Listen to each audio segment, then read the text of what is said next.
On the crisp autumn morning of November 9, 2005, the small town of Robinson, Texas, awoke to a day that would forever be etched into its collective memory. Nestled just south of the larger city of Waco, Robinson was the epitome of a close-knit community, a place where families had deep roots, neighbors knew each other by name, and the rhythms of life were predictable and comforting. It was a town built on shared values of faith, family, and hard work. But on this particular Wednesday, the tranquil veneer of this peaceful town was about to be violently torn away, shattered by a single, desperate phone call that sliced through the morning calm. A woman, her voice a fragile mix of panic and a strange, chilling composure, dialed 911. She reported that something unspeakable, something horrific, had taken place within the four walls of her suburban home. The details she offered were a confusing jumble, but the raw urgency in her tone communicated everything the dispatcher needed to know. Something was terribly, irrevocably wrong.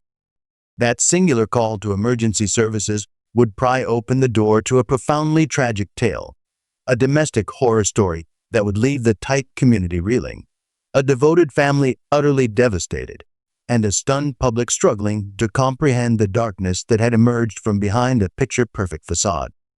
This is the intricate and heartbreaking story of Darlene and Keith Gentry, a marriage that appeared to be filled with love, promise, and the joy of a growing family, but was secretly poisoned by resentment, financial strain, and a betrayal that would culminate in an act of profound and calculated tragedy.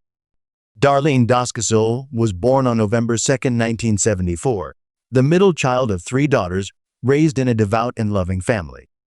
From her earliest days, there was a certain incandescence about Darlene. Relatives, friends, and later, an entire community remembered her as a girl who was radiant, remarkably disciplined, and brimming with an infectious zest for life. She was a young woman who was not only strikingly beautiful on the outside, but possessed a warm-hearted and deeply ambitious spirit. Growing up in the heart of Central Texas, Darlene blossomed into a local favorite, renowned for a dazzling smile that could light up a room, her signature blonde hair, and a natural, seemingly effortless ability to connect with others. While she never wore an official crown or sash, her innate grace and popularity earned her the affectionate nickname Texas Beauty Queen from classmates and teachers alike. Her high school years were a highlight reel of social success. She was voted prom queen, she was a proud member of the Flag Corps, and she always seemed to be at the vibrant center of every school event. Her charm wasn't a performance. It was an authentic part of her being. She stood out not merely because of her looks, but because of a genuine nature that made people feel seen and valued. Admired universally by her peers and deeply loved by her family, Darlene was a young woman with what appeared to be a clear, bright, and promising path laid out before her. Upon graduating from Yo High School in Cameron in 1993, she took the next logical step, enrolling at Texas State Technical College (TSTC) in Waco. Initially feeling a pull towards the dental field, she pursued and completed training to become a dental assistant. However, this was merely a stepping stone. Her long-term goal, a dream she nurtured quietly but fiercely, was to become a nurse, a profession that suited her desire to care for others. It was during these formative college years that she met someone who would completely and permanently alter the trajectory of her life, Keith Gentry. Keith, born on September 2, 1974 in Waco, was the cherished son of Wyman and Glenda Gentry. He spent his childhood in Robinson, the very town where he would later try to build his own family, a place where community and family still held profound, unshakable meaning. Keith, who had two sisters, was surrounded by a wide and loving circle of extended family who adored him. At Robinson High School, he was known for his easygoing personality and a quiet, unassuming strength. He wasn't flashy, loud, or outspoken, but those who truly knew him appreciated his profound reliability and his genuinely kind-hearted nature. Keith didn't crave the spotlight. He was content to simply do what needed to be done, whether at home, at school, or for a friend, without complaint or need for recognition. Like Darlene, he also enrolled at TSTC, where he focused his studies on the practical fields of drafting and welding. After college, he secured a stable and respectable job as an engineering assistant at a local utility company, methodically setting himself up for a solid and responsible future. Keith possessed the soul of a provider. He was focused, hardworking, and was already thinking about the kind of secure and loving life he wanted to build, even before he had a partner to build it with.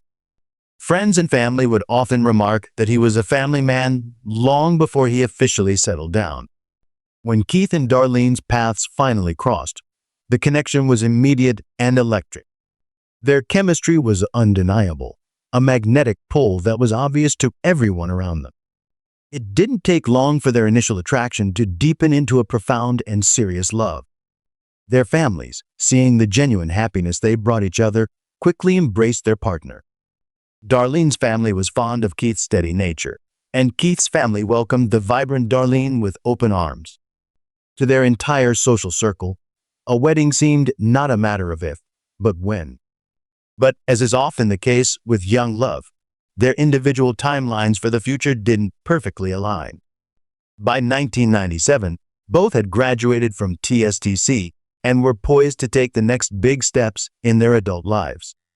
Darlene, by then, was quietly longing for a marriage proposal, ready to solidify their union. Keith, on the other hand, ever the more cautious and methodical of the two, felt he wasn't quite ready to commit to marriage or even the step of living together. After a series of difficult and honest conversations, they made the painful decision to part ways. Their families were blindsided by the news. Neither Darlene nor Keith handled the separation with ease. Both were left deeply hurt, grappling with the sudden uncertainty of a future that no longer included the other. Seeking a new beginning and a change of scenery, Darlene made the bold move to Dallas. There, she returned to the familiar world of dental work and attempted to adjust to the fast-paced, anonymous lifestyle of the big city. But the urban energy didn't suit her small-town soul. A jarring incident involving a stolen car, coupled with the pervasive sense of disconnection inherent in urban living, eventually took their toll. After about a year away, Darlene returned home to Central Texas, and it seemed as though fate was waiting patiently for her. It wasn't long before she and Keith crossed paths again. This time, there was no hesitation, no doubt. Their reunion was as swift as it was decisive. In 1999, Keith proposed, and not long after, they were married. It felt, to them and to everyone who loved them, like everything had finally, wonderfully fallen into place. The young couple purchased their first home and began earnestly building the life they had once only dreamed about. For Darlene, however, despite the joy of her marriage, something still felt incomplete. Though she had capably returned to her dental career, she realized with growing clarity that her true calling lay elsewhere. Motivated and more determined than ever, she made the decision to go back to school, this time to pursue her long-held dream of a nursing degree. Keith, the supportive husband, championed her ambitions completely, filled with pride as he watched his wife work diligently toward her goals. They were, by all accounts and every outward appearance, a blissfully happy couple. They laughed often, they shared responsibilities, and they fully embraced their roles as partners in life. By the early 2000s, Keith and Darlene Gentry had settled into what appeared to be an ideal life in the quiet community of Robinson. Their home stood in a peaceful suburban neighborhood, and in a twist of fate that spoke to their family-oriented nature, it was located right next door to Keith's parents. That physical closeness would prove to be both a source of comfort and, eventually, a deeply complex element in their story. Keith held a steady job as an engineering assistant at the local electric utility company, while Darlene achieved her goal and was now working as a registered nurse. With two stable incomes, they enjoyed a comfortable lifestyle, not extravagant, but more than sufficient to raise a family and enjoy occasional luxuries. Family was the absolute heart of their dreams. In 2001, their world was brightened by the birth of their first son, Chase. Cody followed in 2004, and by 2005, they welcomed a third son, Cade.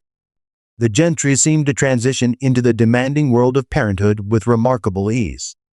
Supported by both sets of loving grandparents, they built a life firmly rooted in love, stability, and cherished family traditions. They were the kind of family others in the community looked up to, an attractive, devoted couple with 3 beautiful, healthy boys and a well-kept, welcoming home. But beneath this pristine surface, the reality was far more complicated and fraught with hidden tensions. Keith's job, while stable, often required him to travel, leaving Darlene to juggle her demanding responsibilities at the hospital and at home on her own. She expertly managed the children, maintained the household, and kept up with her duties as a nurse. However, even when Keith returned from his trips, the balance of responsibilities didn't shift much. He was often physically and emotionally drained from his travels and sought rest rather than immediately jumping back into the joyful chaos of parenting 3 young boys. Recognizing the significant strain his travel schedule was placing on his marriage and his home life, Keith eventually made a monumental decision. He chose to leave his better-paying, travel-heavy job for a lower-paid desk position that would keep him closer to home. It was a move made out of love and a practical desire to be a more present husband and father, but it came at a steep cost. The substantial reduction in their household income strained their finances considerably. Furthermore, Keith began to feel trapped and unfulfilled in a job he found dull and unchallenging. He missed the momentum and the sense of accomplishment from his previous role. A quiet frustration took root and began to grow.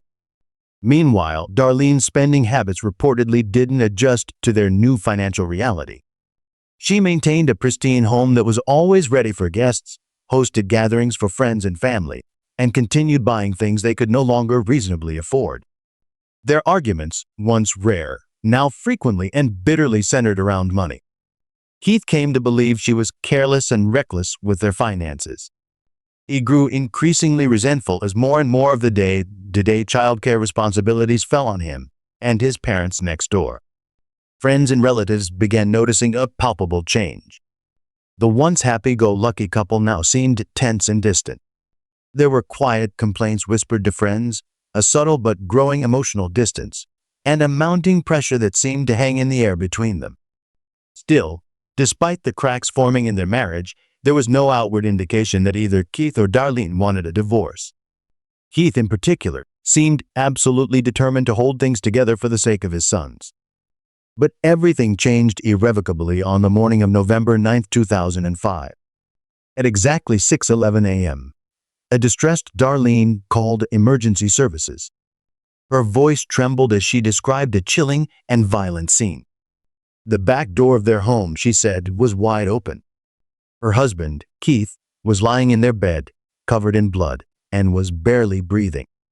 She told the dispatcher that some of Keith's guns were missing from his gun cabinet, and then provided a disturbingly graphic detail. He was gurgling, with a pink foam bubbling from his mouth. Darlene went on to explain that she hadn't slept beside Keith that night. Their youngest son, Cade, just 18 months old at the time, had been restless and fussy. According to her account, she had taken the toddler into a separate bedroom where their other 2 sons were already sleeping and had stayed there to help them all fall back asleep. She said she played a movie for the boys and remained in the room with them until 6 a.m. It was only when she awoke, she claimed, that she discovered the open back door and found her husband gravely wounded. Paramedics arrived at the Gentry residence shortly thereafter. They found Keith still alive, but his life was hanging by the thinnest of threads. He had been shot in the head and was completely unresponsive. The pink foam at his mouth, a clinical sign of severe pulmonary edema often associated with catastrophic head trauma, suggested that he was unlikely to recover. Emergency crews worked frantically to stabilize him and rushed him to Hillcrest Baptist Medical Center in Waco, where he was immediately placed on life support. Despite the heroic efforts of the medical personnel, Keith Gentry never regained consciousness. 2 days later, on November 11, 2005, he was pronounced dead. A homicide investigation was now officially underway. Detectives from the McLennan County Sheriff's Office quickly turned their full attention to the only other adult present in the home that night, Darlene. Her version of events became the central focus of the case, and she was brought in for formal questioning almost immediately. Darlene recounted to police that the evening of November 8th had begun uneventfully. She had gone out for dinner and drinks with friends, returning home at approximately 8:30 p.m. But what she walked into, she said, was not a warm welcome. Keith, according to Darlene, was upset. He had discovered a restaurant receipt, which he viewed as fresh evidence of yet another reckless and irresponsible expenditure. Given their well-documented financial difficulties, it struck a particularly sensitive nerve. The two argued, and Darlene said she left the house in frustration, driving around for a while to cool off. When she returned later that night, she claimed she apologized to Keith and tried to move past the disagreement. Keith then went to bed in the master bedroom, and Darlene, she insisted, stayed with their 3 sons in one of the other rooms. She reiterated that this was to help settle their youngest child, who had been fussy that night. She recalled waking briefly around 5:15 a.m. after hearing the family dog bark, but thinking little of it, since their dog occasionally barked at nothing. She went back to sleep. Around 6 a.m., she said, she finally got out of bed, walked through the house, and went to wake Keith for work. When he didn't answer her calls, she entered the bedroom and found him lying in bed, unresponsive and bleeding. She also claimed to have noticed at that point that the back door was wide open and that their locked gun cabinet had been tampered with, its contents gone. Darlene's version of events painted a chilling scenario of a random home invasion. Someone had broken into their home during the night, murdered her husband, and stolen a number of firearms, leaving no trace behind. But as the investigation progressed, seasoned detectives began to notice troubling inconsistencies and logical flaws that called her entire narrative into serious question. To begin with, there was the timing. Darlene stated she hadn't checked on Keith until 6 a.m., but forensic analysis of the scene suggested the shooting likely occurred well before that. The trajectory of the bullet, the degree of blood pooling and coagulation, and Keith's medical condition all pointed to a significantly earlier attack, one that would have produced a loud, sharp report that would have been incredibly difficult to sleep through, especially in a relatively small house with 3 young children. More red flags appeared at the crime scene itself. While Darlene had claimed that multiple guns were missing from the cabinet, investigators discovered several of them stacked neatly just outside the back of the house. This was highly inconsistent with the behavior of a typical burglar who would be in a rush to flee a crime scene. In fact, it looked as if someone had carefully placed the weapons there, perhaps in a clumsy attempt to stage a scene. Adding to the suspicion, only 2 people had access to the gun cabinet, Keith and Darlene. Whoever opened it knew where it was located and where the key was hidden. It strained credulity to believe that a random intruder would have such specific knowledge about the home's layout and security arrangements, bypass other valuables, and head straight for the guns.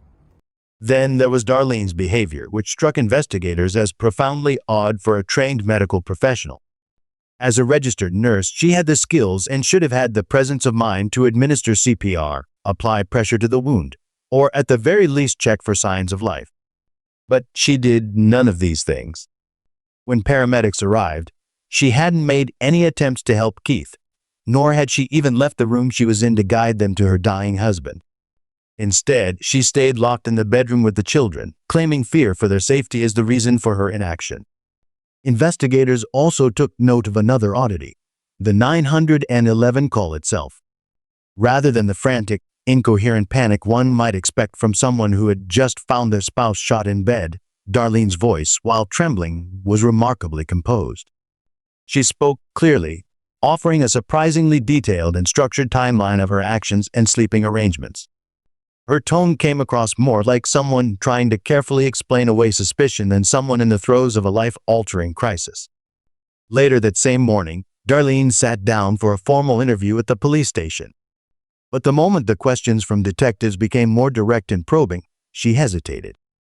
Without warning, she invoked her Fifth Amendment right against self-incrimination and asked for a lawyer. The interview was immediately stopped. Despite this, Darlene publicly maintained that she had done nothing wrong. In her own words, she claimed she loved her husband and would never do anything to harm him. She spoke about their life together, acknowledging the financial strain and the immense pressure of raising 3 small boys, but insisted that their problems were ordinary, not anything that would lead to such horrific violence. Still, investigators couldn't ignore the gaping holes in her story. The evidence at the scene suggested something far more intimate and far more calculated than a home invasion. As detectives dug deeper, the questions continued to mount. Who had the motive? Who had the access? And who had the opportunity? Though Darlene's voice often cracked with emotion in her public statements, appearing at times tearful, at times confused, her words did little to shift the growing cloud of suspicion away from her. She spoke of Keith's immense love for his boys. She insisted that she loved him too. Still, suspicion wasn't enough. Authorities needed hard, irrefutable evidence. With Darlene's consent, they conducted another thorough search of the Gentry home. There were no signs of forced entry, something they had already expected. But what they did find would prove to be far more damning. Buried deep inside the kitchen trash bin, underneath the day's other garbage, investigators uncovered a pair of latex gloves. Hidden carefully within the fingers of the gloves was a single .22 caliber shell casing, microscopic traces of gunshot residue, and DNA. Forensic analysis of that DNA pointed to just two people, Keith and Darlene. It was a major breakthrough. Then came the discovery of a possible motive. Detectives learned that Keith had a life insurance policy valued at between $500,000 and $750,000. For someone in Darlene's documented financial distress, it was a sum large enough to raise serious questions about her intent. 19 days after the shooting, on November 28, 2005, Darlene Gentry was arrested and charged with the murder of her husband. But her arrest didn't last long. That same day, Keith's parents, Weeman and Glenda Gentry, who had stood loyally and publicly by her side since the tragedy, posted a $50,000 bond to secure her release. The Gentry family, including Keith's own parents, refused to believe that Darlene could be capable of such a heinous crime. They stood by her, unwavering in their support. To them, she was not just Keith's wife, but the mother of their beloved grandchildren, someone they had trusted and loved as a daughter. But then, new and startling information emerged that would test their faith. Not long after her release on bail, Darlene contacted a local landowner and acquaintance, a man named Robert Pavalella. She expressed a sudden interest in purchasing a rural piece of property he owned near Extell, Texas. The land featured a serene pond, and Darlene remarked that it reminded her of Keith's dream to one day take their sons fishing. It was a touching sentiment if it had ended there. But a few weeks later, Darlene called Pavalella again, this time with an unusual and alarming request. She asked if he could fill in the pond. The sudden change of heart was jarring.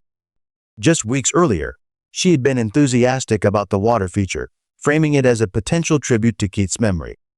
Now, she wanted it completely gone. Pavalella sensed something was deeply wrong. Troubled by the bizarre request, he trusted his instincts and contacted the authorities. Detectives immediately took a keen interest in the pond. If Darlene wanted it filled in so badly, they reasoned, perhaps it was because it concealed something she desperately didn't want found. A search was quickly organized, and what they discovered at the bottom of the murky water confirmed their instincts. There, resting in the silt, was a .22 caliber revolver, the same caliber as the shell casing found in the latex gloves in her kitchen trash. It was the murder weapon. Yet, despite the overwhelming circumstantial weight of this discovery, investigators still needed a direct, undeniable link between Darlene and the gun in the pond. And so, they turned to Robert Pavalella again, this time asking him to help them set a trap. He agreed to cooperate. Posing as if he were going along with her request, Pavalella called Darlene and told her that he was preparing to fill the pond, but first, he would need to drain it. Police were banking on the possibility that if Darlene knew the pond might be emptied, exposing its contents, she would act fast to remove any incriminating evidence still inside. She took the bait. Over the phone, Darlene remained calm and agreeable. She didn't object. She didn't panic. But the very next day, under the watchful eyes of hidden surveillance cameras meticulously placed by law enforcement, she arrived at the property. Wearing wading boots and carrying a long rod, she stepped into the murky water and began methodically poking and probing at the pond bed, concentrating her search on the very spot where authorities had already retrieved the gun. The entire event was recorded on video. And with that, detectives had exactly what they needed. In February 2007, Darlene Gentry, now 32, stood trial in McLennan County, Texas. The trial lasted 5 intense days. She faced a charge of first-degree murder for shooting her husband while he slept in their Robinson home. The prosecution's case centered on the devastating surveillance video. The footage of Darlene, clad in waders, searching the pond in a desperate attempt to recover the murder weapon days after it had already been seized by police, was the moment that shattered her defense. The latex gloves in the trash, the poorly staged burglary, the conflicting timeline, all of it now pointed to one undeniable conclusion. Her defense team, perhaps seeing the writing on the wall, chose not to call any witnesses during the trial's guilt-innocence phase. They relied instead on cross-examinations and procedural arguments, but the mountain of evidence was simply too strong to overcome. On February 8, 2007, the verdict was delivered: guilty of first-degree murder. Darlene Gentry was sentenced to 60 years in prison. The prosecution successfully argued that her motive was both emotional and financial. She wanted out of her marriage, she wanted a new kind of freedom, and she wanted the financial security that came with Keith's life insurance payout. In their final remarks to the jury, prosecutors warned them against being swayed by appearances or Darlene's carefully crafted persona. Darlene is currently serving her sentence at the Dr. Lane Murray Unit, a female prison in Gatesville, Texas. In November 2017, the Texas Court of Criminal Appeals denied her request for a new trial. Her conviction remains intact. According to official records, she will be eligible for parole in February 2037. If parole is denied, she will serve her full sentence until her release date in February 2067. Darlene Gentry has always maintained her innocence, but the consequences of that dark November morning have reached far beyond the confines of her prison cell. In 2010, a judge granted permanent custody of Chase, Cody, and Kate DeKeith's parents, Weeman and Glenda Gentry. A restraining order was also issued, prohibiting Darlene from having any contact whatsoever with her sons. According to court documents, she hasn't spoken to them since. Keith Gentry was a man defined by a quiet but profound strength. He was a devoted father, a loyal husband, and a hard-working provider who ultimately chose family over ambition and stability over status. He left behind 3 young boys who would grow up without him, a grieving family forced to confront an unimaginable betrayal, and a legacy built on integrity and an unconditional love for his children. Though his life was tragically and violently cut short, those who knew and loved Keith remember him not for the brutal way he died, but for the gentle and honorable way he lived. His memory endures in the hearts of his family, his friends, and especially in the lives of the sons he loved more than anything in the world. This is a true crime story, filled with horror, disbelief, and the truth. Let's get started. He seemed like a savior, someone who would show up when women were at their worst and give them a job, money, and a safe place to stay. They could cry on his shoulder, and he was always there for them. But his kindness cost him something. What seemed like help turned out to be a well-planned trap. He was in charge of where they went, who they talked to, and what they did before they knew it. If they tried to get away, he would do anything to get them back. He would follow them around, torture them, and make their lives a living nightmare. The women around him started to disappear one by one. Some people went missing without a sign, while others were found in horrible conditions. Over and over, he should have been caught, but he kept getting away and always found someone else to hurt. What was the most upsetting part? He wrote down everything. He made movies with the bodies of his victims and liked watching them again, sometimes with their sad families. This man wasn't just trying to help. He was much worse, and he was hiding right in front of us. His name was Michael S. A lot more time should have been spent on stopping this case. He was always able to get away from the law. It was terrible what he did to those people. The public only knows some of the names and identities in this case, as is common in Germany. Beginning in early 2019, Anna S., a woman in her mid-30s, was having a hard time figuring out how to live her life. She had always wanted to be a nanny, but for some reason, that door had closed. Rather, she was stuck in a call center, making just enough money to get by. Anna had a peaceful life in her small flat in Gelsenkirchen, Germany. She shared it with her 2 cats and dogs. Her twin sister Edith, who lived 5 minutes away, was the person she talked to the most. Every day, even if it was just for a cup of tea, they saw each other. After that, Anna's life was all about work and home until she met Michael S. They met on a dating app. In the beginning, Michael seemed to be everything Anna was missing. He was sure of himself, successful, and his life seemed well put together, which was something Anna carved into him deeply. Most importantly, he seemed nice. He drove a nice car and came from a rich family that owned several homes in the nearby city of Krefeld. He wasn't very good looking. He was fat and going bald, but Anna didn't mind, and they became close very quickly.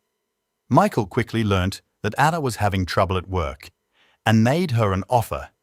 She could work at his mother's hotel and learn the ropes while building a career. She said no when he told her, "I want to help you out financially." She wished to go her own way. In the end, she put Michael in touch with her sister Edith and Dirk, Edith's husband. The 4 of them got together one night to celebrate Michael's birthday. They had drinks in his flat, which was in a building owned by his mother. But Edith and Dirk didn't like something about him. He was loud, only cared about himself, and every talk seemed to go back to him. They put up with him because they cared about Anna, but they were really wary of him. Michael kept giving Anna money as the months went by, while she thought about what to do next. But after 6 months together, she chose to break up with him. The breakup was friendly, and they agreed to stay friends for a while. It's possible that she had started to see what her family saw.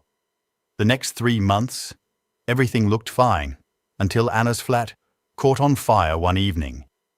As firefighters ran to put out the fire, thick black smoke rose from the windows. When they put out the fire, the damage was already very bad. Anna's house was destroyed, and her dogs, whom she loved, died. Anna couldn't get rid of a bad feeling, even though she was sad and lost. How did this fire begin? She didn't want to believe the thought that kept coming to her mind. Michael. But he wouldn't do something so horrible, right? Anna and her family didn't know that Michael S. had a scary past, but went back decades and started long before they met. It began with a woman named Christine in 1997. She began an affair when she was 22 years old and married but unhappy in her marriage. In the eyes of her friends, the man she had fallen in love with wasn't very interesting. Michael was a guy who was fat, balding, loud, and rude. At the time, he was 24 years old and worked as a truck driver at the metro factory, where Christine also worked. Their relationship was crazy. They went to clubs, parties, and spent a lot of time together at house parties. They could never be apart. They were always hanging out together. Not long after, Christine moved in with Michael at the hotel where his mother stays. This is where things started to fall apart. Christine and Michael's mother were the 2 most important people in his life. His mum always came first. His friends later talked about how unsettlingly close they were. They said Michael called her several times a day, never disobeyed her, and seemed obsessed with one thing: having a baby with his mother. Christine was strong-willed and independent, and she didn't like it when his mother got involved in their lives. As the tension rose, discussions got heated. But there was something else, something small at first, that would cause things to get much worse. It was Christine's dog who moved in with her when she did. It was her pet, something she loved, and it was always with her. Until one day, it was gone. She came home from work to find the dog gone. Michael gave a strange reason. He said he took it to a friend's house. Christine tried to find this friend, but she couldn't find them. They were unknown to everyone. That's when she knew Michael had hurt her dog. She looked for her dog at every pet shelter in the area, but she couldn't find him. That was the last straw for her. She broke up with him right away and went back to her husband, who forgave her for having an affair. She was ready to move on with her husband and thought that was the end of that part of her life. She was wrong, though. After a few months, on August 19th, 1997, Christine was on her way to work when she realized something terrible. Her brakes weren't working. She was able to steer her car into a garage without hitting anything. When the workers looked at it, they found something very scary. Someone had put water in place of her brake fluid. The problem wasn't with the machine. Someone was trying to kill her, and she knew who it was. In the hopes that it would end, she told the cops about Michael, but it only made him more angry. Things were about to get really bad. Michael didn't like being turned down. Christine stopped seeing him after they broke up, and he became a scary force in her life. He started to follow her around and was seen standing outside her flat or driving slowly by her place of work at all hours. He wouldn't leave her alone and kept begging her to take him back. When trying to convince them didn't work, threats, both physical and mental, started. His mean behavior got worse to the point where Christine thought she had to change jobs and go to a sister plant to get away from him. Michael did not want to let her go, though. They were seen laughing and chatting as they left their flat on the night of October 2nd, 1998, getting ready for a night out. They were back together after her husband forgave her for having an affair. They were ready to try again. After a few hours, around 6 a.m., Christine's voice woke up a neighbor in the flat below. "No!" she yelled, "Stop!" The neighbor was on the fence because they thought it was just rough closeness between the couple. So they turned over and went back to sleep. They had no idea that a killing was going on around them. Michael had just walked in the door. Christine had already gone to bed and was starting to take off her clothes. He broke into her flat and was waiting there. What happened next was really horrible. Christine's body had been stabbed 126 times when it was found on her bed, which was just a cushion on the floor. The knife went through her body, the cushion, and into the floor below because the attack was so strong. The person who stabbed her had hit her in the eyes, the head, and the middle of her body. She had a deep, planned cut in her throat. It wasn't just crime. There was anger too. Christine's husband knocked on the neighbor's door the next morning, his face as white as a ghost.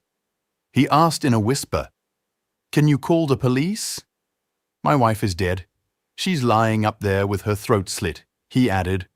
When the police arrived, her clothes were nicely folded next to her bed. Her alarm was set for the next day, like she knew she was going to wake up. The door was locked from the inside, though.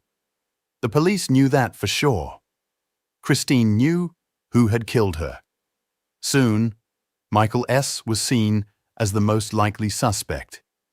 Blue fibers from his pants were found to match those on Christine's pillow, which was very strong proof against him. During questioning, he first said he didn't know where she lived. But when shown proof, he changed his story and said he had been there that night, but he still refused to accept he had killed her. Michael went to court in February 1999. He kept quiet and refused to speak during the whole thing. Even though the crime was very violent, He was only found guilty of killing and given a sentence of 11 years, which is shockingly light. He asked to be let out of jail early several times, but each time his request was turned down. Even though he was in jail, Michael didn't seem to feel bad about what he did. She was only 23 years old, and this was just the start of Michael's crime run. Michael S. got out of jail in October 2009, when he was 36 years old. He stayed out of the public eye for 3 years while on probation. He picked up where he left off and moved back in with his mother. But his old habits came back as soon as his probation was over. Michael started to visit people who worked on the streets and picked up different women in his car. Things changed when he met her.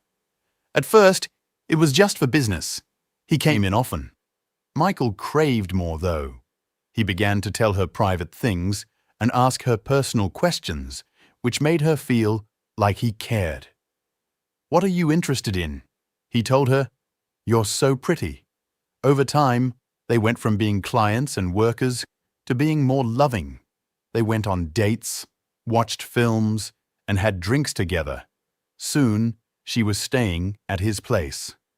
Michael had already moved into an apartment on the ground floor of his mother's apartment building by that time. In the same way that Anna S. did, Michael became protective and obsessed.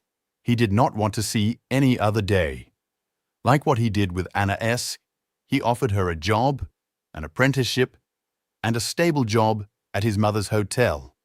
Anything to get her to hold on to him more. He tightened his grip, but because he felt too much, he found a way to stay away. She told him she had a son at home when she didn't. This would give you a reason to leave if he got too much. She told herself this was a good thing for a while.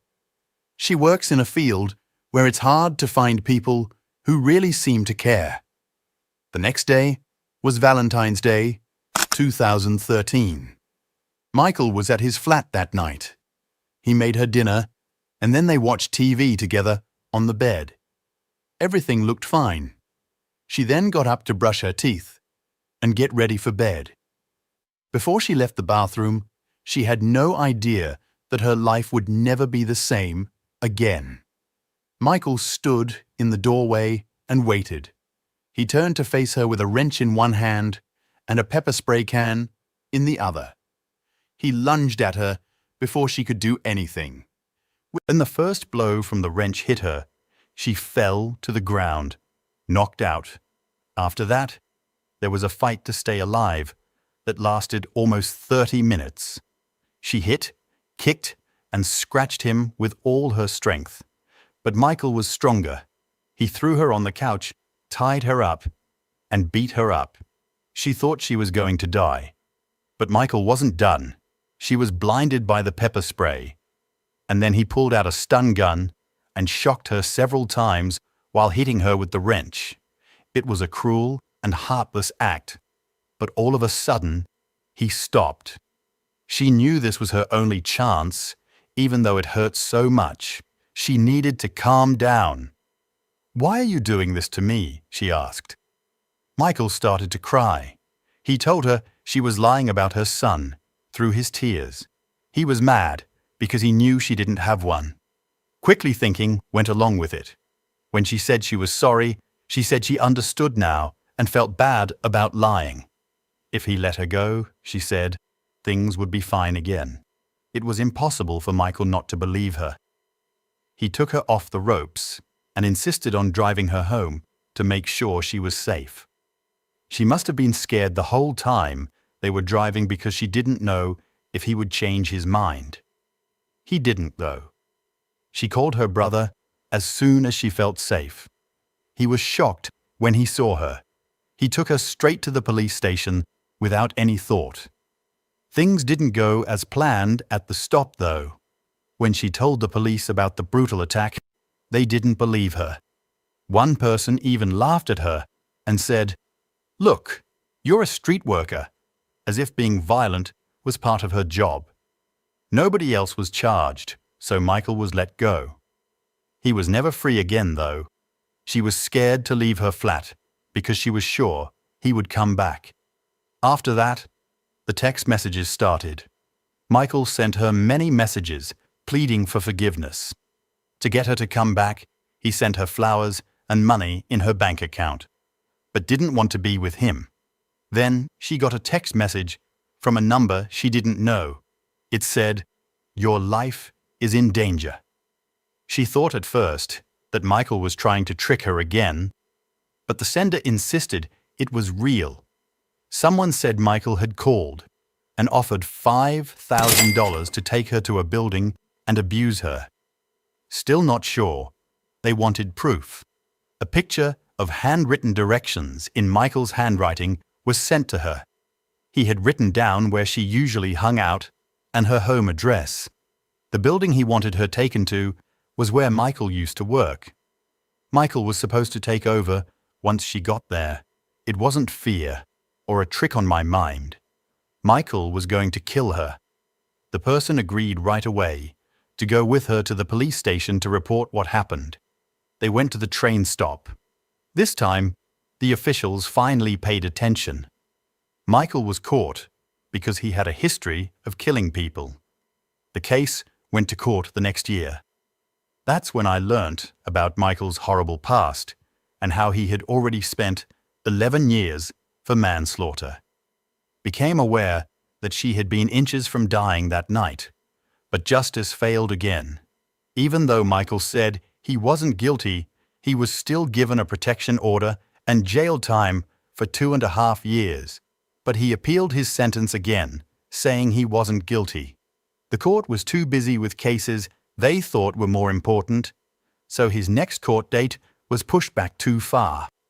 Michael was free for 5 years, ready to find his next target.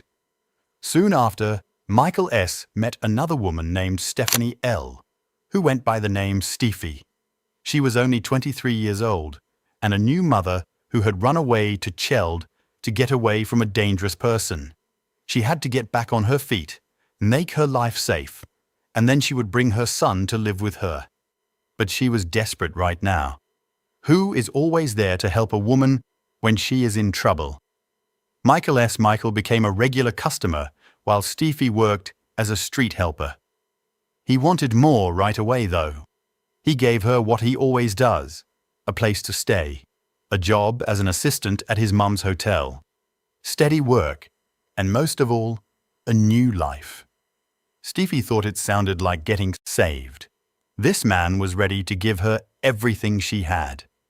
She agreed to the deal. She moved up to the apartment building's top floor, where Michael had been living on the ground floor. She was thrilled at first. She wrote on the internet that things were finally getting better in her life. She felt hopeful again and was set on making it work. Michael had other ideas, though. We now know that he never wanted to help. He just wanted to own her. Michael didn't like himself because of how he looked, how much he depended on his mom for money, or how he couldn't do anything on his own. He was broken on the inside. He gathered women like prizes, as if having them around proved he was real. He was most interested in one thing, having a baby for his mother. But when these women turned him down because they didn't fit into his dream, he lost it and changed into someone else. Stephanie asked Michael one night if she could borrow 20 euros. That was all it took. He lost it in a rage. Afterwards, Steffi said that Michael dragged her into her room, pressed himself against her, hit her, and tortured her to get money. It could have been about something else besides the money that had been building up inside him for a while. He might not have been able to use Steffi in his plan. Steffi told a friend about the attack, and that friend told her right away to call the cops. The cops did nothing, just like they did with the person before her. The report was taken, but Michael wasn't arrested right away, which I think is strange because he has a history of violence. Steffi had no choice but to go back to the apartment block where her attacker lived. Not long after that, she got a letter from Michael's mum. She got a clear message. She had to take back what she told the cops if she wanted to keep her house and her job. It said, "We are peaceful people who simply want a peaceful life." Then Steffi disappeared all of a sudden. Her friend tried to call her but couldn't get through. Calls and messages were not returned. Concerned, the friend talked to Michael. When she asked, "Have you seen her?" he just replied, "No."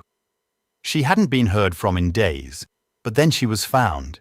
She was locked in her room and found dead on her couch. Michael said it wasn't his fault. Toxicology reports said she had probably overdosed on strong drugs, but it wasn't looked into as a crime. However, wasn't it a bit too handy? Michael had a past. Women kept going missing around him. He got away with it again, though. Since Steffi is no longer with us, and we know that he has a violent past, we go back to Anna's story. Her flat was burned down, and she thinks that Michael did it. Michael S. tried over and over again to get back into Anna's life over the next few months. He offered to buy her a new car and sent her money because he knew she was having a hard time with money. He even got her a new dog, as if that would make the pain of losing everything in the fire go away. Anna didn't believe that he really wanted to make her happy. She knew the trick was a trick and tried to cut off all touch once more. She really thought he was the one who burned down her flat. Michael didn't give up and came up with a new idea. So he tried to make himself look like the answer to all her problems, even though he knew she was still having money problems and hated her job. He told her about his rich aunt who lived in a different country this time. She was grateful and kind, he said. Michael told Anna to get in touch with her and talk about her problems, and Anna did. The aunt replied with a smile and asked what her dreams were. At the same time, Anna told her the truth. She wanted to open a nursery. She hoped to own a house and have children one day. Then, the aunt did something amazing. She offered to help make it happen. A check in the huge amount of $754,000 showed up. There was no way Anna could believe it. This was her chance. She would never find out, though, that the check was a lie. The money was fake. There was no rich aunt. Michael did everything he could to control her and get her back into his life. But this didn't make her change her mind. Anna did not want to be with him. She would not trust him again, no matter how much money he offered or how he tried to trick her. This made him very angry. Then Michael made one last move to try to get her to come back. He tried desperately to play on Anna's feelings by telling her that he was going to end everything. It worked. Anna agreed to check on him at his flat because she was worried about him. No one would ever see her alive again. Edith, Anna's sister, sent her a message that same day. She asked Anna to come over and sit in the yard because it was a nice day. They did this almost every day. Anna quickly said yes, but she had to do something first and would be back soon. But hours went by, and Edith started to feel lost, so she sent another message. This time, Anna's phone said something strange. The tone was off, and the writing didn't sound like her. There were emojis, but Anna never used them. There was a problem, and she didn't show up that day. By morning the next day, she had stopped answering at all. Edith and her husband Dirk went to Anna's flat because they were scared. They knocked, but no one answered.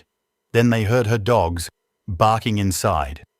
Her dogs were very important to her, so she would never have left them alone like this. More knocks and calls to her phone didn't work. They knew something was wrong at that point. The fire department came and broke down the door. Inside, everything was fine. It was like Anna had just disappeared. Everything she owned was still there.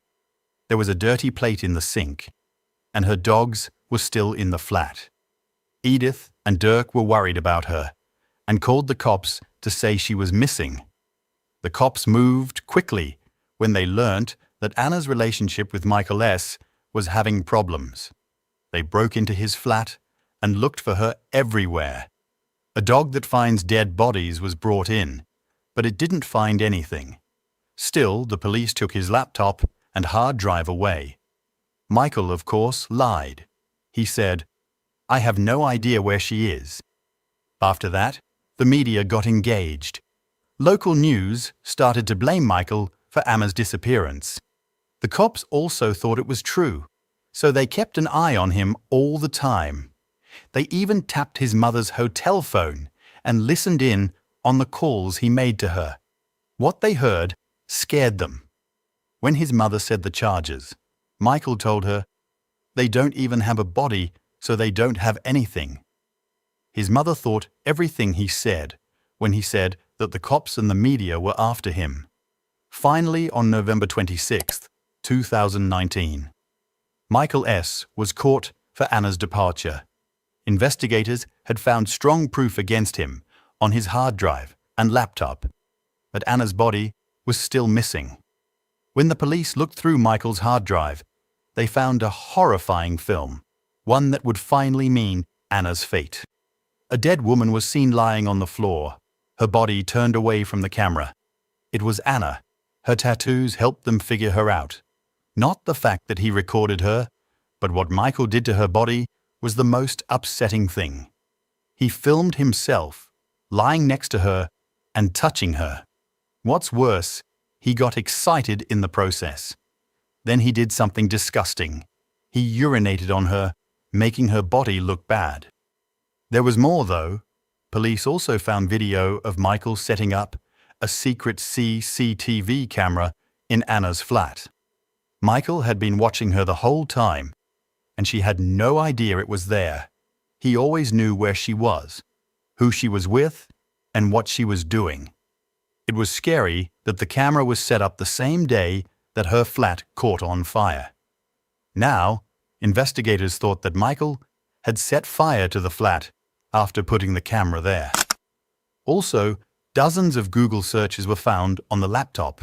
They asked things like, what's the best way to get rid of a body? How to make someone disappear? How to hide a body permanently? There were also dozens of movies on the hard drive that all showed the same remote field. But why did he bury Anna there? A picture of a concrete floor with what looked like a new grave was also there. Did he hide her here? As of now, there were still no answers to all the questions. Then, in December 2020, Michael S.'s trial started. Michael had already been given a sentence for his attack by this point. He had been in jail for more than a year, and now he was finally being tried for killing Anna. The police were finally catching up with him after years of scaring women. But Michael didn't say anything. It was the worst part of the trial after that. The tape of him disrespecting Anna's body had to be shown to her family, who were very upset, as proof. Michael smiled as the video played. He was having fun. He was mean until the end. Michael S. was given a life sentence, which in Germany meant 25 years in jail. He was given an extra 10 years in prison though, so he wouldn't be able to get out until he was in his 80s. Last but not least, he promised himself he would never hurt another woman. But the search for Anna's body went on, even after Michael was sentenced.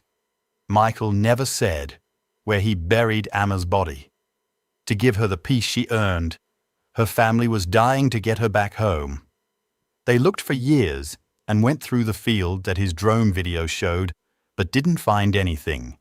Even though they dug up the concrete grave from his picture, Anna was still not there. Then, in March 2022, a crazy event took place. A documentary crew had started to film a true crime show about Anna's case when Michael's mother found something shocking. She was cleaning out the basement of her apartment building when she saw something strange, a wall made of much fresher concrete than the rest of the concrete, as if it had been added much later to keep something inside. She had no idea what it was. As soon as the police arrived, they broke through the concrete and found Anna inside. Michael had put her body inside the wall of his mother's basement. Anna had been lost for years, but she had finally been found. Her family could finally bury her. This case is really sad. A lot of women who said Michael hurt them were not believed, which let him keep doing it for longer. But at least some justice was done in the end. This is the story of a boy named Derek, a child so unusual that even his own mother grew to be terrified of him. It's a story about how a home, which should be a place of safety and love, can turn into a prison. How could a young boy hold his mother captive through fear? What made him behave in such a monstrous way? And who, in the end, is to blame when a child becomes an uncontrollable force of anger and intimidation? This is a truly horrific case, but it's one that could, in theory, happen in any family where the lines of parenting are blurred, where clear problems are ignored, and where love becomes twisted by fear. If you are a parent or ever plan to be one, this story serves as a powerful warning about the mistakes that can lead to unimaginable tragedy. Our story begins in the quiet city of Marshfield, Wisconsin. It was here, on November 13, 1991, that Derek Campos was born. His mother, Shelley, was only 19 years old. She was a young woman with her whole life ahead of her, just starting her first year of college with dreams of becoming a nurse. For Shelley, the news of her pregnancy was a shock. It felt like her life was speeding up too fast, before she had even had a chance to enjoy being a young adult or finish her education. She felt completely unprepared for the immense responsibility of motherhood. The father of her unborn child offered no support. As soon as he learned Shelley was pregnant, he disappeared from her life completely, leaving her to face this new chapter all on her own. Despite her youth and her fears, Shelley made the brave decision to keep her baby. She put her own plans on hold, ready to change her entire lifestyle for her child. When baby Derek was born, Shelley's world was transformed. All her previous anxieties melted away the moment she held him in her arms. He was a beautiful, chubby-cheeked baby who could melt anyone's heart. Looking at her son, Shelley was filled with an overwhelming sense of joy and relief. She knew, without a doubt, that she had made the right decision. She was ready to face any challenge for him. The first few weeks were a blur of happiness and learning for the new mother. But when Derek was just 7 weeks old, their world was shattered by a terrifying crisis. The tiny baby became gravely ill. He was diagnosed with a severe respiratory virus that quickly developed into pneumonia. His condition was so critical that doctors at the local hospital were not sure if he would survive. He was struggling for every breath. Every minute was crucial. The doctors decided Derek needed specialized care that wasn't available in Marshfield. An emergency medical helicopter was called to airlift the infant to a hospital in Minnesota. For Shelley, those moments were pure horror. The thought of losing her precious boy was an agony she couldn't bear.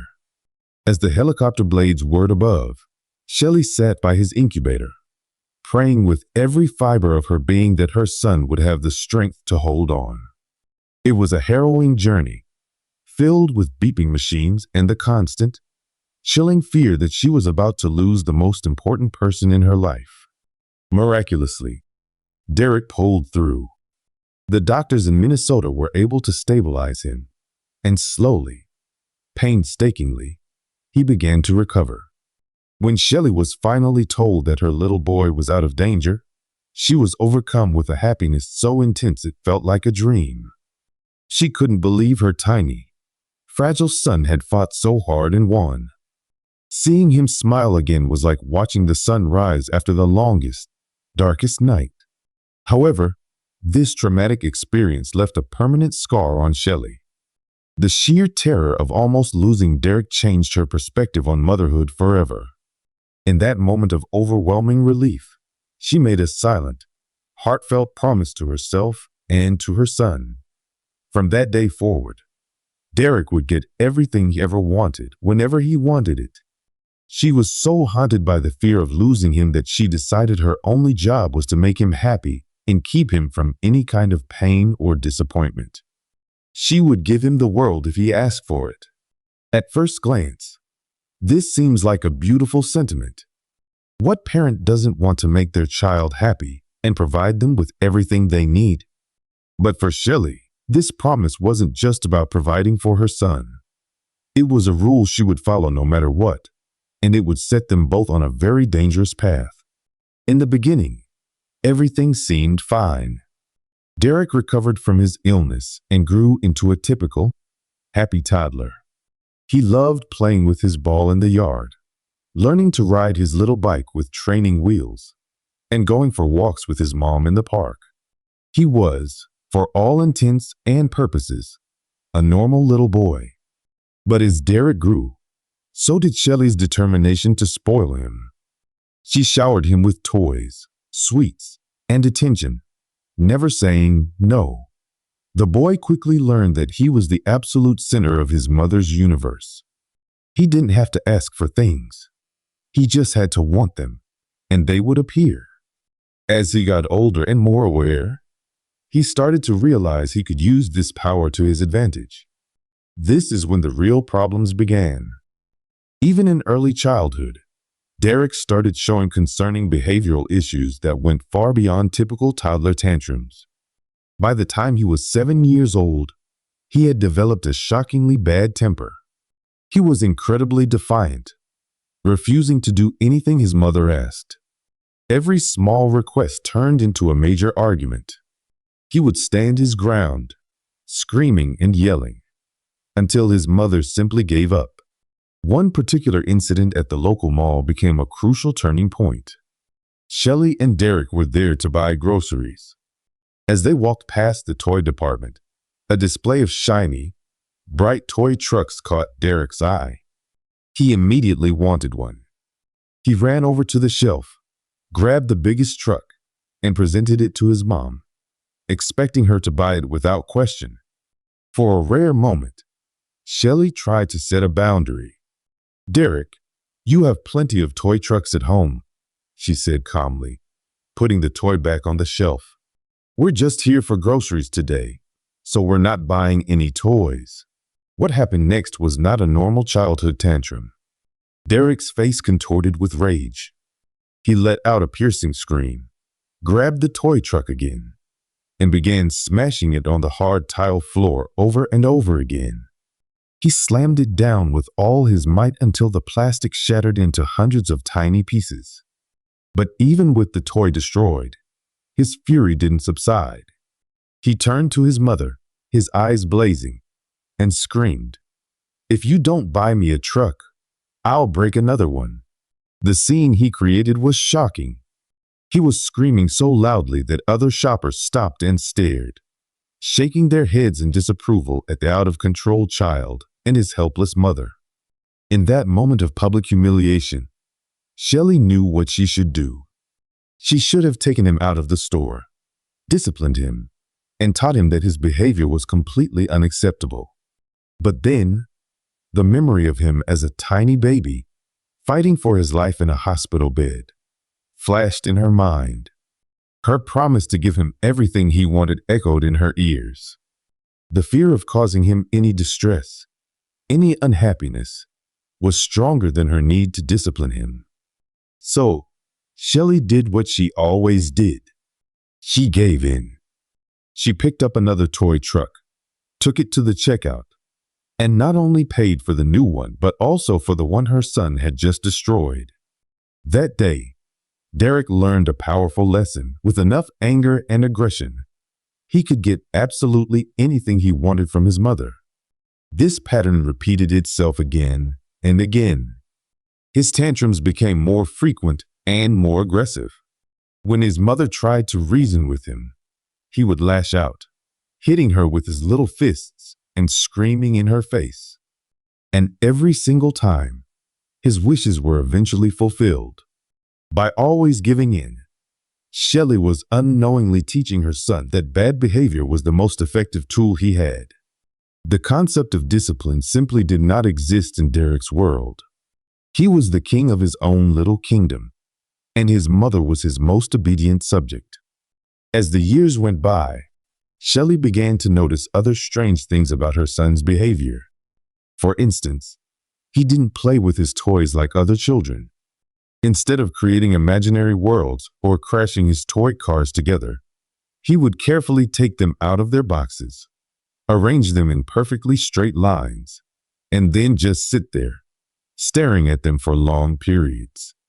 When he grew bored, he would meticulously put them all back in their boxes. He also had a peculiar obsession with food. He refused to eat anything with his hands. Whether it was a hamburger, a slice of pizza, potato chips, or a donut, he would insist on eating it with a fork and knife. Shelley just saw these things as quirks. She described her son as a bit strange, but she never considered that these might be signs of something more serious. She never thought to consult a doctor or a child psychologist to see if her son had special needs that required professional attention. All these potential red flags, which might have pointed to a condition needing diagnosis and support, were simply ignored. His struggles continued at school. Derek found it incredibly difficult to connect with other kids. He didn't know how to make friends, and as a result, he grew up lonely and isolated. This isolation often boiled over into aggression. If another person, child or adult, did something Derek didn't like, his reaction was extreme. His body would go rigid, he would clench his fists, and he would begin to shake with a violent, unsettling rage. One afternoon, a classmate came over to play. Derek brought out his toys and, as usual, lined them up perfectly on the floor. While Derek was staring at his collection, the other boy innocently reached for a toy car. The simple act of someone else wanting to touch his things sent Derek into a frenzy. He screamed, "Those are my things. I didn't say you could touch them."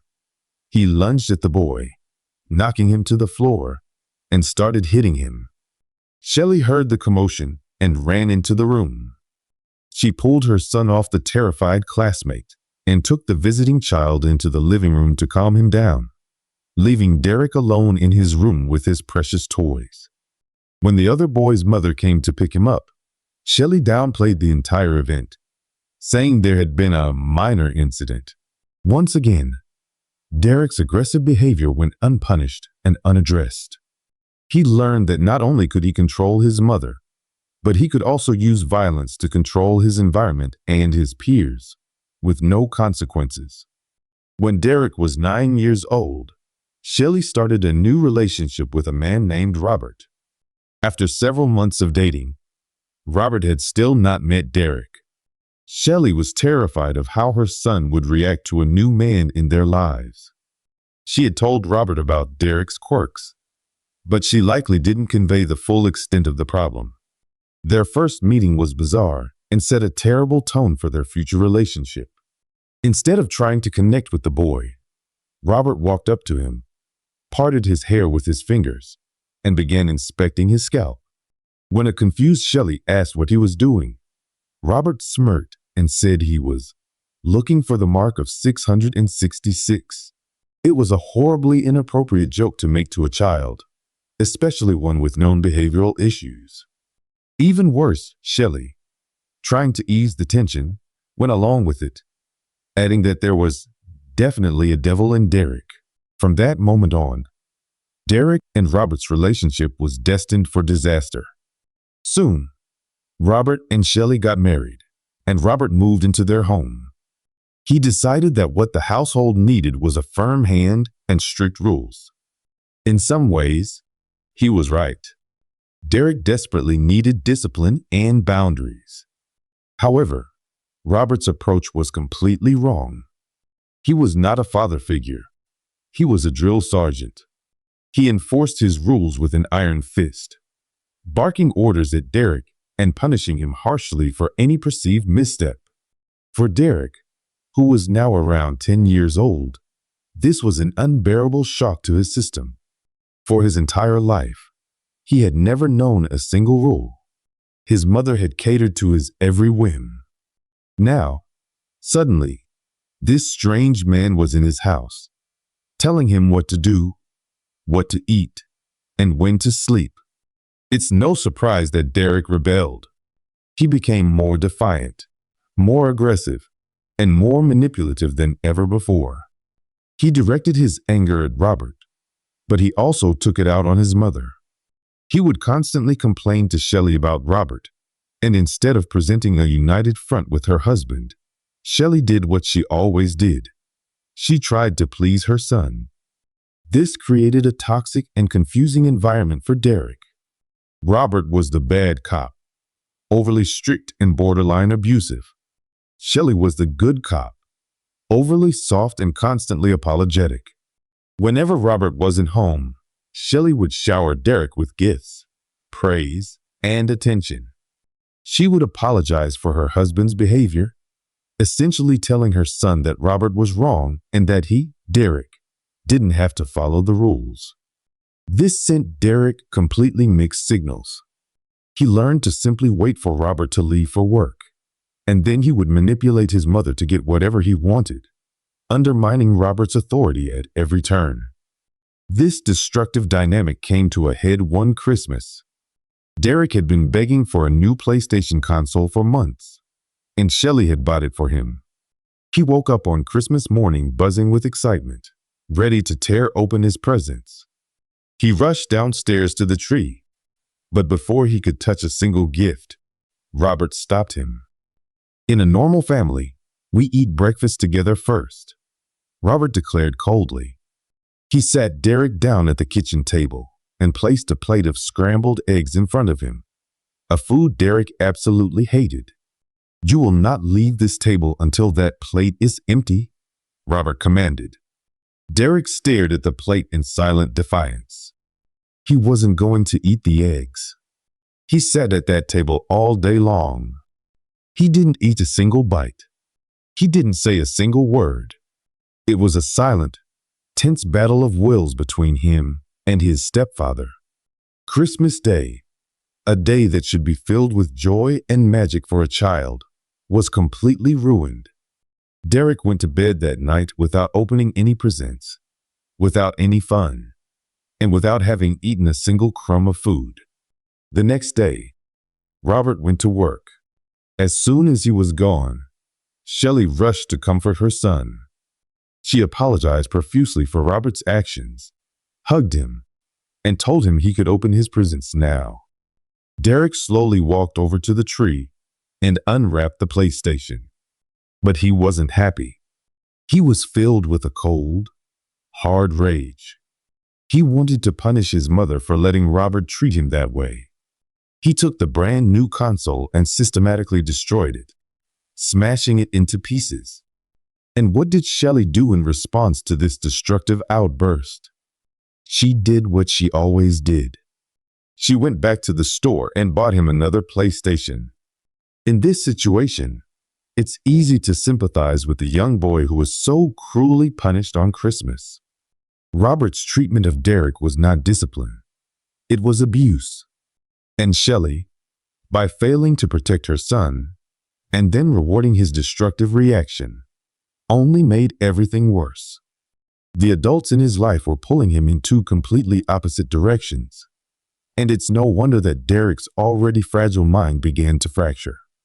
As Derek entered his teenage years, the conflicts in the house only escalated.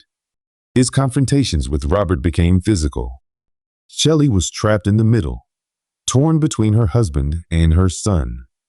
She was too afraid of Derek to ever side with Robert. She knew that as soon as her husband left for work, she would be left alone with an enraged teenager who viewed her as a traitor. Shelley began to feel like a prisoner in her own home.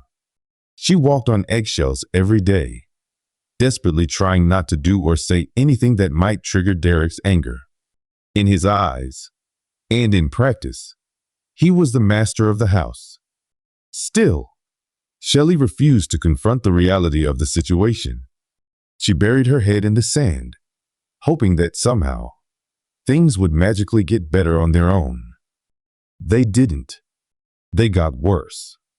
After every fight with Robert, Shelley would secretly go to Derek, praise him for standing up for himself, and apologize for Robert's behavior.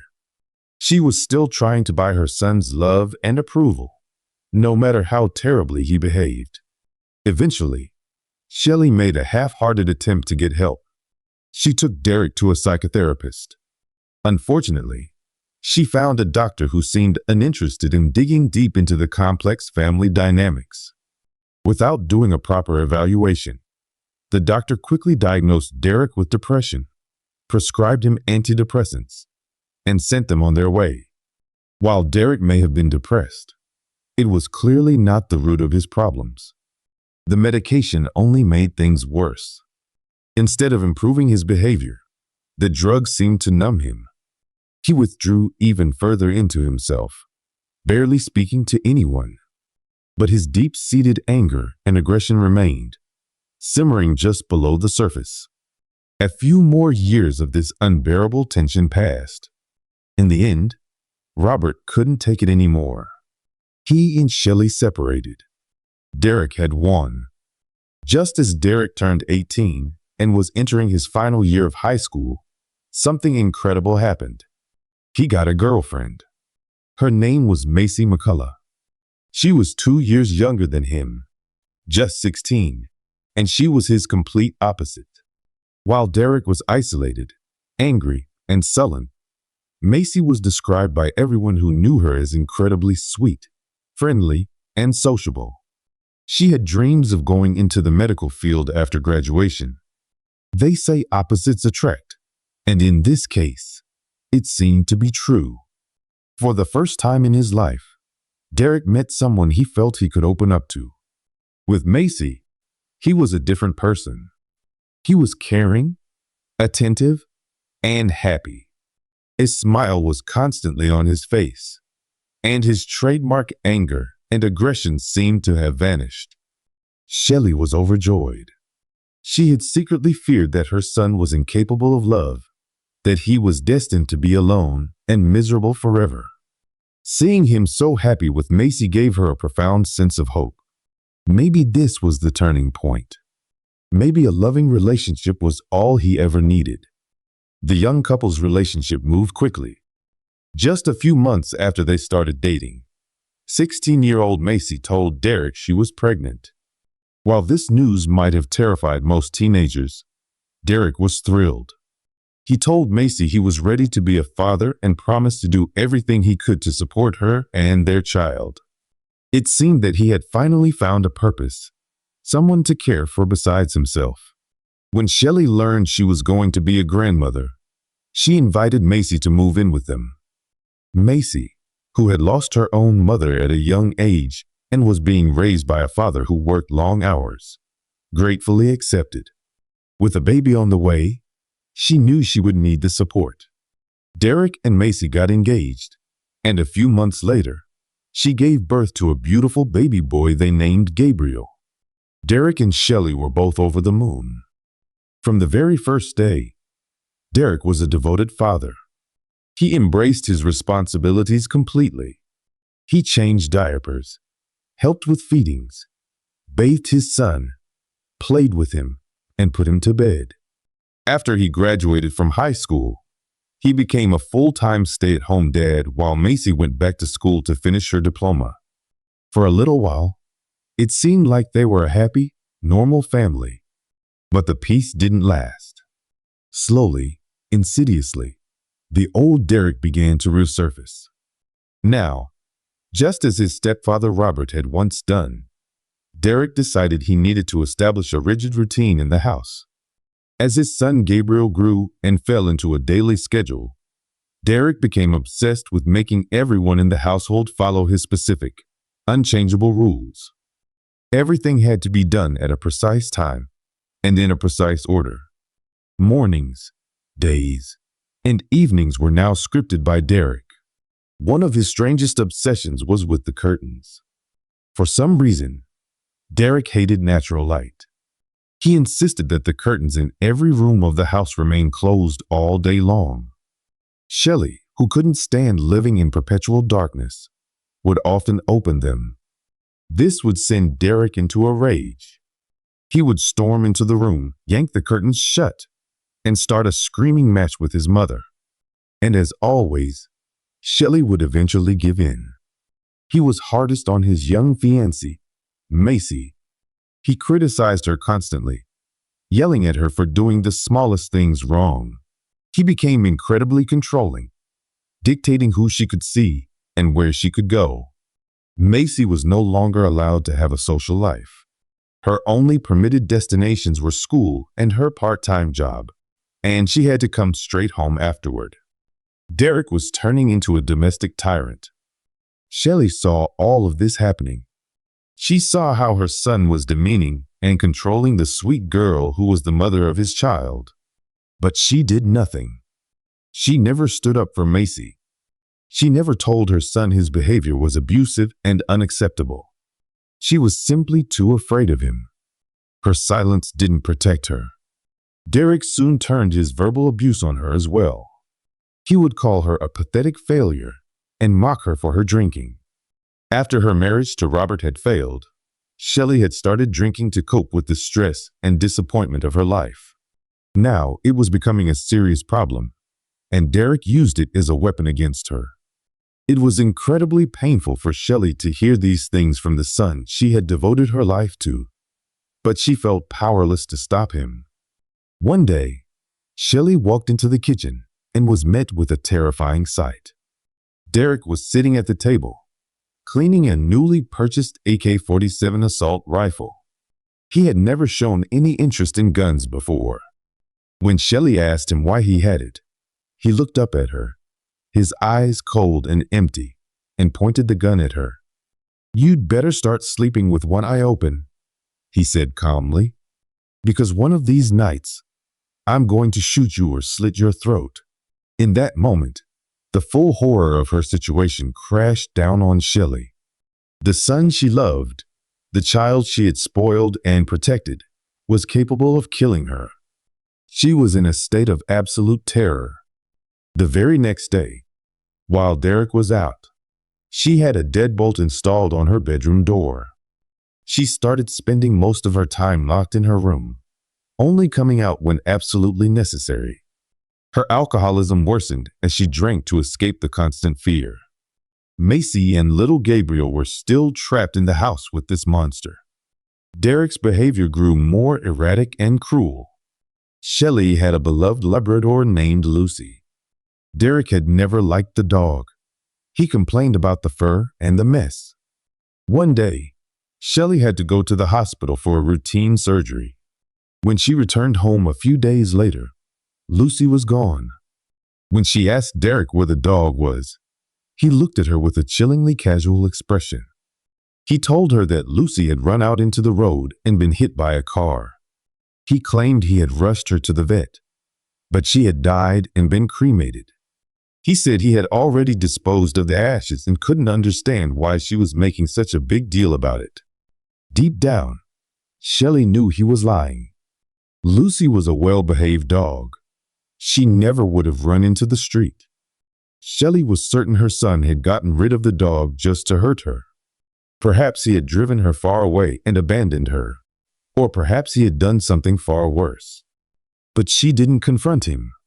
She stayed silent, swallowing her grief and her fear. This living nightmare continued for 2 years. Derek controlled every aspect of their lives through intimidation and abuse. Macy and Shelley were his prisoners. By the time Macy turned 18 and graduated from high school, she knew she couldn't take it anymore. She had to get out. She told Shelley that she wanted to leave Derek, but was terrified of what he would do to her if she tried. She also worried about her son, Gabriel, who was now 2 years old. She couldn't bear the thought of leaving him behind with his monstrous father, but she knew if she tried to take him, Derek would hunt them down. After a long period of secret, fearful planning, Macy made her decision. One day, she simply walked out of the house and did not return. She left her son in Shelley's care, believing that at that moment, it was the only way to ensure her own safety, and hoping that Gabriel would be safer without her there to trigger Derek's rage. When Derek came home and discovered that Macy was gone, he didn't explode in the way Shelley expected. Instead, his behavior became very strange. The first thing he did was walk around the house and open all the curtains, flooding the rooms with the sunlight he had always hated. Then, he began pacing back and forth in the living room, repeating the same phrase over and over again. "I will not let another man be the father of my son." Even though Gabriel was right there in the house, Derek had become completely fixated on a paranoid delusion that Macy had left him for another man, and that this new man was going to raise his child. Shelley watched him, terrified of what he might do. She even called her ex-husband, Robert, for advice. Robert, wanting nothing to do with their problems, simply told her that Derek was probably just depressed again and to leave him alone. On September 7, 2012, Shelley was out for most of the day at an Alcoholics Anonymous meeting. When she returned home in the evening, she saw Macy's car parked in the driveway. Her heart sank. She knew Macy wouldn't have come back willingly. Then she noticed the front door was slightly ajar. A wave of panic washed over her. She cautiously stepped inside and saw something that made her blood run cold. A trail of blood leading from the entryway down the hall. Her first thought was that Derek had lost his temper and punched a wall or broken a mirror, cutting himself. She followed the gruesome trail to the bathroom door, which was closed. A large pool of blood had seeped out from underneath it. With trembling hands, Shelley pushed the door open. What she saw was a scene from her worst nightmare. Lying in the bathtub, covered in blood, was Macy. Her throat had been slit. Shelley froze, her body rigid with shock and terror. The world seemed to stop. It felt like she was watching a horror movie, but this was real. 18-year-old Macy McCullough, the sweet girl who had brought a brief moment of light into their dark home, was dead. There was no doubt in Shelley's mind who had done this. Her son. Then, a new wave of terror hit her. Where was Gabriel? Could Derek have harmed his own child? She frantically searched the house, but Derek and her grandson were gone. Shelley grabbed the phone, her hands shaking so badly she could barely dial, and called 911. When the police arrived, they secured the horrific crime scene and took a traumatized Shelley to the station to give a statement. As detectives asked her questions, Shelley was almost incoherent, repeating over and over that Derek had taken Gabriel. Then, a terrifying vision filled her mind. Her enraged son, having already killed Macy, now killing his own son before taking his own life. The vision felt so real that she began to tremble uncontrollably. The police now had a murder suspect who was armed, dangerous, and had kidnapped a 2-year-old child. A massive search operation was launched immediately. Derek's face was broadcast on every news channel. The Amber Alert system flashed his description across the state. The search continued through the night. Then, at 5 a.m. the next morning, a call came in. A motel employee reported that the man on the news had just checked into a room with a small child. Armed police officers swarmed the motel, preparing to storm the room, fearing the worst. But as the tactical team was getting into position, the door to the motel room opened. Derek walked out with his hands in the air. He had heard the commotion and knew it was over. He surrendered without a fight. Inside the room, police found 2-year-old Gabriel, physically unharmed and safe. Derek was taken into custody. He was allowed one phone call. He called his mother, Shelley. In that call, for the first time in his entire life, Derek told his mother that he loved her. He said he was sorry for how things had turned out and asked her to take care of Gabriel. The evidence against Derek was overwhelming. Macy's blood was found on his clothes and in his car. The murder weapon, a knife, was easily recovered. An autopsy revealed the sheer brutality of the attack. Macy had fought for her life, but she stood no chance. The case was a slam dunk for the prosecution. Derek was charged with first-degree intentional homicide. In a final, shocking display of her lifelong pattern of behavior, Shelley's first instinct was to try to fix it. She hired a lawyer for Derek and even planned to testify in his defense. The mother whose son had threatened to kill her, terrorized her, and had just brutally murdered the mother of her grandchild was still trying to protect him. But there was nothing she could do. Facing a mountain of evidence, Derek eventually accepted a plea deal. He was sentenced to life in prison with the possibility of parole after 40 years. Shelley was granted full custody of her grandson, Gabriel. Haunted by what had happened, she could not bear to return to the home that had been the site of so much fear and tragedy. She sold the house and moved away, seeking a quiet, anonymous life where she could try to raise Gabriel differently and hopefully break the cycle of dysfunction. It was a Wednesday night in Georgia when Theresa left her sister's house, filled with the excitement of a new beginning. Her new apartment was ready, representing the fresh start she had long waited for. Everything in her life felt like it was finally aligning. At approximately 10:30 p.m., she placed one final phone call to a friend.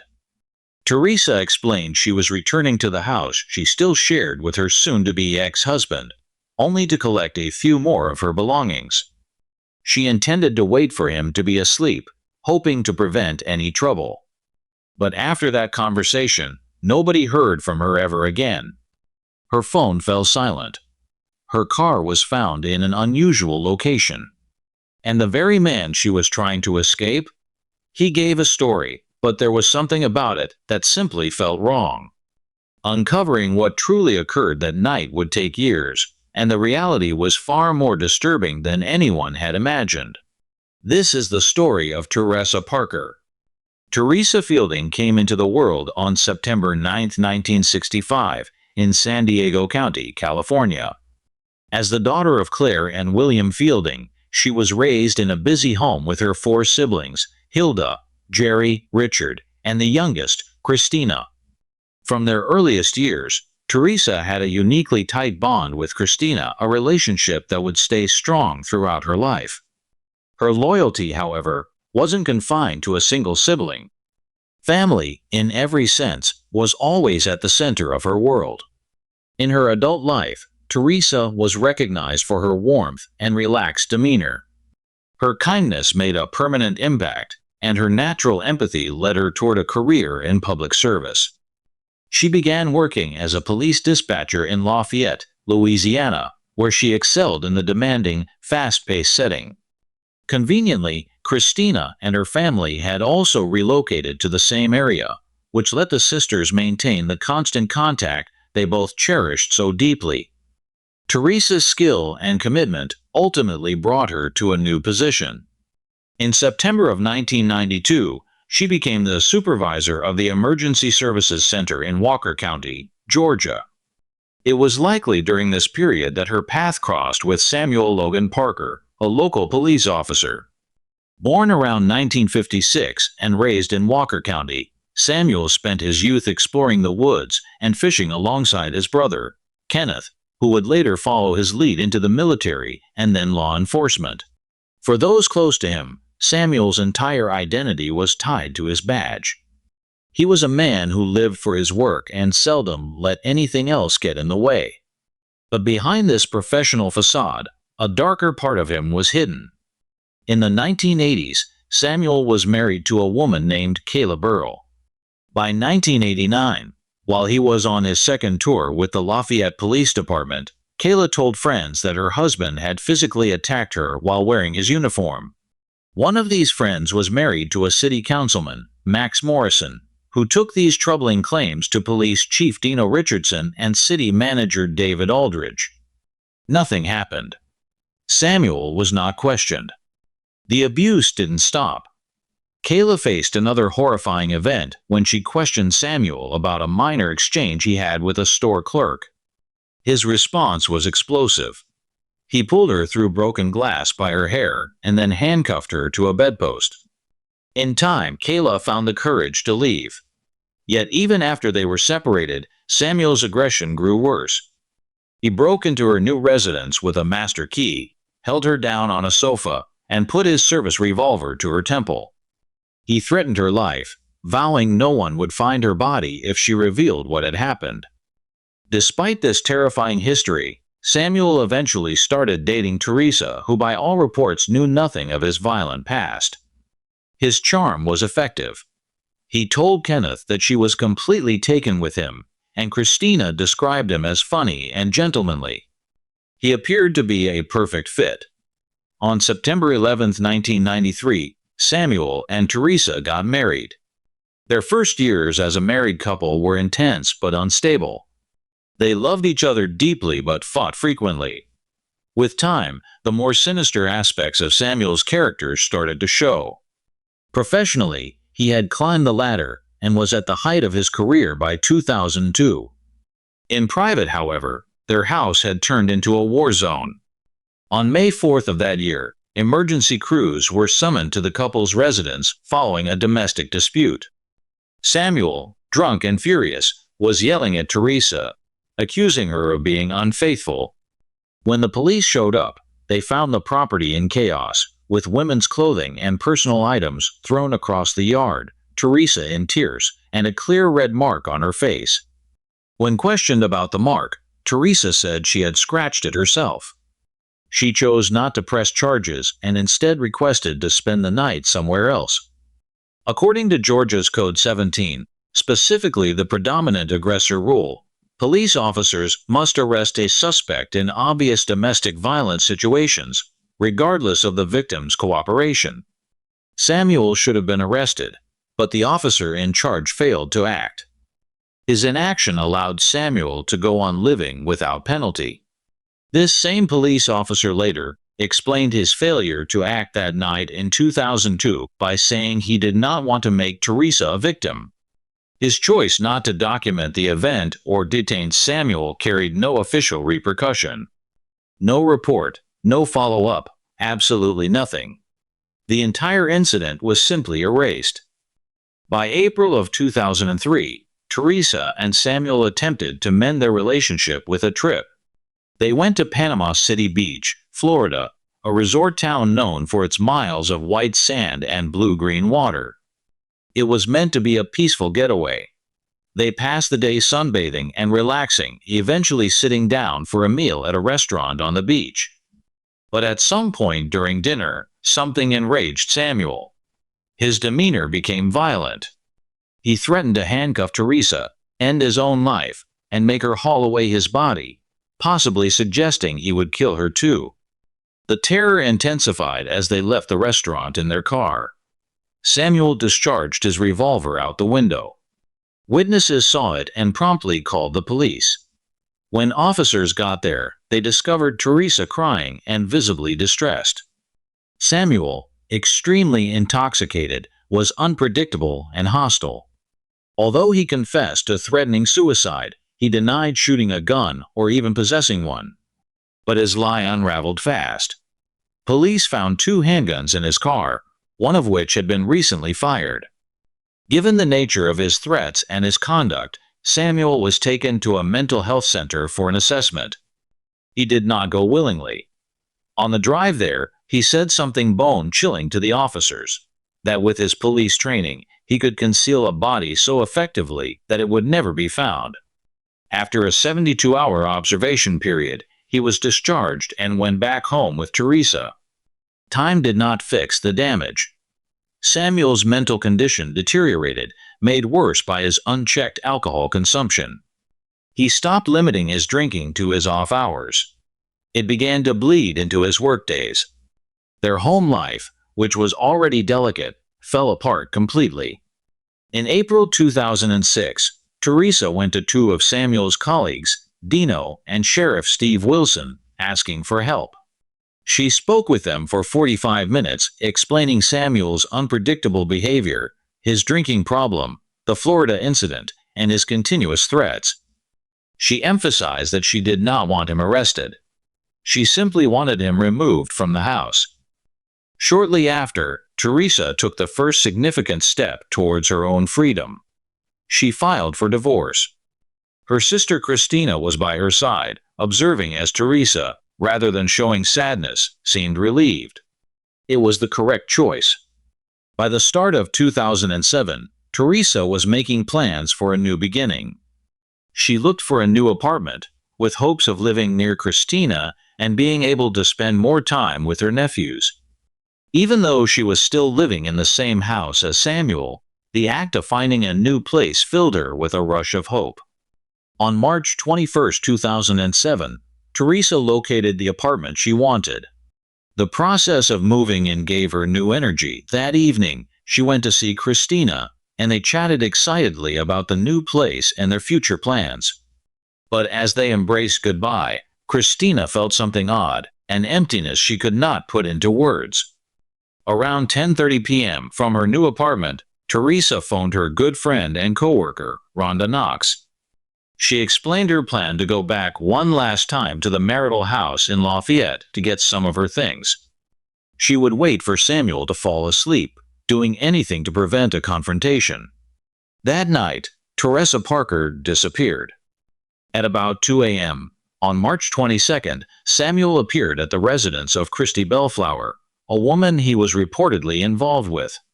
From her phone, he called a fellow officer, Ben Chaffin. What he revealed to Ben was horrifying. He said he had done something to Theresa, and then claimed nobody would ever find her.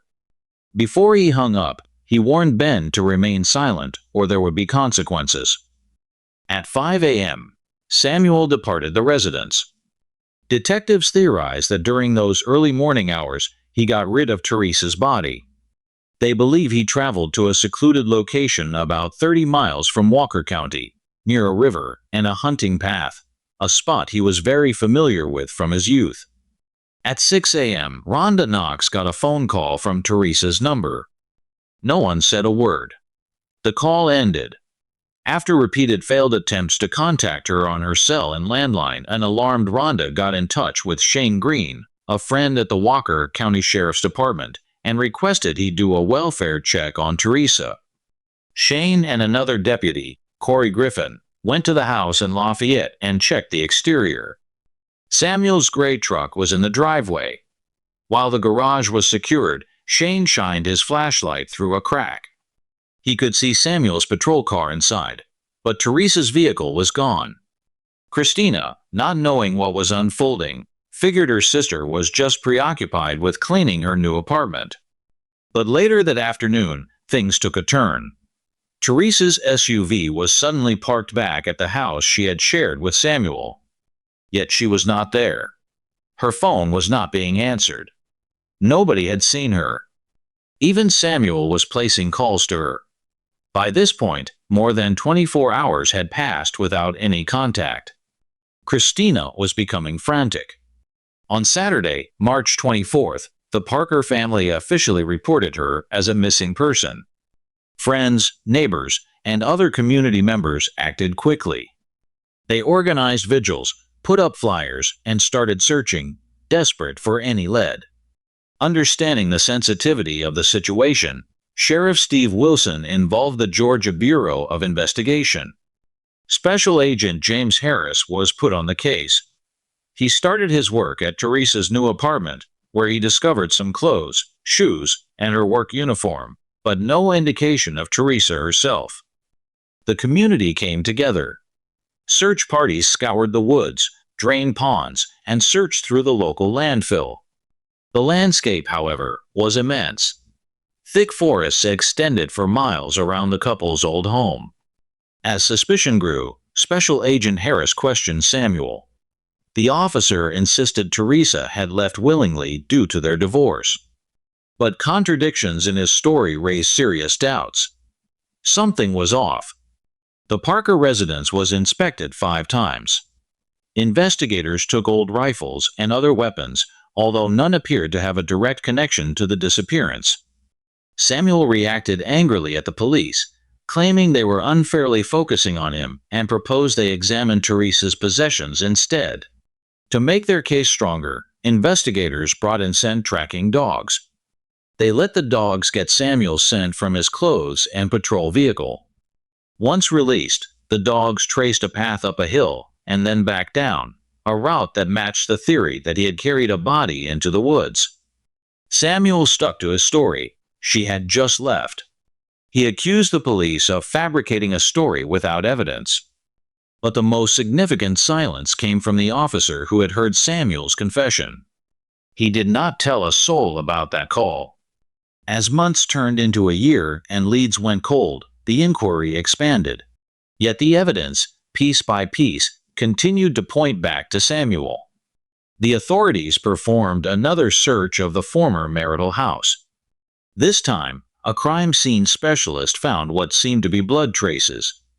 The case was shifting from just a missing person to something more sinister. As forensic specialists did their work, another troubling fact came to light. Samuel's truck had been obviously cleaned. The inside had been wiped down, erasing any visible evidence. But the case against him, quietly building for months, was about to hit its peak. After a 25-year career, Samuel Parker was terminated from the Lafayette Police Department, not for any misconduct on the job, but for storing explosives inside his locker at work. The firing was confirmation of what many already suspected. Samuel was spiraling out of control. He had lost respect for the badge he once revered and the institution that had protected him. Then came the discovery that altered the entire investigation. Forensic tests confirmed that Theresa's blood, along with Samuel's DNA, was present in the back of his truck. With this evidence, on February 4, 2008, Samuel was arrested and officially charged with the murder of his wife. He held to his narrative that Theresa had gone to Florida, or perhaps to Mexico, but there was no body, no concrete proof. Nevertheless, the case proceeded to trial. On August 17, 2009, the trial commenced. He did not take the stand in his own defense. Instead, his defense team suggested that Theresa could very well still be alive. Samuel's first wife testified, recounting the horrors she had experienced. Then, in a moment that sent a shock through the courtroom, Officer Ben Chaffin at last revealed what he had concealed. He described the early morning phone call from Samuel, where he admitted to murdering Theresa and boasted that her body would never be located. Witness after witness testified how Samuel frequently bragged about knowing the Georgia wilderness so well he could hide a body that would never be found. With this testimony and a network of circumstantial evidence, the prosecution laid out a detailed timeline, showing how Samuel could have taken Theresa's life and hidden her remains. The defense fought back, insisting there was no direct proof connecting him to her death, no body, no murder weapon, no witness to the crime. But in September 2009, the jury returned with their decision. Guilty of malice murder, making false statements, and violating his oath as an officer. The judge gave Samuel Parker a sentence of life in prison without the possibility of parole. He displayed no emotion. On the other side of the courtroom, Theresa's family cried.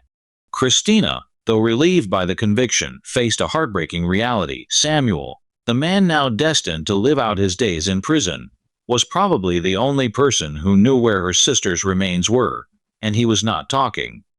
Samuel's lawyers submitted an appeal, claiming the evidence was not strong enough and the trial was unfair. They asked for a new trial, but fate had a different outcome in store. 3 years after Theresa went missing, on the afternoon of Monday, September 20, 2010, a man named David was on a break from a long day of hauling corn. While on a walk through a wooded area near the eastern bank of the Chattooga River, close to the Alabama line, he came across something strange. It was a human jawbone. David quickly notified the authorities. That same evening, more skeletal remains were found in the same location. As night came, the search was temporarily stopped. The following day, with a bigger crew, investigators went back to the location. More bones and fragments of clothing were found in the vicinity. Ironically, at that exact moment, another search for Theresa's body was in progress, but it was happening in a completely different location, far from the state border. Once the remains were collected, forensic specialists started their analysis. By comparing dental records, they made the devastating confirmation: it was Theresa. And even today, he has never revealed what took place that night. Even though investigators had found Theresa Parker's remains, a key question was still unanswered. How exactly did her body get to that remote location? It might have been the spot where Samuel initially left her, or river currents could have moved her remains there over the years. No one could be certain. After 3.5 years of exposure to the weather, forensic specialists could not pinpoint an exact cause of death. But the doubt was gone. Theresa was found. On the evening of Tuesday, September 21, 2010, the Georgia Bureau of Investigation and the Walker County Sheriff's Office started to inform all the agencies that had been involved in the case. Most critically, they reached out to Theresa's family. After years of suffering and relentless searching, the Parker family finally had a measure of closure. That Wednesday, shortly after noon, Sheriff Steve Wilson held a press conference. Between 3 p.m. and 5 p.m., local journalists assembled outside the Walker County Courthouse, their cameras set for the announcement, just in time for the evening broadcast. The press conference was held in the Public Affairs room in the basement of the Commissioner's office. "It's a difficult day to make this report," Sheriff Wilson stated, "but it's a day that provides some peace to the family, to her loved ones, to her co-workers, and to the hundreds who worked on this case tirelessly for over 3 years." Following his statement, which took about 15 minutes, Wilson answered questions from the media. He confirmed that his department had never given up its search for Theresa. Now, with the recovery of her remains, the jury's decision felt completely validated. The officials conveyed their deep condolences to the Parker family, admitting that while their loss could never be undone, they could at least now provide her with a proper burial. Even those who had once defended Samuel now had their doubts erased. The discovery of Theresa's remains changed everything, destroying any last bit of belief in the former officer's innocence.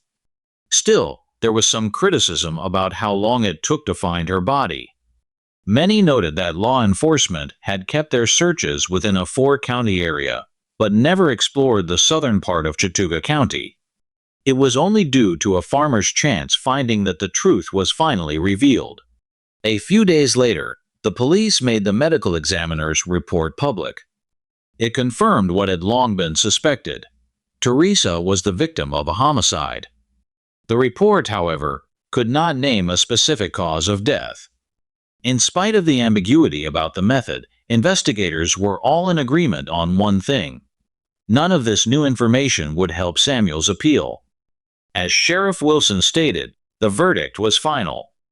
On Thursday, October 7, 2010, loved ones came together at the Walker County Civic Center for a memorial service to honor Theresa. Friends, family, and members of the community attended to offer their last respects. The next day, a funeral service was conducted at the First Baptist Church of Lafayette. The burial was held on Saturday, October 9th. Sheriff Wilson was there in person. By then, Samuel Parker had been serving his life sentence for 14 months in a Georgia state prison. In an unusual move, he gave an exclusive interview to a local news station. Showing no regret, he continued to declare his innocence, slammed the prosecutors, and said they had twisted his character. He insisted the evidence had been tampered with and that he was unfairly depicted as violent and unstable. But the courts were unmoved. In November 2014, the Georgia Supreme Court affirmed his conviction.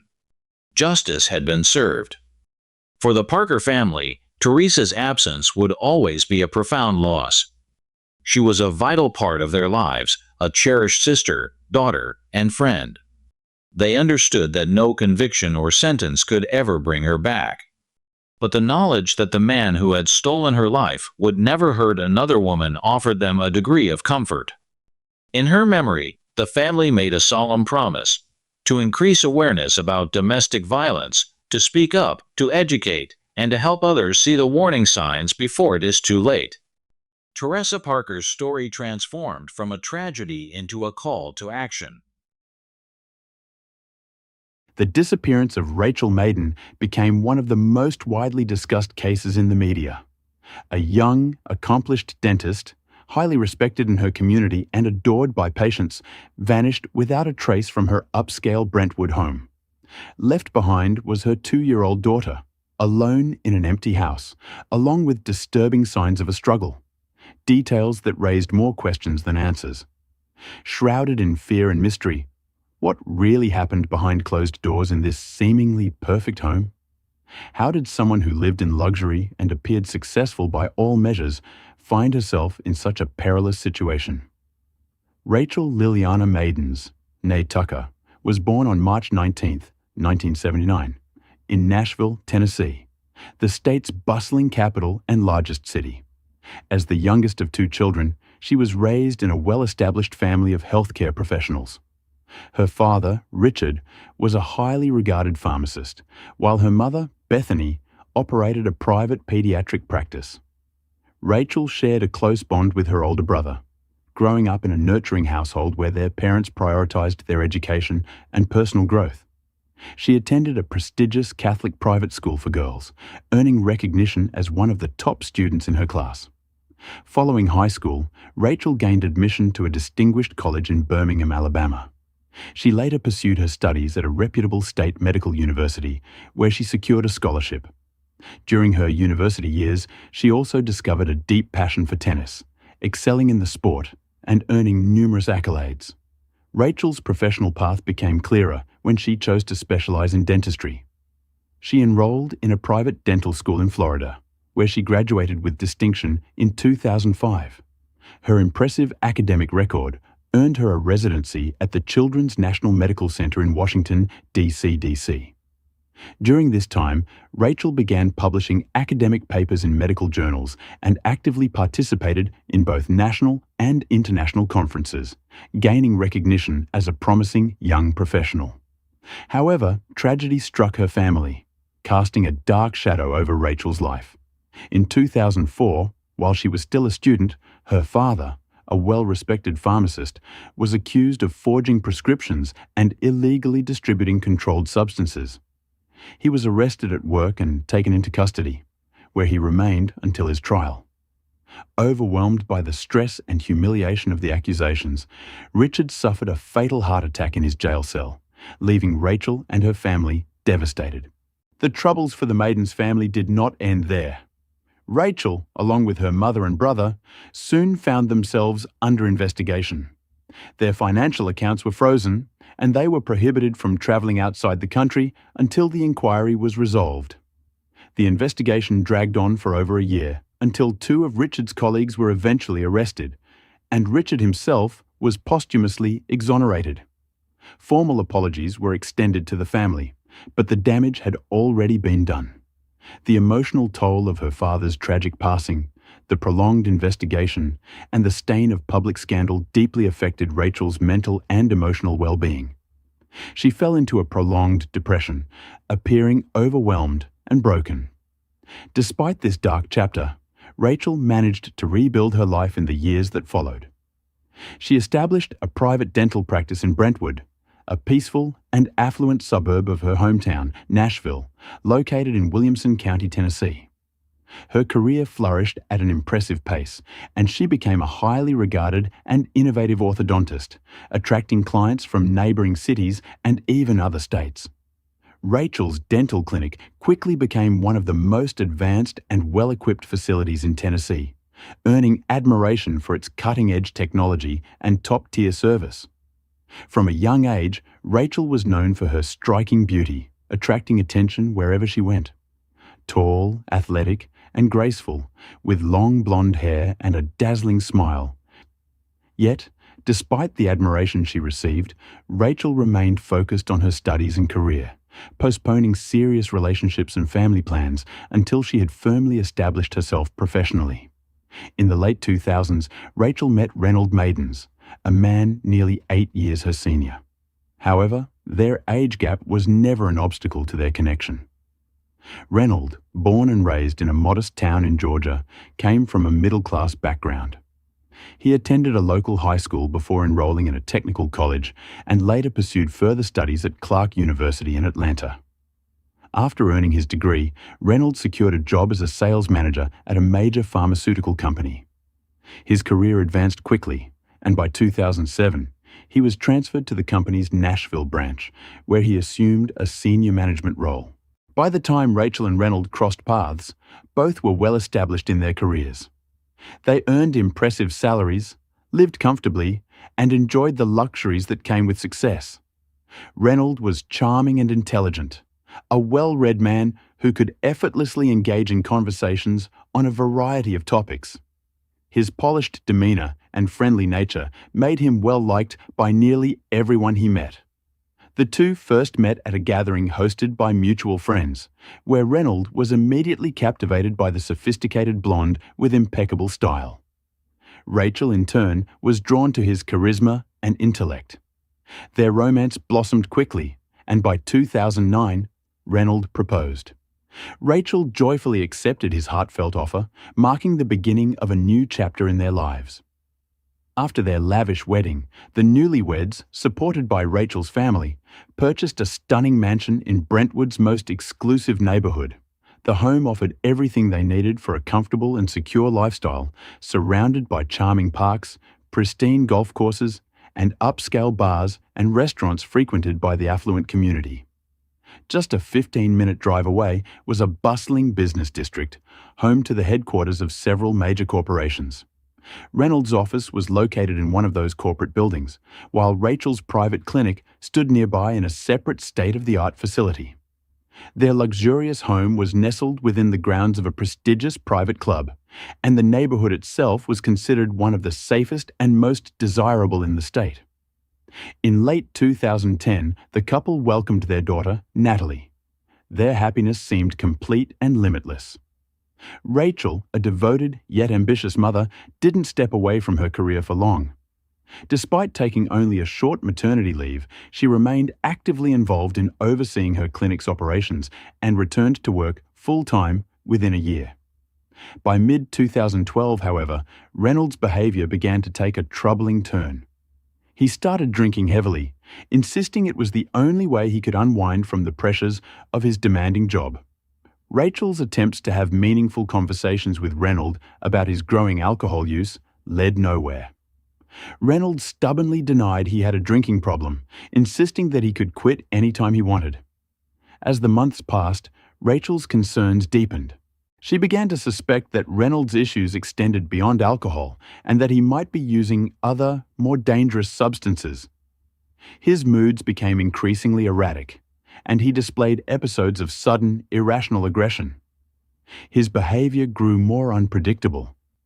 Any attempt to discuss the situation either resulted in explosive arguments or was met with complete denial, leaving Rachael feeling helpless and deeply concerned.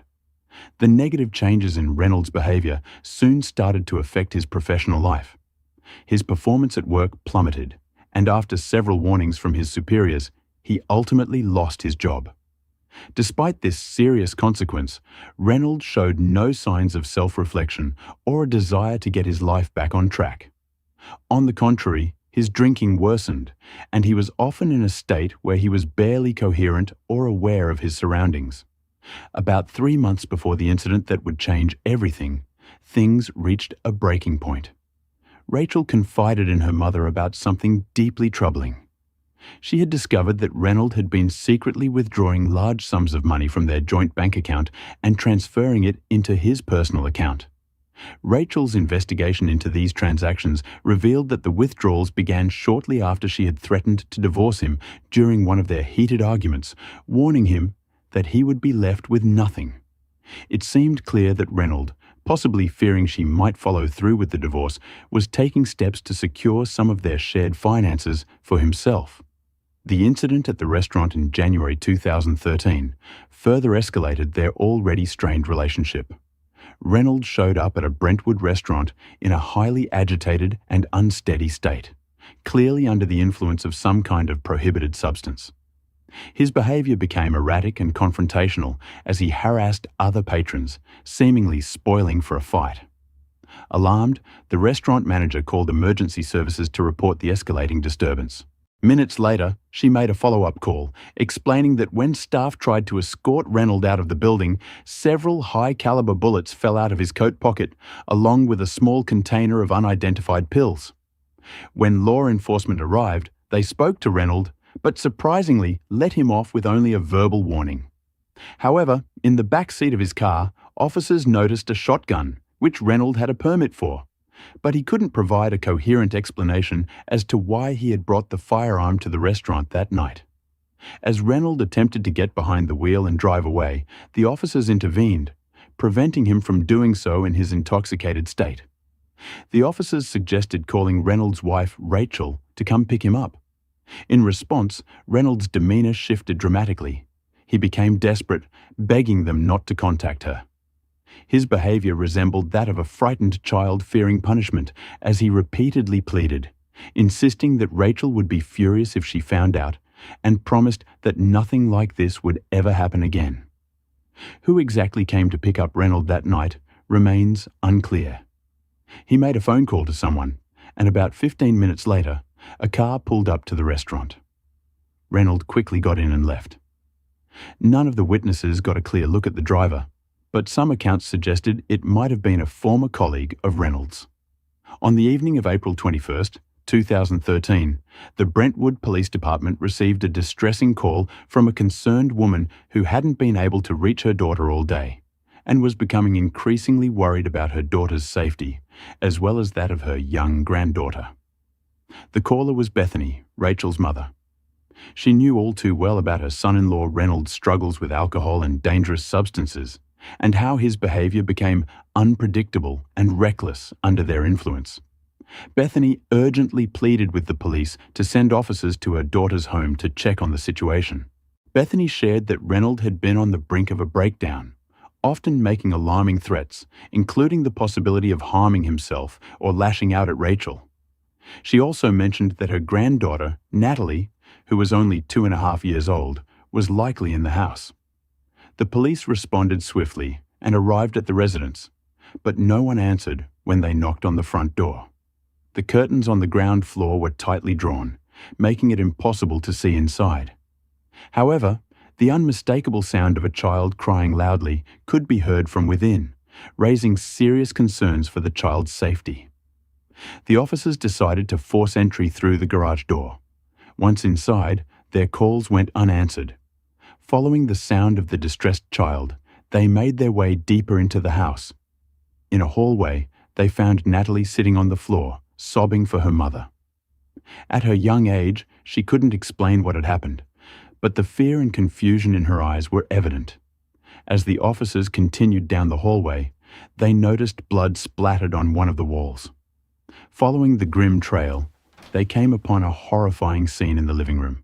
Rachael, aged 34, was found lifeless on the floor, with a shotgun discarded on a nearby couch. An investigation later revealed that she had suffered 9 gunshot wounds, in addition to 2 blasts of buckshot fired into her back. There was no chance for Rachael to survive the brutal attack. The hallway, entryway, living room, and even the bedroom door were covered in blood. It was clear that the violent act had unfolded throughout these areas, with Rachael being pursued and attacked as if she were a target in a shooting range. After the assault, the perpetrator had wrapped her body in a blanket and attempted to clean up the bloodstains from the floors and walls. However, there was far too much blood, and the effort was quickly abandoned. The suspect then fled the scene. Reynolds was the prime and only suspect in this horrifying crime. Reynolds was immediately declared a wanted fugitive.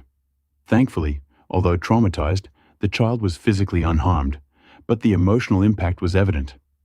It appeared that she had witnessed the entire horrific ordeal, a terrifying experience for someone so young. Bethany, devastated and in shock upon hearing the news, rushed to her daughter's home to take her granddaughter into her care. The high-end country club where the crime took place was swarming with law enforcement officers. They canvassed the neighborhood, questioning residents in hopes that someone had seen something or could provide clues about the suspect's whereabouts. The search for Reynolds was extensive, involving aerial support with helicopters, as authorities considered him extremely dangerous due to his unstable behavior. His photograph was broadcast on the evening news, along with a public plea for any information about his location. The community was also warned that he might still be armed. During a search of the house, investigators found a note, more accurately, a full letter written by the suspect. In the letter, Reynolds offered an apology to his young daughter, though he never explicitly mentioned what he had done. He also expressed his gratitude to his mother-in-law and Rachel's other family members, thanking them for their kindness and support over the years. He wrote about his love and appreciation for them, but then launched into a tirade about how his wife had made his life unbearable. Reynolds described how Rachael allegedly belittled and pressured him, claiming that things had only worsened after he lost his job. Reaching a breaking point, he said he could no longer endure the situation. Throughout the letter, Reynolds placed blame squarely on Rachael, painting her as domineering from the start of their relationship and claiming that she had systematically broken him down and controlled him.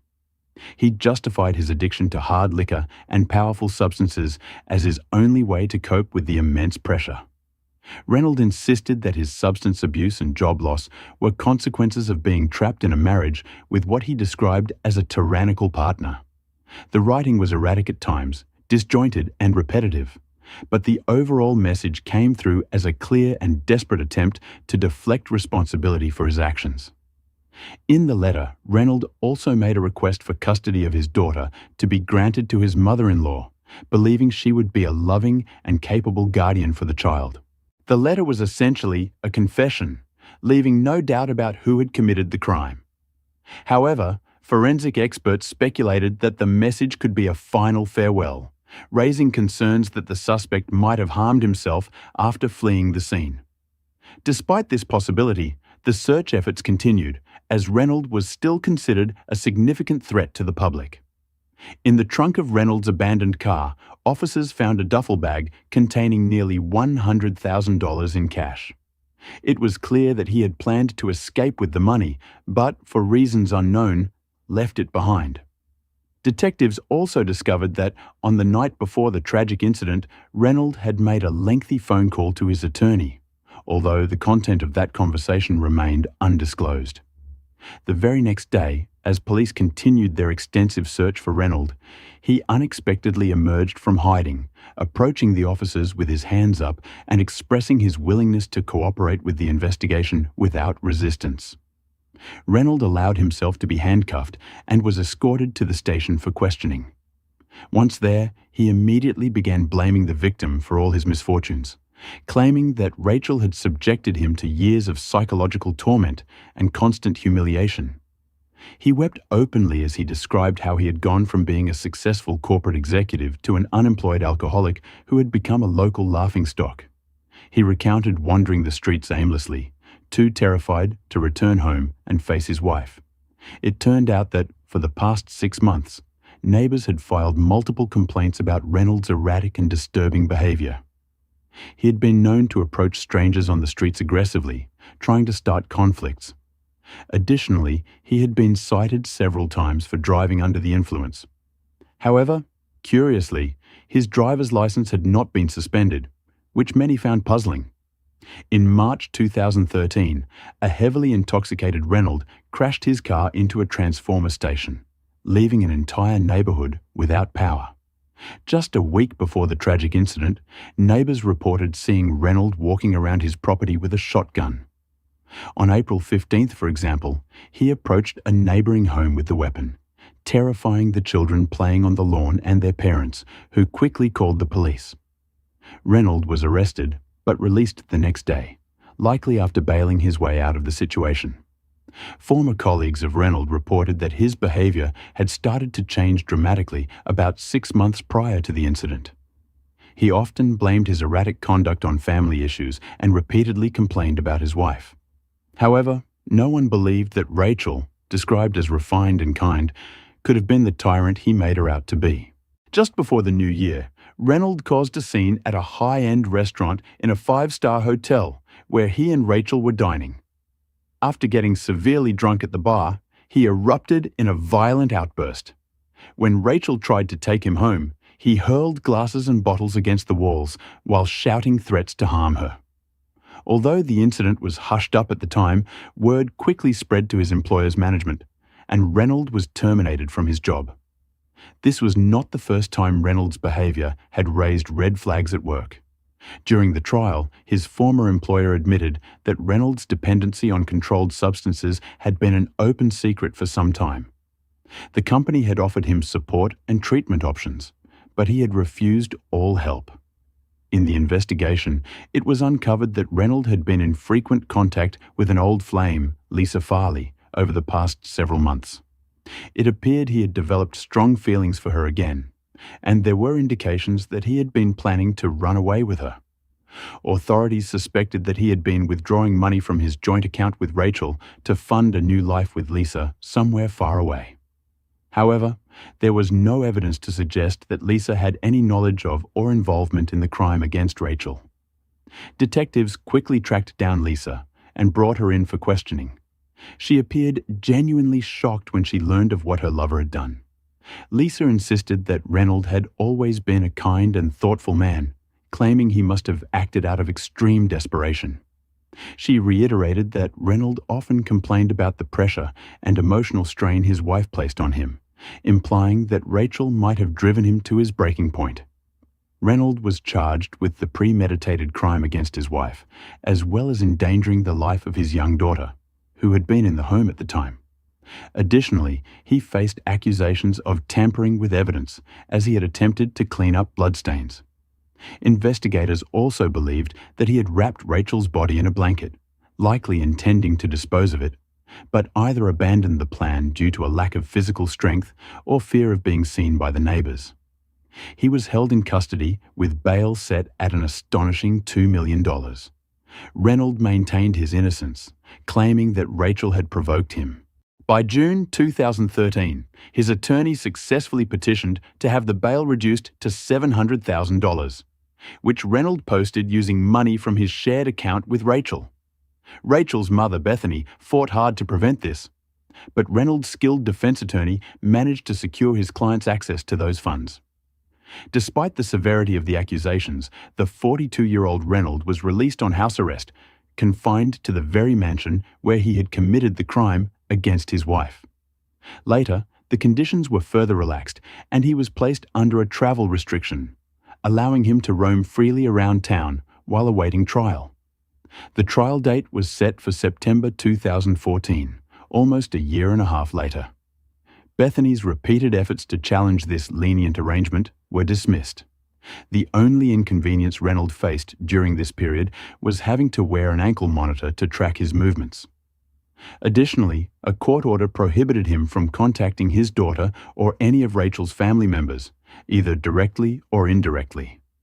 About 6 months later, Bethany finally succeeded in getting a court order that barred Reynolds from using the assets he had accumulated with her late daughter's funds and revoked his right to live in the mansion. This victory gave her a sense of control, but the legal battles were far from over. However, this didn't stop Reynolds from brazenly returning to the house and taking whatever he deemed valuable, including high-priced possessions. His audacity outraged everyone, and contempt of court charges were filed against him. Yet, his defense attorney managed to have these charges dismissed once again, maneuvering Reynolds out of trouble. Reynolds seemed to slip through the cracks of the legal system repeatedly, using the funds he had effectively stolen from Rachael's personal and shared accounts to cover his mounting legal expenses. Despite Bethany and her family's efforts to recover or freeze the stolen money, they were unsuccessful. Reynolds often appeared in court with a smug grin, reveling in the sense that he was untouchable. A dangerous individual, responsible for a brutal crime committed in front of a young child, was allowed to remain free. Witnesses repeatedly highlighted Reynolds' history of substance abuse, noting how he became erratic, aggressive, and uncontrollable when under the influence. Yet, despite the severity of his actions, Reynolds' attorney once again managed to convince the judge that he posed no significant threat. The legal system seemed to bend to Reynolds' advantage time after time. After his arrest in December 2013, when he was found under the influence of controlled substances and attempting to break into a stranger's home, there was a glimmer of hope that he would finally face the consequences of his actions. Reynolds' incoherent ramblings, threats, and false claims of being a police officer during the attempted break-in painted a picture of a man clearly in crisis. His bail privileges were revoked, and for a brief moment it appeared that he would remain in custody, awaiting trial. Under Tennessee law, the collection of charges Reynolds faced could have led to the death penalty, and it seemed that he might finally be held accountable for the string of crimes and destruction he had caused. However, this was just another chapter in a lengthy saga of Reynolds' manipulation of the legal system. The plea deal struck in mid-September 2014 shocked many, especially Rachael's family, who had hoped for a much harsher sentence. Reynolds pleaded guilty to second-degree murder, evidence tampering, and endangering the welfare of his daughter, which brought the trial to an unexpected and anticlimactic end. His cooperation in pleading guilty earned him a reduced sentence, and he was handed a 25-year prison term, far less than the 60 years the prosecution had sought. Moreover, his eligibility for parole after just 15 years, contingent on good behavior, was another point of contention for those who believed the justice system had failed Rachael and her daughter. In the courtroom, Reynolds' apology to his daughter and Rachael's family felt hollow and insincere. Bethany, in particular, was devastated by the leniency of the sentence, viewing it as an insult to the memory of her daughter and the pain she had endured. She relentlessly pursued appeals and participated in media interviews, hoping to highlight what she saw as a miscarriage of justice. Despite her efforts, the sentence remained unchanged. In the end, Rachael's daughter Natalie found herself under the care of her maternal grandmother, Bethany. According to the terms of Rachael's estate, Natalie would eventually inherit her mother's assets when she reached adulthood, a bittersweet legacy that would provide for her, but could never replace the love and care of the mother she had lost so tragically. In July 2009, 55-year-old Gloria Marmolejo vanished without a trace from her home in El Paso, Texas. Just the day before, she had unexpectedly returned from a trip and discovered something inside her home, something she had likely feared or suspected for a long time. Within hours, all contact with her was lost. No calls, no texts, no updates, nothing. When her son suggested she might have left to clear her head, her family became uneasy. This wasn't like Gloria at all. She wasn't the kind of person who would just disappear without a word. A few days later, things took a darker turn. Her car was found abandoned, while all of her personal belongings were still neatly arranged back at the house. What started as a standard missing persons report slowly unraveled into a horrifying story of secret relationships, a double life, and a betrayal that would lead to murder. El Paso sits in the far western corner of Texas, right on the border of Mexico. The city is known for its unique blend of cultures, its tense border dynamics, and its reputation for higher crime rates. Despite all that, many families there live with a strong sense of community, tradition, and family loyalty. It's the kind of place where Sunday gatherings are sacred and roots run deep. It was in this city that Gloria Marmolejo was born on July 28, 1954. She came from a large, tight-knit Mexican-American family, where values like loyalty, resilience, and love for family were passed down through generations. In the early 1970s, Gloria met Armando Marmolejo. He charmed her quickly, and the two were married on October 11, 1975. Gloria gave her everything to the relationship, always standing by Armando, never letting anyone speak poorly of him, and fully committing to the life they were building. They had 2 sons together, Manny first, followed a few years later by David. At first, the family seemed like a portrait of stability. A modest home, holidays spent together, and a rhythm of daily life that felt normal and secure. But things changed after David's birth. Armando took a job that, according to him, required constant travel. He was home less and less until eventually he was barely there at all. His business trips became more secretive, and even relatives were left in the dark about where he was or what he was doing. By the time David was around 6 years old, Armando had essentially vanished from their lives. In April 1995, Gloria made the separation official. She filed for divorce. Armando relocated to another state and cut off all contact with both sons. Despite everything, Gloria refused to let it break her. She adapted and turned her full attention to raising her boys. According to her brother, she had a unique bond with each son, nurturing them in different ways, based on their personalities and what they needed most. As the boys became men, they began to drift apart, each following his own direction. Manny settled into a stable lifestyle, while David seemed to struggle with focus, frequently shifting careers and goals. Eventually, Gloria found herself living alone. But even then, she refused to fall into loneliness or regret. At age 50, she made a bold decision. She left the job she had held for 27 years, went back to school, and earned a degree in management. Soon after, she began working as a real estate agent, a role that not only gave her income, but a renewed sense of independence and purpose. Her life settled into a comfortable routine. She lived in a clean, organized home, surrounded by a small but well-kept garden, a peaceful corner of the world she had worked hard to build for herself. Gloria had always taken pride in her home. She spent her days gardening, reading, and enjoying the fresh air, finally at peace after years of challenges and sacrifices. But that peace was about to be shattered. One of Gloria's longtime neighbors, an elderly man, became seriously ill. Not long after, his adult son moved in to care for him. His name was never mentioned in case files, but his presence did not go unnoticed. Gloria began to notice strange things. She often saw someone watching her from behind the bushes that bordered her yard. Whoever it was always stayed hidden, never too close, but she could feel the stare. Intense, invasive, unsettling. One day she even caught him holding something that looked like a phone or a camera, clearly recording her. And this wasn't just a one-time incident. It kept happening. The sense of safety she had always felt in her own home, gone. She tried not to panic. She didn't want to jump to conclusions. But the tension, it kept building. Still, she never called the police.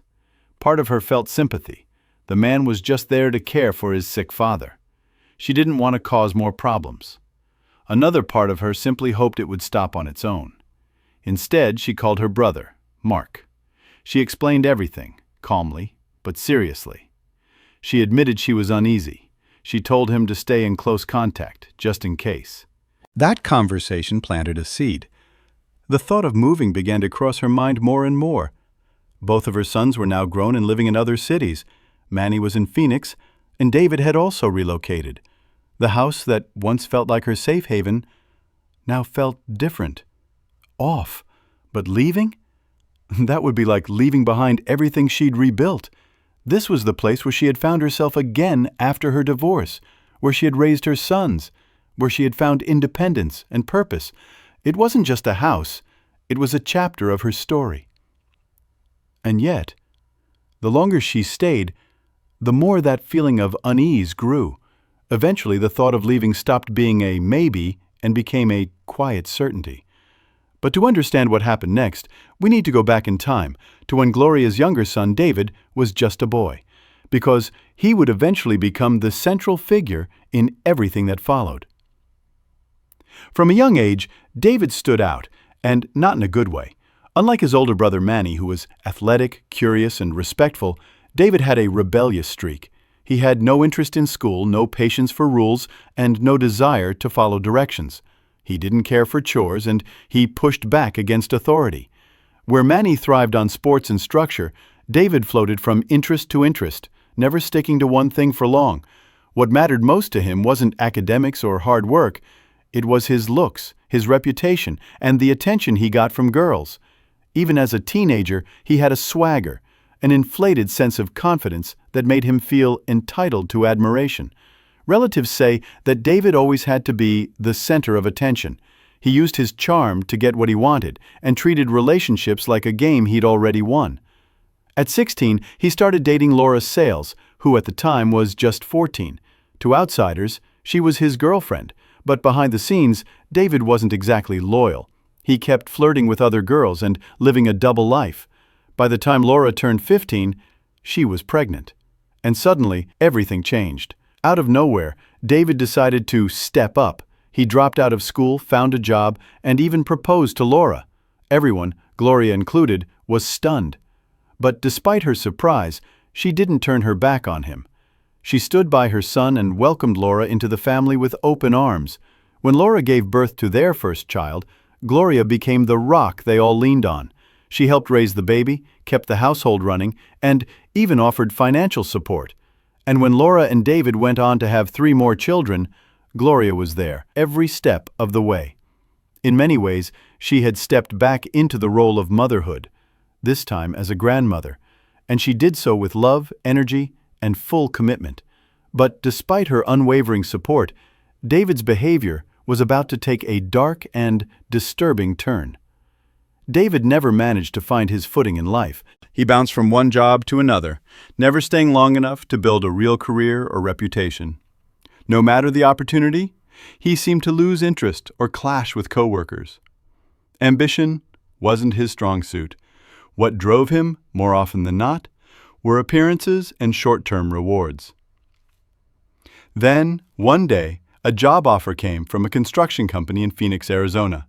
On paper, it was a step up, a more stable position, better pay, and the potential for upward mobility.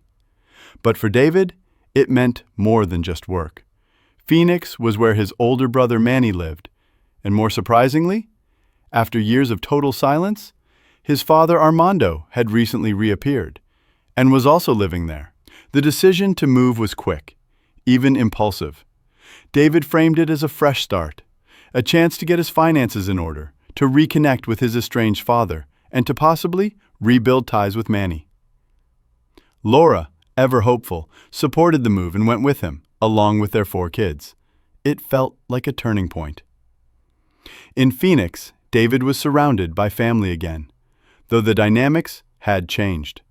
Armando now lived with a different partner and was raising 2 younger children, Jonathan and Maria. Maria was only 11 when David came back into her life. From the very beginning, she was drawn to her older brother, charmed by his confidence, intrigued by his tattoos, and mesmerized by the attention he gave her. To her, David was like something out of a storybook, cool, older, mysterious, and endlessly fascinating. She began spending a lot of time at David and Laura's home. She'd help with chores, play with the kids, or just hang out. Her presence became routine. With Laura juggling the responsibilities of raising 4 children, any help was welcome, and Maria was more than willing to step in. No one thought much of it. It seemed like a healthy family connection, a little sister bonding with her older brother.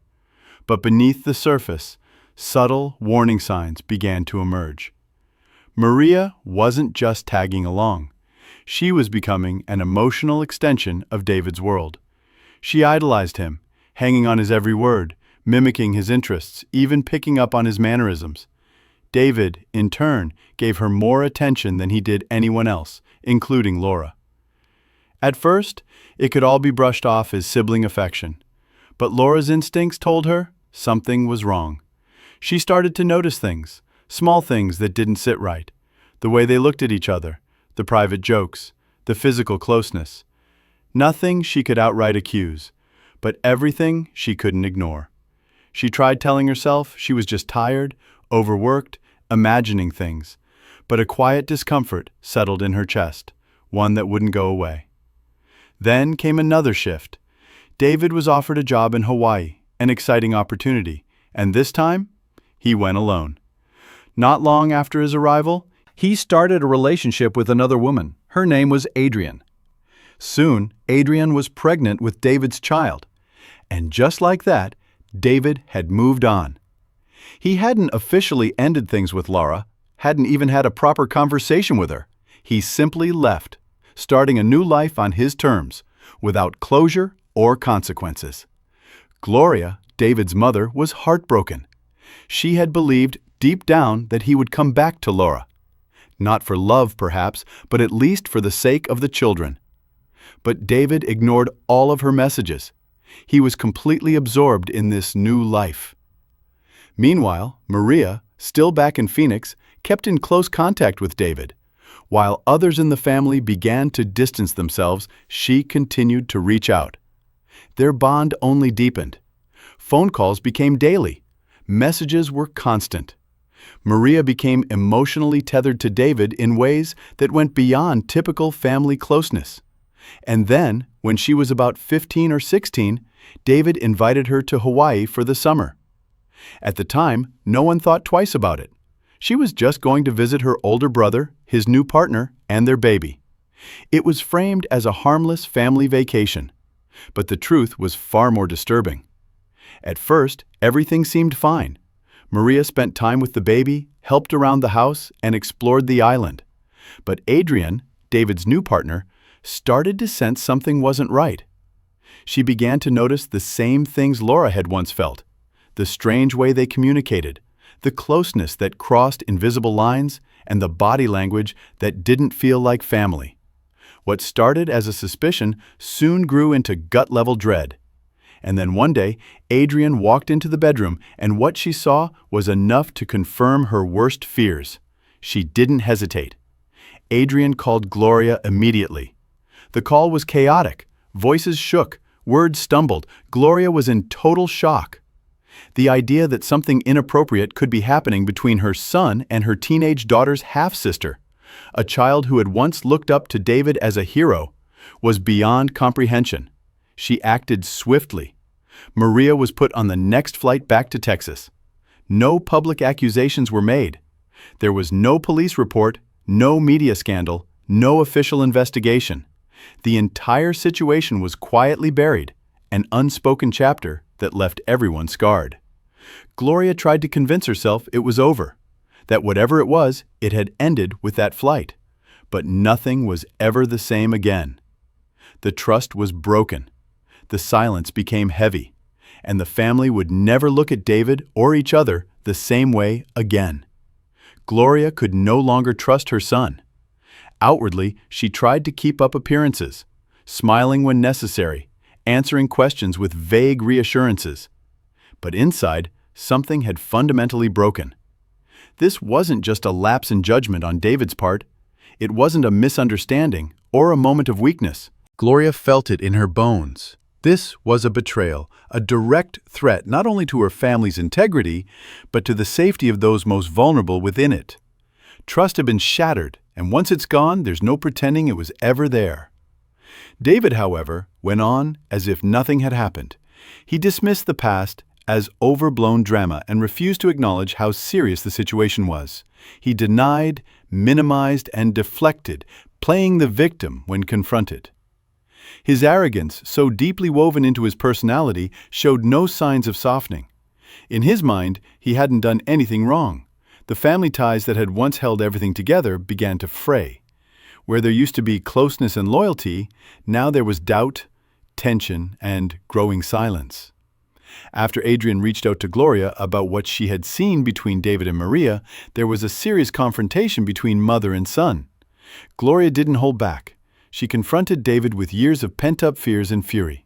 She demanded that he cut off all contact with Maria immediately and made it crystal clear that she would never, under any circumstances, tolerate such behavior again.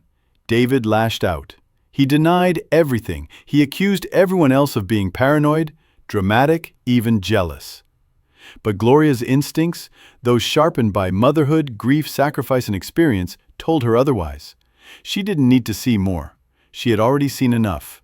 His behavior, his words, his deflections, they all pointed to a truth he was too proud to admit. Then, as if life hadn't already delivered enough shocks, another blow landed. Just weeks after Maria returned to Texas, David was in a horrific motorcycle accident on one of Hawaii's winding, rain-slicked roads. He lost control, the bike skidded, and the crash was so violent that he lost one of his legs. When Gloria heard the news, despite everything, despite the accusations, the shame, the shattered trust, she dropped everything and flew to Hawaii, because when it came down to it, he was still her son. Every argument, every sleepless night, every whispered conversation behind closed doors, it all faded when she saw him lying in that hospital bed, broken and in pain. Her maternal instinct kicked in. No matter how angry she was, love doesn't vanish that easily. Throughout David's recovery, Gloria never left his side. She was there during every painful physiotherapy session. She helped him eat, shower, and adjust to a life that would now require mobility aids and a new sense of independence. Nurses often said that Gloria was more dedicated than most family members they had seen. She was always there, quietly encouraging, brushing his hair out of his face, whispering, "You're still you, and I'm still here." David, to his credit, seemed to recognize that. In rare, vulnerable moments, he admitted to others that his mother had saved him, not just physically but emotionally. But Gloria wasn't doing it blindly. She was watching. When the long months of rehabilitation ended and David was finally strong enough to travel, Gloria made a proposal.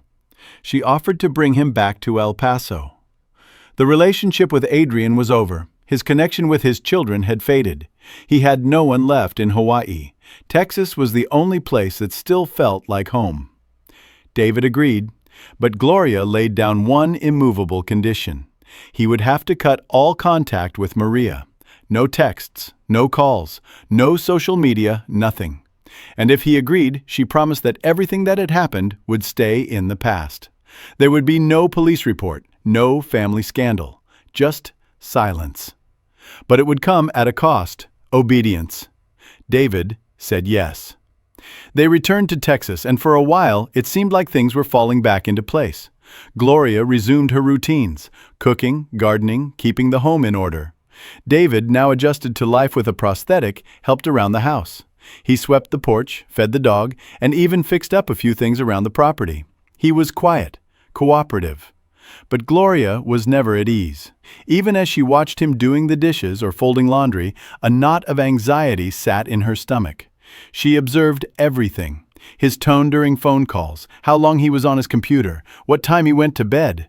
She told herself, he's changed, he's learning. But a voice deep inside whispered back, watch him. Next door, the same neighbor, the one who used to watch her from the bushes, was still living there. His mere presence still made her skin crawl. But now that David was home, she felt safer.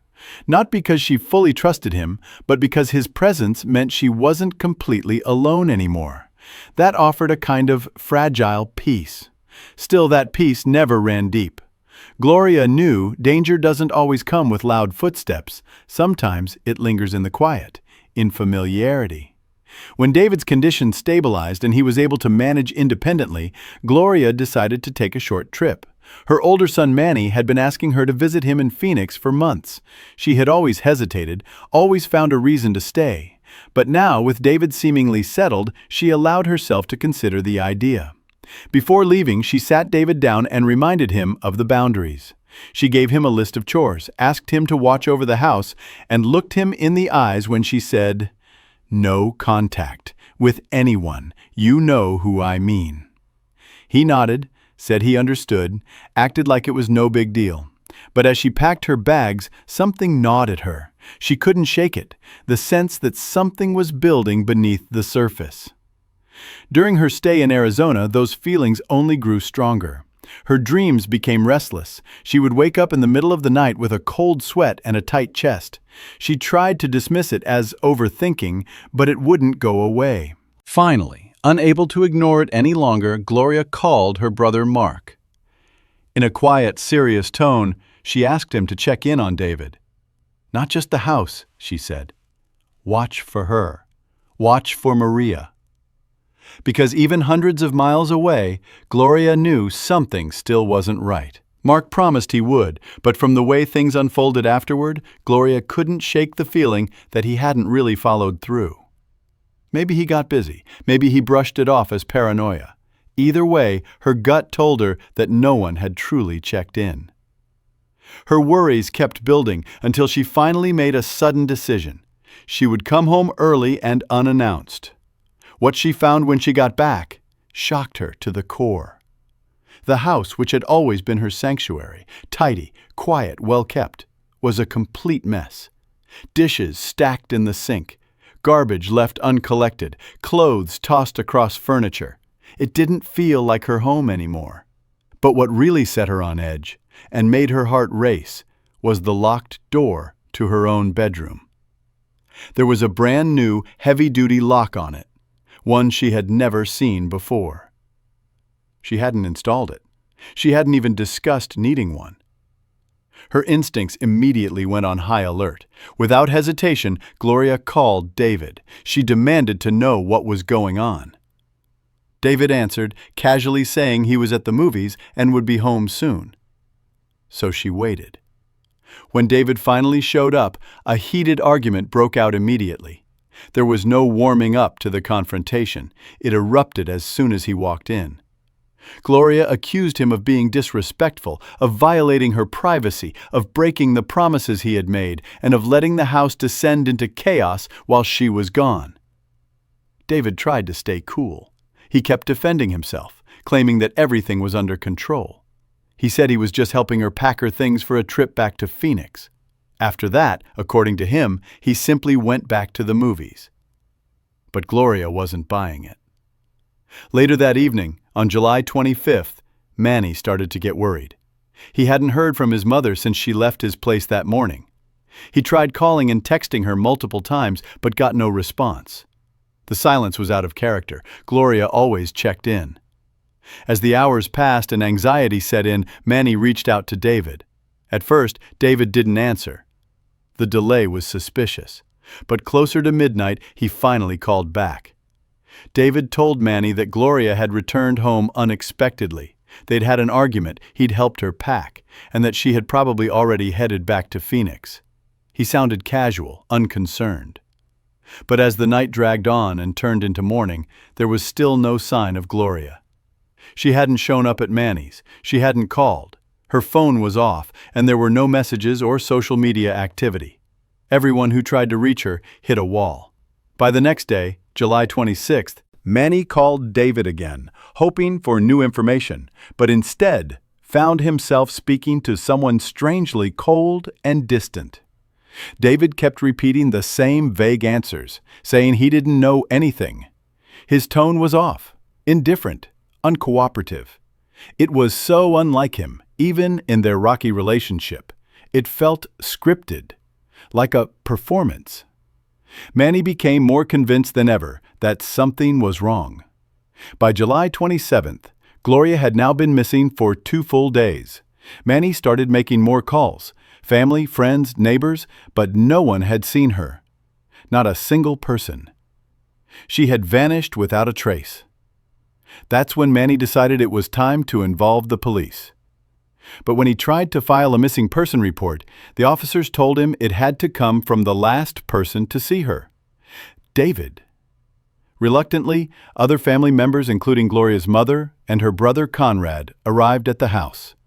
David met them at the door, calm, composed, and strangely detached. They pleaded with him, begged him to go to the police. It took a lot of persuasion, but finally David agreed. On July 28th, the very day that Gloria was supposed to be celebrating her 55th birthday, he filed the report. That same day, Manny and his wife arrived in El Paso. The moment Manny stepped into the house, he knew something wasn't right. Gloria's suitcase was still sitting in the corner, untouched. Her makeup bag hadn't even been opened.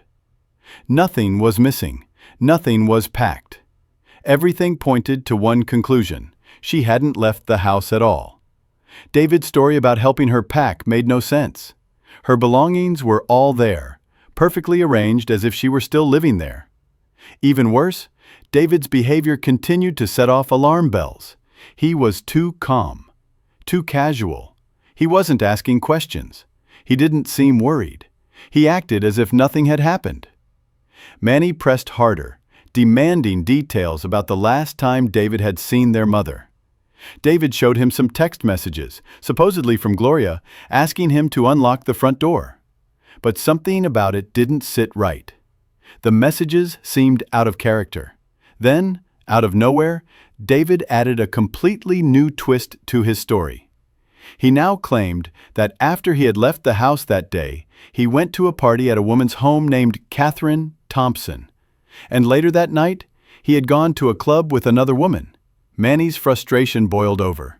Too many holes, too many stories, too much calm for someone whose mother had just disappeared.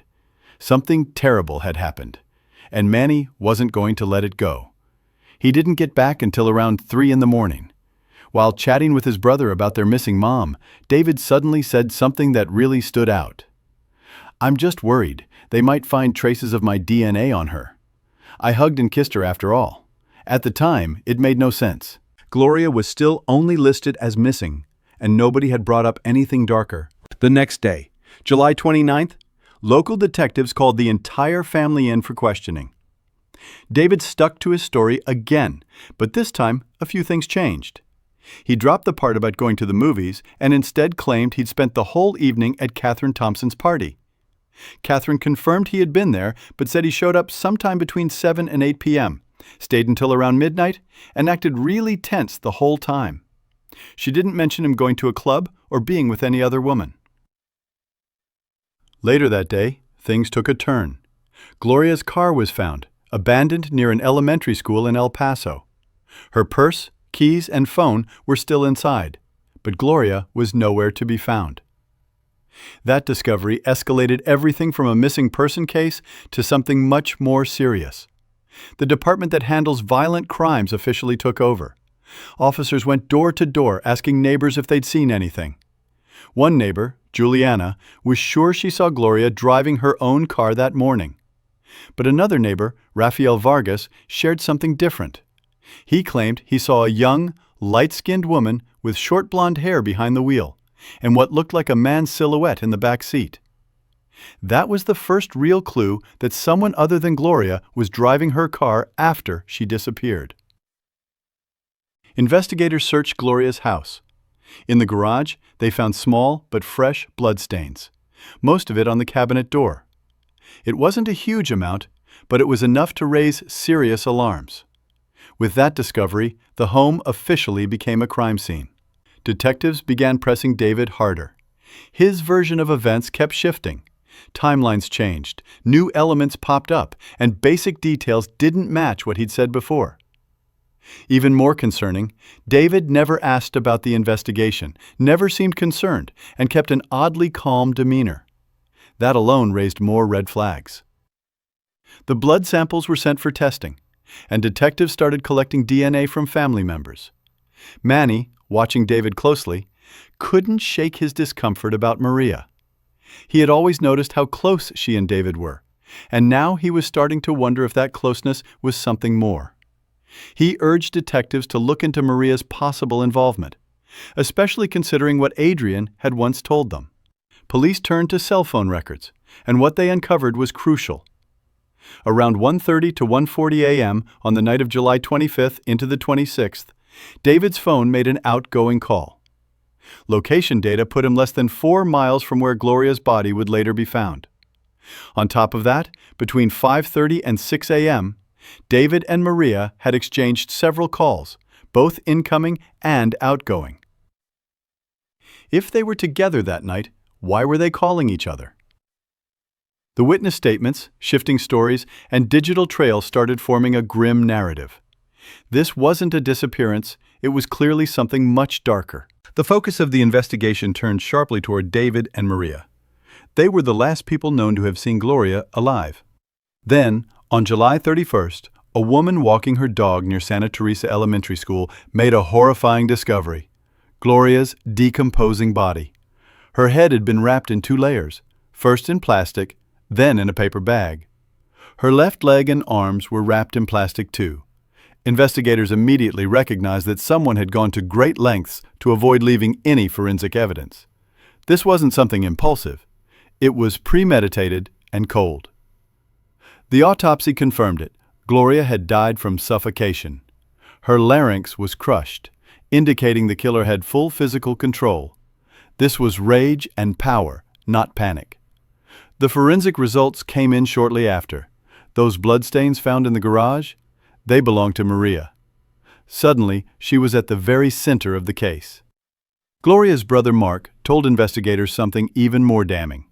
Before she disappeared, Gloria had confided in him that she believed David and Maria were in an inappropriate relationship and that she was completely against it.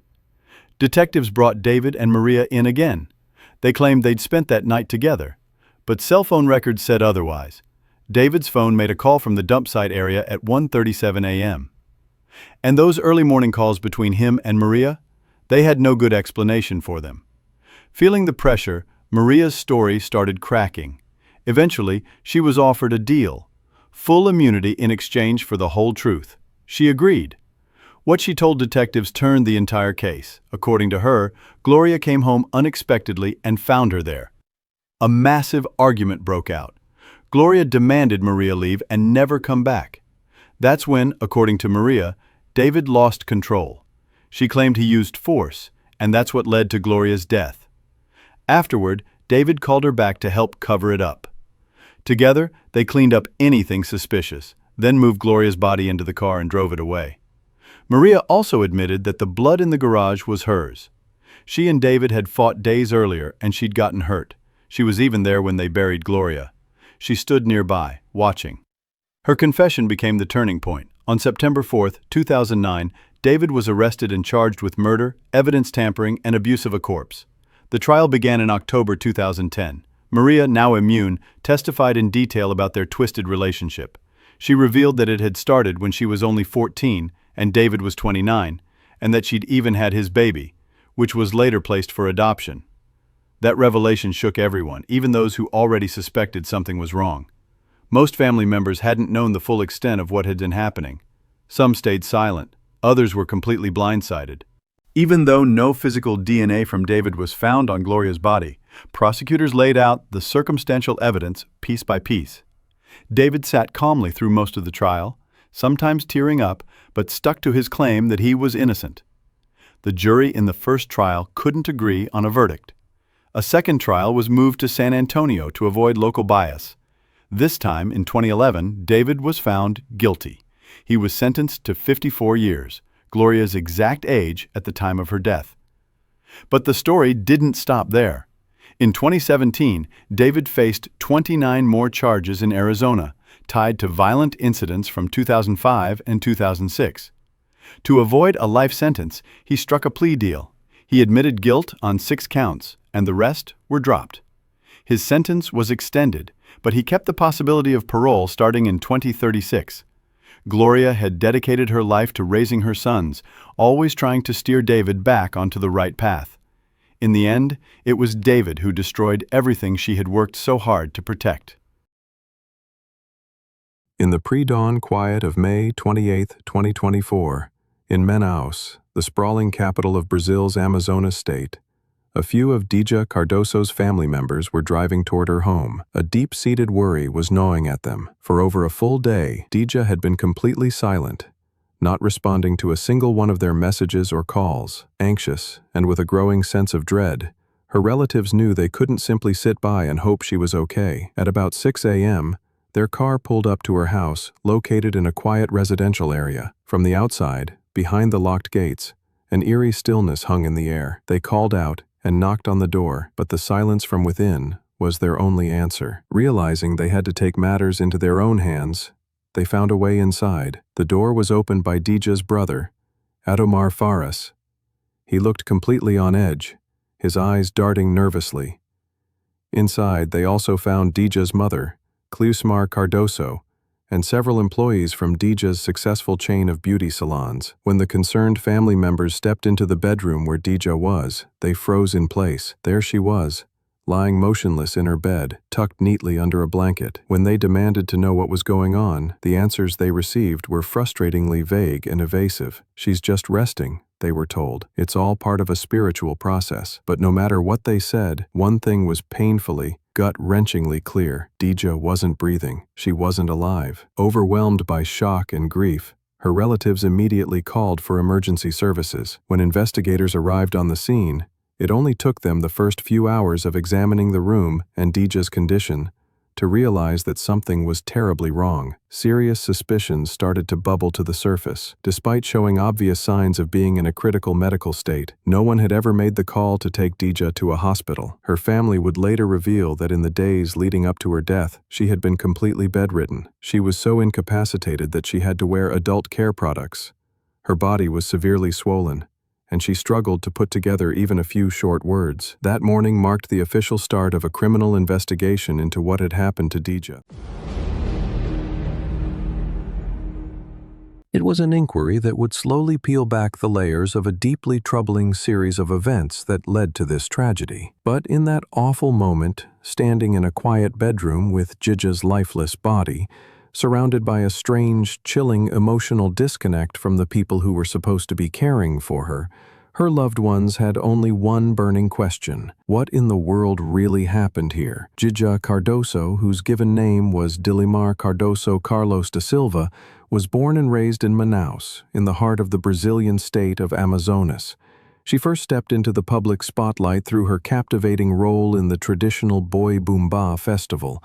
There, she performed as the Sinhazinha da Fazenda, the cherished central female figure of the Garantido team. This festival isn't just a celebration, it's a deeply woven part of the region's cultural fabric, and its main performers are often elevated to local celebrity status.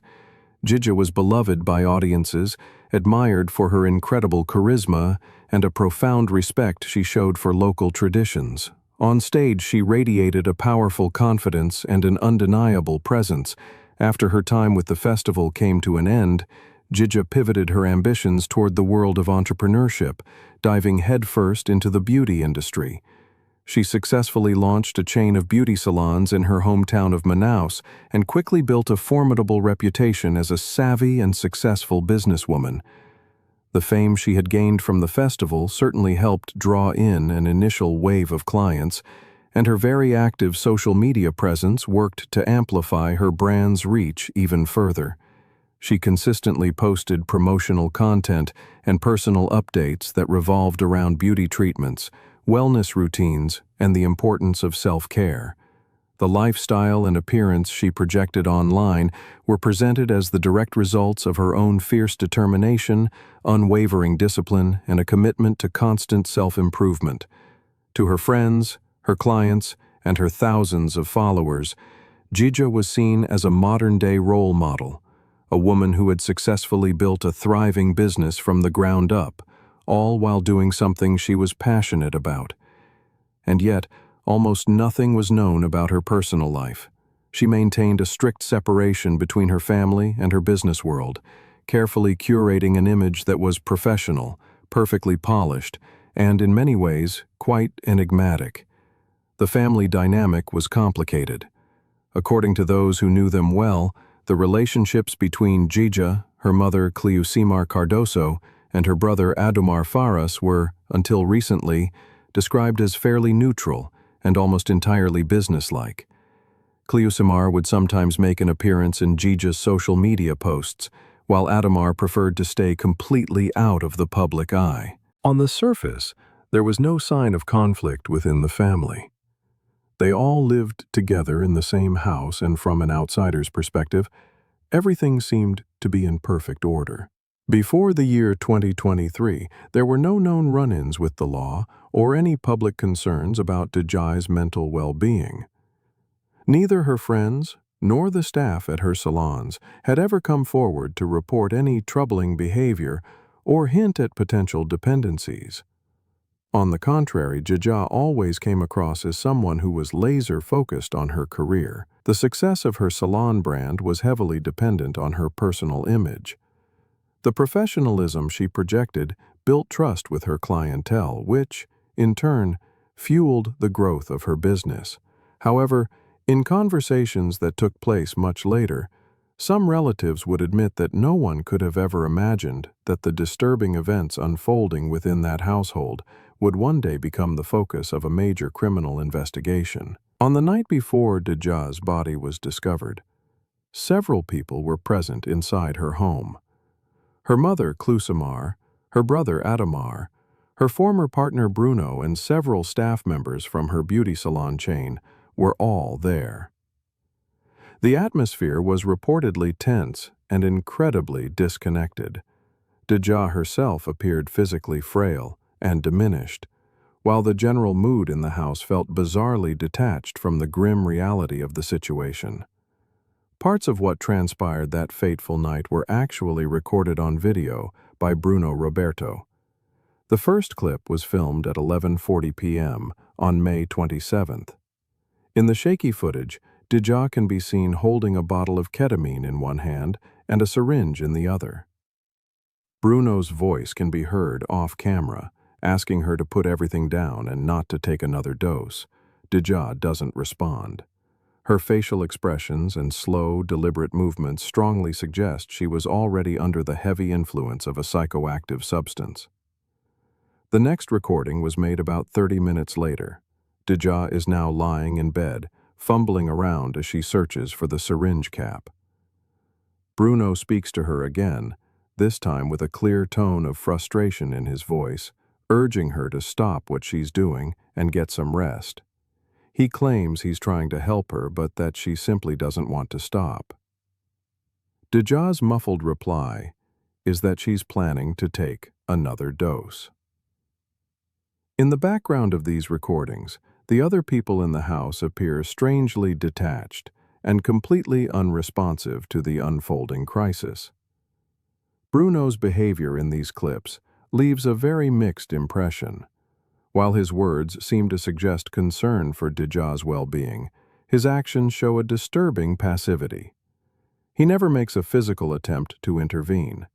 Instead, he just keeps recording, as if his primary role is to document the moment rather than to react to a life-threatening emergency. That night, Djidja reportedly made several strange remarks about taking a journey or leaving for another plane. This type of language directly reflected the family's strange belief system, one that held that the drug ketamine could be used to open gateways to alternate realities.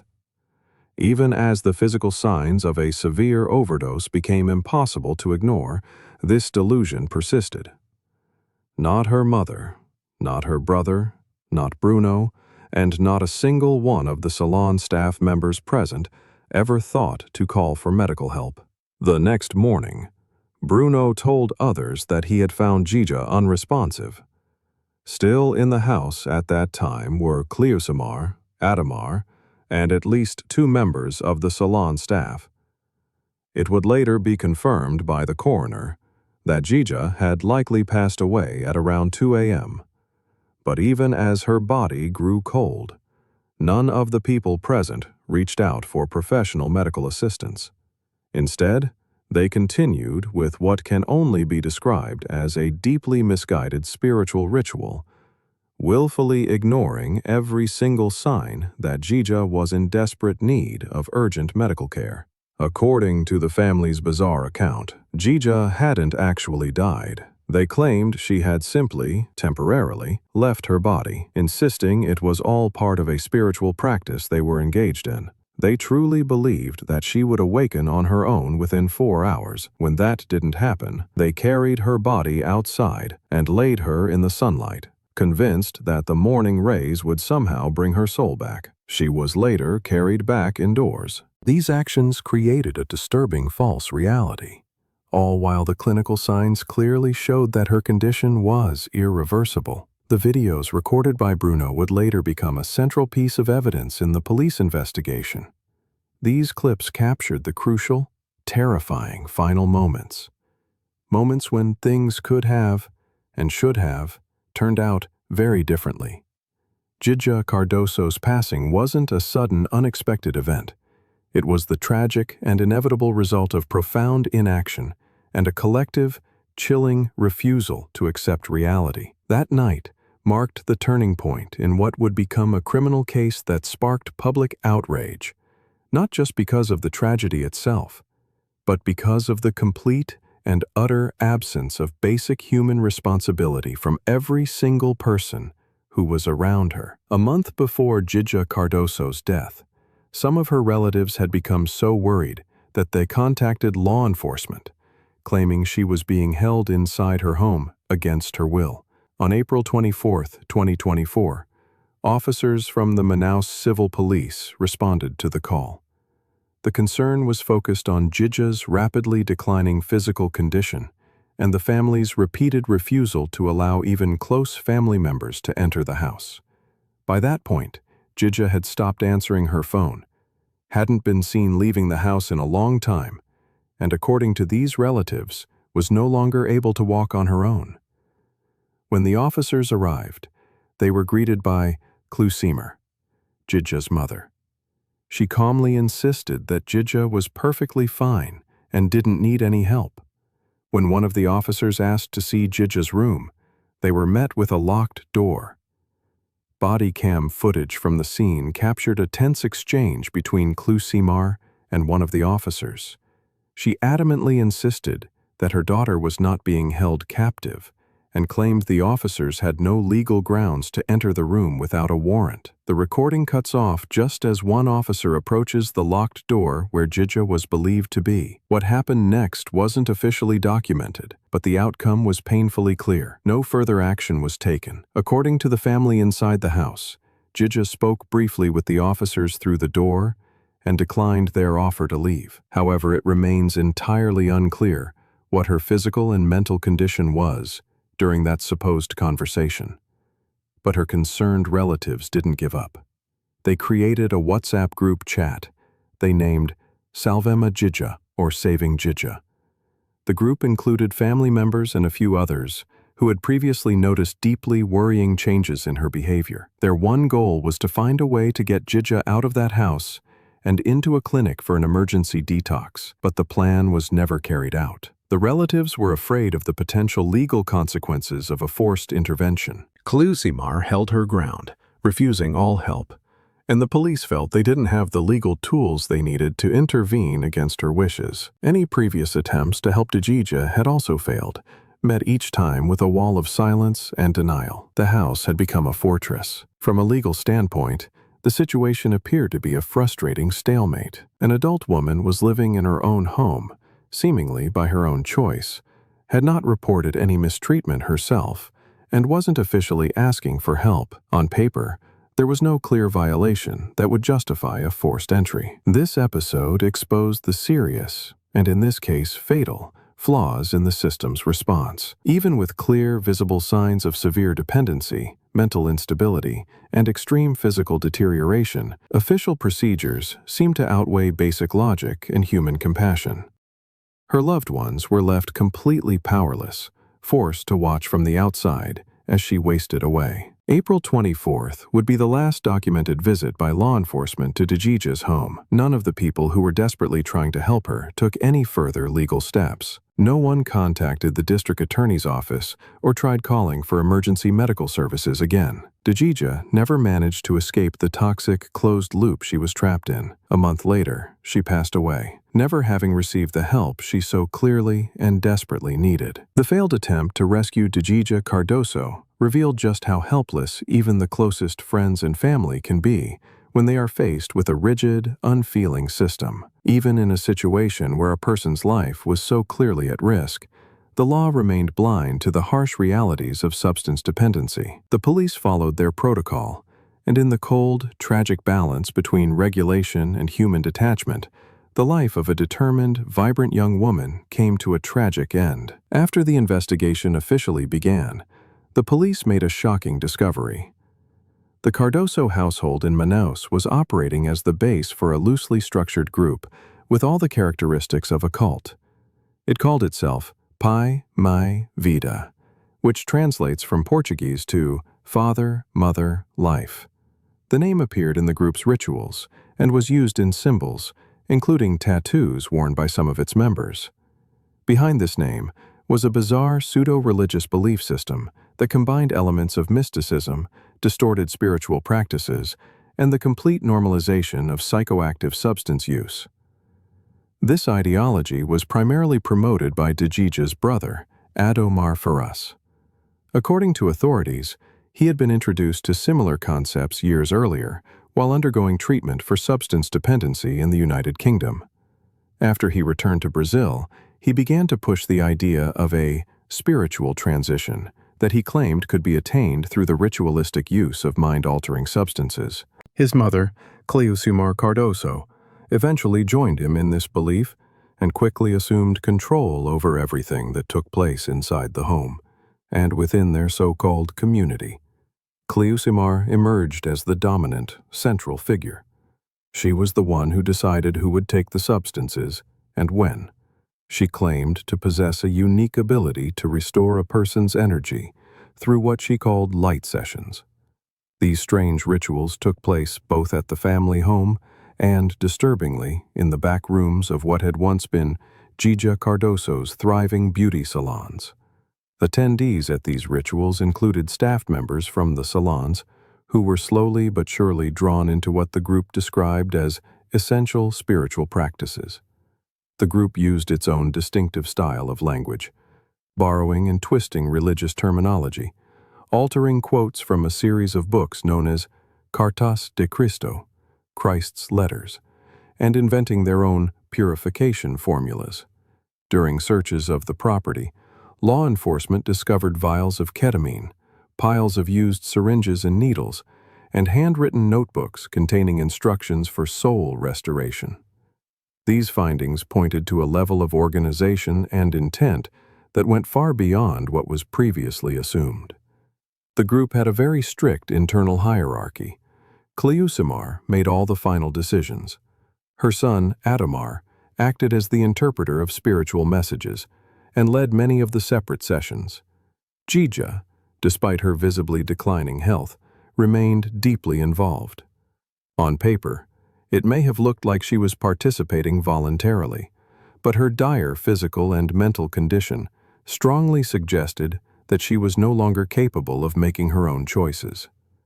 Ketamine played a highly structured role in the group's operations. It was administered in carefully measured doses using insulin syringes, which indicated that there was some basic medical knowledge among the participants. The substance itself was sourced from veterinary clinics, where it could be obtained without a medical prescription. Authorities later confirmed that these acquisitions were made on a routine basis. One of the most notable aspects of the group was its intense isolation. Members severely restricted any access from the outside world, denied entry to concerned relatives, and tightly controlled any flow of information that went beyond their own inner circle. Any visitors who were allowed in were expected to follow strict energy rules. Those who disagreed with their beliefs or questioned their practices were labeled as spiritually underdeveloped and were quickly excluded. Dissent was simply not tolerated. This was, effectively, a sophisticated system of psychological control, operating behind the facade of a normal family and a successful business. It had its own set of rules, its own hierarchy, its own rituals, its own substance protocols, and a dangerous belief structure that cleverly disguised severe drug dependency as a form of spiritual enlightenment. This pseudo-spiritual setup became the grim backdrop against which Djidja's life, and possibly the lives of others, completely unraveled. But how did a family ever get to this point? The initial use of psychoactive substances in the Cardoso household had very little to do with any spiritual beliefs. According to relatives, it all started with a simple desire to change their physical appearance. Djidja and her brother Adomar had become convinced that they had gained excess weight and were determined to transform their bodies as quickly as possible. This obsession led them to connect with a man named Athos Sila, who presented himself as a professional personal trainer. It was later discovered that he held no official license or any verifiable qualifications in fitness or health coaching. According to the investigation, Athos was the one who first introduced the family to injectable anabolic substances, often referred to casually as bombas or bombs. He personally administered the injections to them, explaining how to use the substances and what dosages to apply. Both Djidja and Adamar began to participate in these sessions. Eventually, their mother, Klosimar, joined the routine as well. The regular use of these performance-enhancing drugs soon became a daily habit for them. None of the family members were under any kind of medical supervision. The substances were not officially prescribed or regulated in any way. According to their relatives, this was the point when the family took its first fateful step toward the regular use of prohibited and dangerous substances. At first, the anabolic enhancers weren't seen as particularly dangerous. They were simply viewed as a convenient shortcut to achieving a desired body image. Over time, any sense of caution they might have had completely faded away, while their willingness to experiment with new things grew stronger. It wasn't long before Adamar began promoting ketamine as something he believed could be used to expand one's consciousness. Having already become accustomed to using injectable enhancers, it was a disturbingly short leap for him to move from performance-enhancing substances to a new, mind-altering chemical. He introduced ketamine to Djidja, who, according to investigators, was already under his considerable influence at the time. Before long, she too became deeply involved. Klosimar, who had already been a part of the earlier experimentation with steroids, joined in without any hesitation. The substance quickly became an integral part of their daily routine. Initially, the ketamine was taken in microdoses in its liquid form. Later, a family acquaintance claimed that the drug's effects could be intensified by administering it through subcutaneous injections using insulin syringes. From that point on, their usage became much more structured and systematic. The home was soon stocked with vials of the drug and other necessary supplies. By then, Djidja and her family were administering the substance to themselves, on a set schedule, in a controlled and ritualistic setting. The injections were performed in a specific sequence, with each dose supposedly tied to a particular purpose. Rituals began to form around these drug sessions, involving close associates of the family and even some of the salon staff. What was once a medical and veterinary anesthetic was now entering the household through completely unofficial channels. At one point, there was even talk among the group of opening their own veterinary clinic as a way to legitimize their access to the drug.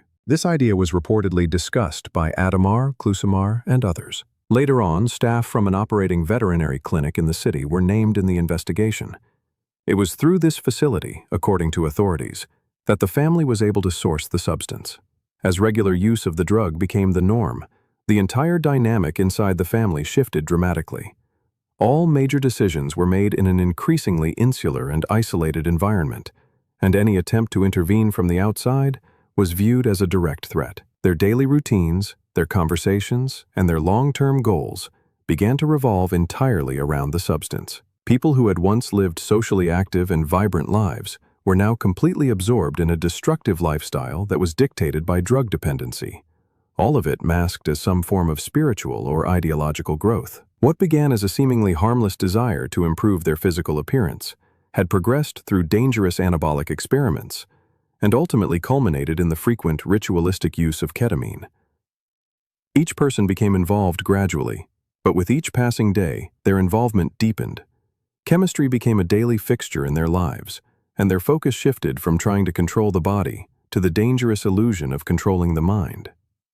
Disturbingly, this wasn't the first time the family's twisted rituals had ended in tragedy. In the summer of 2023, about a year before Djidja's death, 82-year-old Maria Vanina, Klosimar Cardoso's mother and Djidja's grandmother, passed away in the city of Parintins, in the state of Amazonas. Her death occurred during the city's traditional Boi Bumba festival. At the time, Klosimar, Adamar, and Djidja were all in town for the festival, staying at Maria's home. The elderly woman had been in a fragile condition for quite some time, with old age, chronic health conditions, and prolonged emotional distress, all taking a significant toll on her well-being. At the time of the tragedy, only those 3 people were in the house with her. Other relatives who had previously lived with Maria Vanina were reportedly asked to leave the home so that they wouldn't interfere with a healing ritual that Klusimar intended to perform in a small private setting. During this ritual, the elderly woman was given injectable substances that had been previously used within the family. Preliminary findings from the investigation suggest that these were the same anabolic compounds that had been introduced to the family earlier. The procedure was presented as a method to restore life energy. The participants genuinely believed that the combination of these substances, with specific spiritual actions, could improve a person's condition or even lead to a full recovery. However, during the session, Maria Vanina lost consciousness. Her condition deteriorated rapidly. No medical help was ever called. Everything unfolded behind closed doors, with no doctors or outside witnesses present. According to relatives who were later interviewed by the police, Klusimar claimed that she had the ability to bring her mother back to life through intense prayer and spiritual focus. Even after the burial, Klusimar insisted that her mother's return was still possible, allegedly through the act of invoking higher powers. These bizarre claims deeply concerned other family members, but at that time, there were no formal grounds for any legal action. The death had been officially recorded as natural. This event marked the first known fatal episode connected to the group. It was during this time that the core elements of what would later become the Paimon Vita group began to fully emerge within this small insular circle. Klusimar took on a definitive leadership role. Her word became final, not just in spiritual matters, but in decisions that directly affected the lives and health of others. Later, family members would suggest that Maria Vanina's passing may have been directly caused by the substances that were administered to her.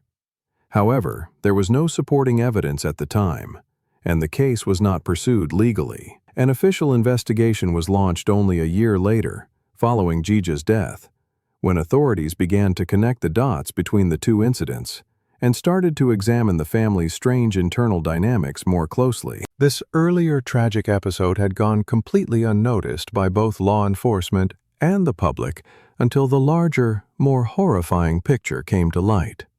It became chillingly clear that the grandmother's passing wasn't just a tragic accident, but potentially the very first consequence of a dangerous belief system that had completely blurred the lines between spiritual rhetoric and a deadly disconnection from reality. All this time, Djidja Cardoso's successful chain of beauty salons had managed to maintain a strong and positive reputation right up until the very end. Clients continued to come in for appointments. Employees worked their regular shifts, and the brand's social media accounts kept up the illusion of normalcy with a steady stream of polished photos and upbeat promotional videos. However, some of the employees were not merely observers of the family's strange behavior. They were active participants. One of the key witnesses in the case was a makeup artist named Claudiel Santos da Silva. She was later placed under house arrest with an electronic monitor, as she had a young daughter under her care. Claudiel stated to the police that she had visited Djidja's home multiple times and had witnessed her in an extremely poor condition. She described Djidja as being unable to walk, barely responsive to any conversation, and severely physically weakened. In an attempt to help, Claudiel said she would wash and style Djidja's hair, but she didn't dare to go any further, fearing that she might lose her job if she spoke up. The investigation confirmed that Klusimar and Adomar not only oversaw the group's rituals, but also held complete control over the business itself. The staff were entirely dependent on their decisions. Schedules, payments, client assignments, and even the ability to remain employed all hinged on showing absolute loyalty to the family. Any form of disagreement or questioning came with the very real risk of being immediately dismissed.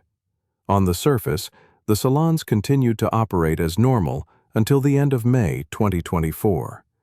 The clients had absolutely no idea that anything was wrong. Appointments were kept, and everything appeared to be perfectly orderly. But behind the scenes, some of the salon's back rooms were occasionally being used for drug sessions involving controlled substances, organized by the very same individuals who were conducting the so-called rituals at the family home. Some staff members were invited to participate in these sessions under the guise of energy practices. While refusing to participate wasn't explicitly punished, it often led to a noticeable drop in trust from the family and fewer opportunities at work. Investigators ultimately concluded that the salons had become an integral part of a broader structure of influence and control. They weren't just financing the inner circle's lifestyle and drug habit. They had become powerful tools of control and dependency. During their interviews, police also spoke with employees who were not directly involved in the rituals. Many of them admitted that they suspected something unusual and disturbing was going on, but they didn't feel they had the right or the courage to intervene. One employee told police, "Everyone felt that it wasn't normal, but we were all afraid to ask questions." The combination of emotional pressure, unspoken rules, and the group's intense secrecy created an unbreakable system of silence. The head of the investigative team later stated that this unique setup allowed a belief-based cult to exist and thrive within a functioning, legal business. The salon had stopped being just a place for beauty services. It had become a part of a closed system where both chemical and psychological dependency were not just tolerated, but completely normalized. After Djidja Cardoso's death, her former partner Bruno Roberto tried to position himself as a concerned outsider who was caught up in the tragedy. But one small detail cast serious doubt on his claims of neutrality. A tattoo on his body that bore the words Pi, Mai, Vida, the very same phrase used by the group as its symbolic motto, which also appeared on the bodies of other participants. This tattoo strongly suggested his ideological alignment with the group, regardless of whether he openly participated in their rituals or not. Regarding his passive role on the night Djidja passed away, Bruno claimed that he tried to stop her from using the drugs, but that she simply wouldn't listen to him. He insisted that he stayed by her side that night purely out of personal attachment and concern for her. However, considering Djidja's clearly impaired state, where she was in no condition to make reasonably informed decisions for herself, his stance seemed more like a transparent attempt to deflect his own responsibility for what happened. Another suspicious moment involved Djidja's car. After her death, Bruno used her vehicle, allegedly to drive to her funeral. But instead, he abandoned the car by the side of a city street. Investigators were able to trace the car's movements and questioned him about why he had left it there without any explanation. Bruno blamed a sudden mechanical issue, but within the context of the broader investigation, this incident raised serious suspicions. It may have been a clumsy attempt to dispose of potential evidence or to create a distraction for the police. Bruno's legal team maintained that he was completely unaware of the full scope of the group's activities. However, a forensic analysis of his phone revealed frequent contact with both Adamar Faras and Athos Sila, the personal trainer. Investigators confirmed that the three men were closely connected, and that Bruno had visited the Cardoso home on multiple occasions, including during gatherings that were later classified as ritualistic sessions involving banned substances. One lead investigator on the case said bluntly, Bruno could not have been unaware of what was happening inside that home. His presence, while perhaps not as an organizer, was consistent and documented at critical points. Notably, he had spent the entire night at the house on the day Djidja passed away. Ultimately, Bruno was detained by police on June 7th, along with Athos Sila. Both men were charged with providing false statements to the police. Investigators had found numerous discrepancies between their testimony and the digital evidence they had collected, including text messages, geolocation data, and other content from their devices. These contradictions led to their temporary detention and further questioning. Following Djidja Cardoso's death, the case, which was originally opened by the civil police of Amazonas simply to determine her cause of death, quickly expanded. The sheer volume of evidence that was uncovered allowed investigators to expose an entire criminal operation that combined the elements of a religious cult, unlawful medical activity, and illegal substance trafficking. The arrests of the key individuals began, and the hidden structure behind the entire tragic case finally started to unravel. By the time the suspects were about to be taken into custody, they already knew they were under police surveillance. On the day that law enforcement officers arrived at the home to execute the arrest warrants, the house showed clear signs of a planned escape. There were bags packed and waiting by the door. All electronic devices had been turned off, and certain documents were missing. However, the police acted swiftly, and the suspects were detained before they could put their escape plans into motion. Among those arrested were also employees from the beauty salons, who were believed by investigators to have participated in organizing the rituals and distributing the ketamine. The charges filed against them included unlawful possession and distribution of psychoactive substances, participation in a criminal enterprise, and conducting ritualistic practices in violation of Brazilian law. A central focus of the investigation was the ketamine supply chain. Authorities discovered that the primary source of the drug led directly to a veterinary clinic in Manaus. One of the key suspects in this part of the operation was José Maximo Silva de Oliveira, the clinic's owner. His name appeared on the arrest warrant, and a few days after the police operation began, he voluntarily turned himself in. According to investigators, the clinic was not only distributing ketamine without the proper veterinary prescriptions, but was also illegally storing other controlled substances that later ended up in the hands of the members of the inner group. During a search of the clinic, documents were seized that confirmed an ongoing and established relationship between the clinic and the Cardoso family. In this way, the beauty salons had become tools for financing and supporting this underground activity. Investigators characterized this as part of a larger, well-organized system where a legitimate business, spiritual rhetoric, and the illegal trade of dangerous substances had all merged into a single, cohesive structure that controlled both money and people. Further confirmation of the scale and organization of the operation came with the arrest of 2 staff members from the same veterinary clinic. One was suspected of actively supplying the substances to the group's members, while the other was believed to have destroyed important records and concealed evidence. The operation essentially functioned on 3 distinct levels: the consumers, the Cardoso family and their close associates, the intermediaries, Athos Sila and certain salon staff, and the suppliers, the veterinary clinic. Based on this clear structure, the police formally classified the network as a criminal organization. Investigators also focused on the group's ideological front, noting that the supposed spiritual movement was much more of a convenient cover story than a genuine belief system. Thus, the Djidja Cardoso case evolved from a private family tragedy into a high-profile criminal case that exposed a large, organized network that had been operating for years under the deceptive guise of a spiritual community. According to the police, the organization had functioned for several years, operating completely unnoticed by authorities, while presenting itself to the public as a successful and socially respectable business.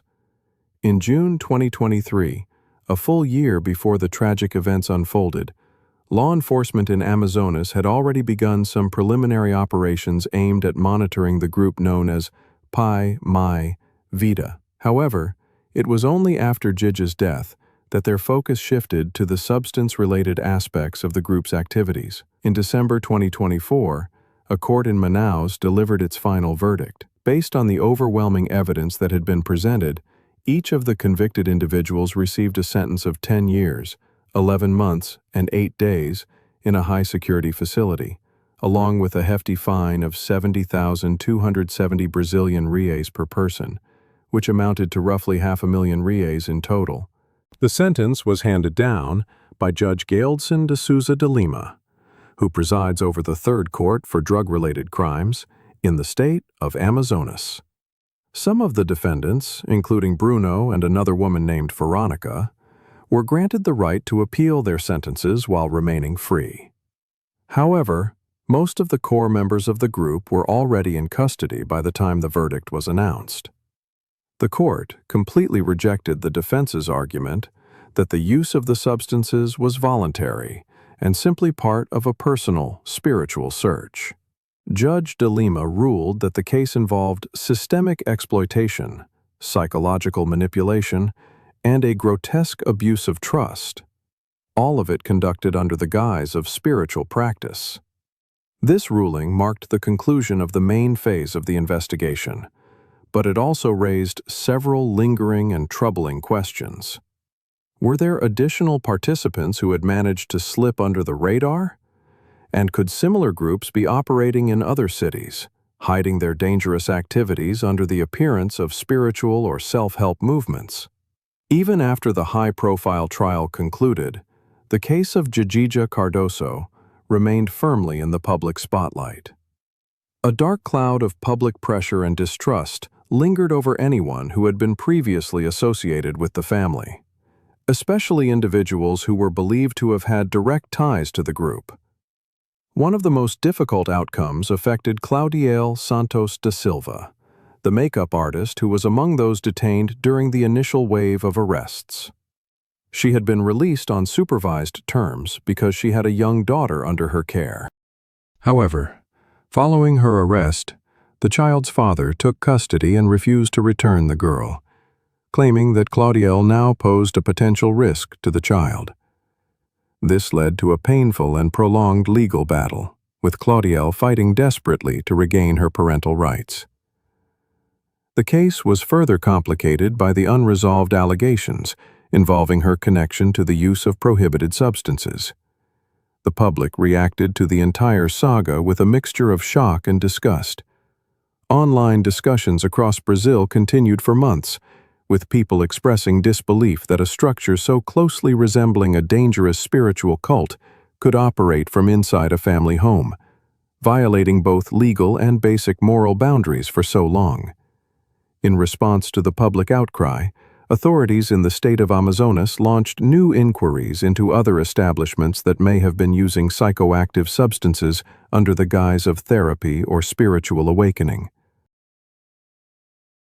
This is the story of Taylor Pomaski, a 29-year-old woman whose sudden disappearance in 2021 shook the state of Texas to its core. What looked at first like a simple missing persons case soon spiraled into something far darker, a chilling mystery tied to a former NFL player, a toxic relationship, and an ending no one could have imagined. There were no screams that night, no frantic calls for help. Not a single alarm was triggered. All anyone noticed was a brief fire in the backyard. Small, quick, gone before the sun came up. Taylor was last seen at her home in Spring, Texas, during what was supposed to be nothing more than a low-key gathering. Friends, drinks, music. The kind of night you wouldn't think twice about. But what happened after that fractured her family, stunned her community, and quietly launched one of Harris County's most meticulous homicide investigations in years. Taylor had been dating Kevin Ware Jr., a former NFL tight end, for several months. On the surface, the couple kept to themselves, but friends and family could feel it, the tension between them. They didn't know how bad it had become, only that something wasn't right. It all came to a head on Sunday, April 25th, 2021. Guests arrived expecting an easy evening, nothing more than a casual hangout. At first it was laughter, drinks, conversations. But witnesses remembered a shift, an argument between Taylor and Ware that grew heated. Taylor looked upset, unsettled. One guest swore she wanted to leave, but never got the chance. Another went further, claiming she had been locked in a room for part of the night. By midnight, people began trickling out, and when the house finally quieted, Taylor Pomaski was gone. Her car still sat in the driveway. Inside, her purse, her phone, even her dog, everything she loved, was untouched. Yet no one called 911. No one filed a missing persons report. Days turned into weeks, and her absence went unnoticed by police. There was no loud warning, only silence. Her texts stopped being answered. She stopped calling her mom, something she never missed. Messages piled up unread. By May, her parents, living out of state, grew alarmed. It had been a week with no contact. They reached out to police. The initial report was simple. A 29-year-old woman, last seen on April 25th at a residence on Stallion Brook Lane. Officers arrived for a welfare check, but on the surface, nothing looked suspicious. No forced entry, no blood, no sign that Taylor had packed up and left. But people don't just vanish into thin air. Not in a quiet suburb north of Houston. Spring is the kind of place lined with neat brick homes, tidy lawns, and a calm that can be deceptive. Neighbors notice when someone disappears, but it often takes a voice, someone willing to step forward before action is taken. At first, police thought Taylor might have left on her own, but her relationship history raised concerns. In fact, just weeks before that night, there had been a domestic disturbance. Taylor had confided in a friend that she was scared, but she never filed a report. Then came a clue that troubled investigators even more. After April 25th, Taylor's digital footprint vanished. No bank withdrawals, no phone pings, no social media activity, nothing. In today's world, people don't just disappear like that, not without help. The timeline of her final hours was hazy. Between 10:30 p.m. and midnight, Taylor was last seen alive. After that, no one could say where she went, or if she ever left that house at all. There were no rideshare records, no outgoing calls that night. Either the streets were cloaked in darkness, or the neighborhood's security cameras had all decided to fail at the same time. When police canvassed the area, most neighbors couldn't offer much, just memories of shouting and music that carried late into the night. But then, one woman shared something she hadn't told anyone before. She remembered seeing smoke rising from the backyard. It wasn't a huge fire, nothing alarming, just a faint glow, the kind you'd assume was someone burning trash. At the time, it felt insignificant. But investigators didn't take it that way. They quietly filed it away, knowing even the smallest detail could matter. When detectives went back to the house for another walkthrough, this time they came with luminol. They sprayed the kitchen hallway, the back entrance, places where someone might have tried to hide what really happened. Nothing dramatic showed up. No heavy bleeding, no drag marks. But still, something felt wrong. The bathroom looked almost unnaturally clean. The grout between the tiles had been freshly bleached, as if someone had scrubbed every inch with intent. Yet there were no receipts, no record of a professional cleaning service. Instead of easing suspicions, the spotless surfaces made things worse, because sometimes it isn't what you find that unsettles investigators. It's what's missing. And so the questions grew louder. Who was the last person Taylor spoke to that night? Who stayed after the party was over? And why would anyone go to such lengths to clean a bathroom right after a guest vanished into thin air? Investigators started circling in on Taylor's closest connections, looking at who had been in that house, who left early, and who already carried a record. One name rose above the rest, someone whose shadow seemed to stretch across everyone tied to the case. But legally, the file still carried just one label: missing person. No body, no confirmed crime scene, no eyewitness testimony. All police had was a young woman who walked into the night and never came back. If Taylor had been alive, maybe police would have connected the dots sooner, but clarity only came too late. In the weeks leading up to her disappearance, Those closest to her noticed something was changing.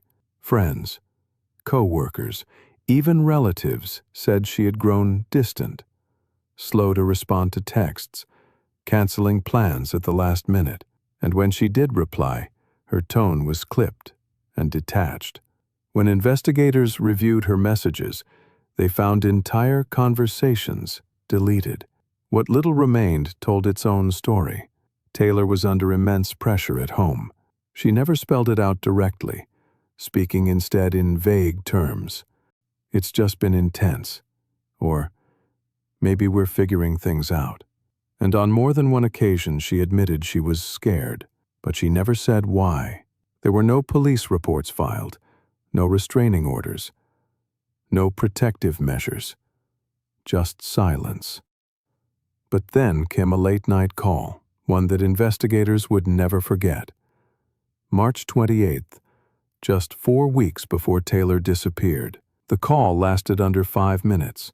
A friend later recalled Taylor's voice was low, barely a whisper, as if she didn't want someone to overhear. She sounded disoriented, on edge. And in that hushed conversation, Taylor said something chilling. "If something happens to me, please remember this." She never explained what this meant. The call ended quickly, and the chance to ask more slipped away. By then, Taylor's name was already known to local police. Just a week later, on April 7th, the Harris County Sheriff's Office got a call about a domestic disturbance at her address on Stallion Brook Lane. Officers responded.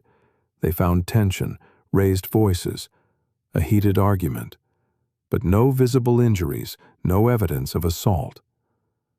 Taylor chose not to press charges and refused to write a formal statement. Following protocol, the deputies left. The report was logged, filed, and eventually archived. Just another forgotten entry. In the days after that domestic dispute, Taylor began to fade from view. She'd once been the type to post on Instagram weekly, snapshots of her life, small updates here and there. But suddenly everything went quiet. At work, she started missing days. Not often at first, but enough that people noticed. And then, she even skipped a scheduled civil court appointment. For someone her co-workers described as punctual and reliable, it was out of character. There wasn't one single alarming event, just a buildup of smaller, quieter signs. Later, when investigators combed through her digital footprint, they found something strange in her Gmail account, a draft email. It had been opened, edited, and saved multiple times in late April. The subject line read, "In case you need to know." The body of the message was mostly empty except for one chilling line. "I didn't fall off the radar." And at the very bottom, a final sentence. "They pushed me." Forensic analysts tried to piece together earlier versions of the draft, hoping to uncover what she'd deleted or whether the message had ever been sent. They came up empty. The draft just sat there in her account, never sent, never erased, like a warning frozen in time. Police eventually brought in behavioral experts to assess Taylor's situation. Based on her recent patterns, pulling back from friends, hinting at fear, becoming more isolated, skipping obligations, the analysts concluded she had been a high-risk case for domestic abuse. But that conclusion came only after she was already gone. Her friends painted a strikingly consistent picture when questioned. Over and over, they told investigators the same thing. Taylor would confide a worry, then immediately downplay it. She'd brush it off, insist she was being overly dramatic, or twist her fear into a joke. One friend remembered Taylor saying, "Sometimes he scares me," but she'd laughed it away, as though the words didn't matter. About a week before the house party, Taylor had a more honest conversation with a former roommate. She admitted she was thinking about leaving, but said she needed more time. She didn't want to make things worse by rushing. She was cautious, too cautious. And then came the party. In hindsight, investigators would emphasize one haunting detail. Taylor had spoken to multiple people about her unease. Everyone had heard pieces of it, but no one recognized the full weight of what she was trying to say. Her warnings never turned into action, and by the time police finally performed a welfare check, Taylor had already been missing for nearly 2 weeks. As detectives dug through her personal life and digital history, the truth sharpened into focus. Taylor Pomaski hadn't simply vanished overnight. She had been unraveling for weeks. Her official missing person report didn't come until May 9, 2021, Mother's Day. After more than a week of silence, Taylor's parents reached out to authorities in Harris County. She had stopped answering calls, stopped returning texts, and most telling of all, there was no post, no phone call, no message for her mother on that holiday. That silence was what finally broke through their worry and pushed them to call for help. 2 patrol officers were dispatched to her last known address in Spring, Texas. The house was locked. Taylor's car sat parked outside, untouched. There were no signs of forced entry, no immediate indicators of foul play. When officers contacted the homeowner, they were told Taylor had simply left on foot several days earlier and never returned. But when pressed for details, what she was wearing, what time she left, where she might have gone, the answers grew vague, too vague. The incident was recorded as a routine welfare check, non-criminal. Officers logged the visit, filed the report, and left. It took another 5 days before Taylor's name was officially entered into the National Missing Persons Database. The delay wasn't against the law, but it came at a cost. Those first few days are crucial in any disappearance, and by the time her case was logged, time-sensitive evidence had already slipped away. Surveillance cameras from homes, nearby shops, and even traffic intersections had already overwritten their footage. That trail was gone before anyone thought to check it. By midday, the Missing Persons Unit did raise the urgency of her case, but it was still handled as a typical adult disappearance. That classification came with limits. No Amber Alert, no massive search operation, no coordinated volunteer effort. Interviews stayed confined to close friends and family. And while some detectives inside the department were already uneasy, procedure kept the case boxed in. Those detectives had reason to worry. Taylor had no history of running off, no pending legal battles, and her finances had gone completely silent. Her bank account showed no activity. Her phone hadn't made a single call, hadn't sent a single text since April 25th. It wasn't hitting any towers at all. That could mean one of 3 things. It was dead, destroyed, or sitting somewhere with no signal. Any way you looked at it, the silence was unnatural. But on paper, the rules still said the same thing. Adults in Texas, like in most states, can vanish by choice. Unless there's proof of foul play, the law doesn't immediately force a deeper search.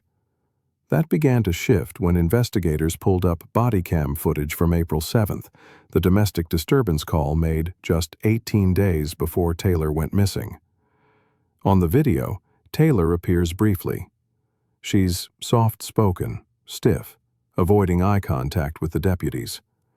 One of them asks her directly if she feels safe. She pauses, then nods quietly, offering no further words. She declined to press charges. She wouldn't even write out a statement. The man at the center of the argument stayed mostly out of frame. That night, officers closed the case and left. Looking back on that footage after Taylor's disappearance gave it a heavier, almost haunting weight. What once looked like a minor argument now stood out as a warning sign no one acted on. By May, investigators secured a warrant for Taylor's phone and Google activity. One detail stopped them cold. Her last recorded search was made on April 24th, the night before she disappeared. What to pack if you have to leave quickly? The words had been typed into the search bar. but never submitted. The draft query just sat there. To detectives, it suggested she had been preparing to leave, or at least believed she might have to. After that, though, her digital trail ended completely. No logins, no password resets, no signs of a new SIM card. Nothing. Just silence. During neighborhood canvassing, one neighbor mentioned something odd in the days right after the party. Taylor's dog, normally kept inside, was suddenly outside, roaming the backyard alone. At the time, the neighbor didn't think much of it.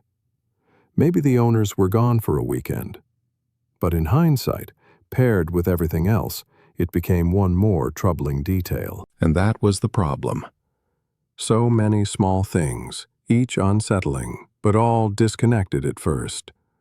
By the time detectives began connecting the dots, critical evidence was already gone. The garbage had been collected twice. Footage from the only nearby gas station camera was long overwritten.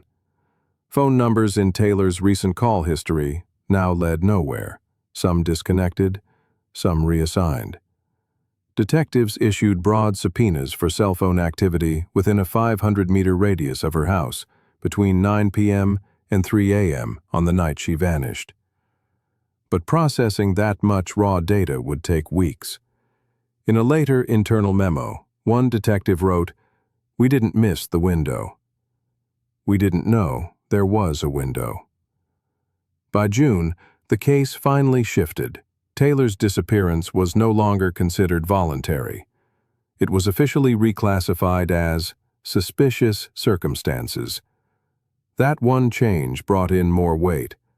Homicide liaisons, forensic specialists, and expanded digital surveillance resources. But by then, they were already months behind the night it all began. Still, investigators had no traditional crime scene, no visible blood, no murder weapon, no confession.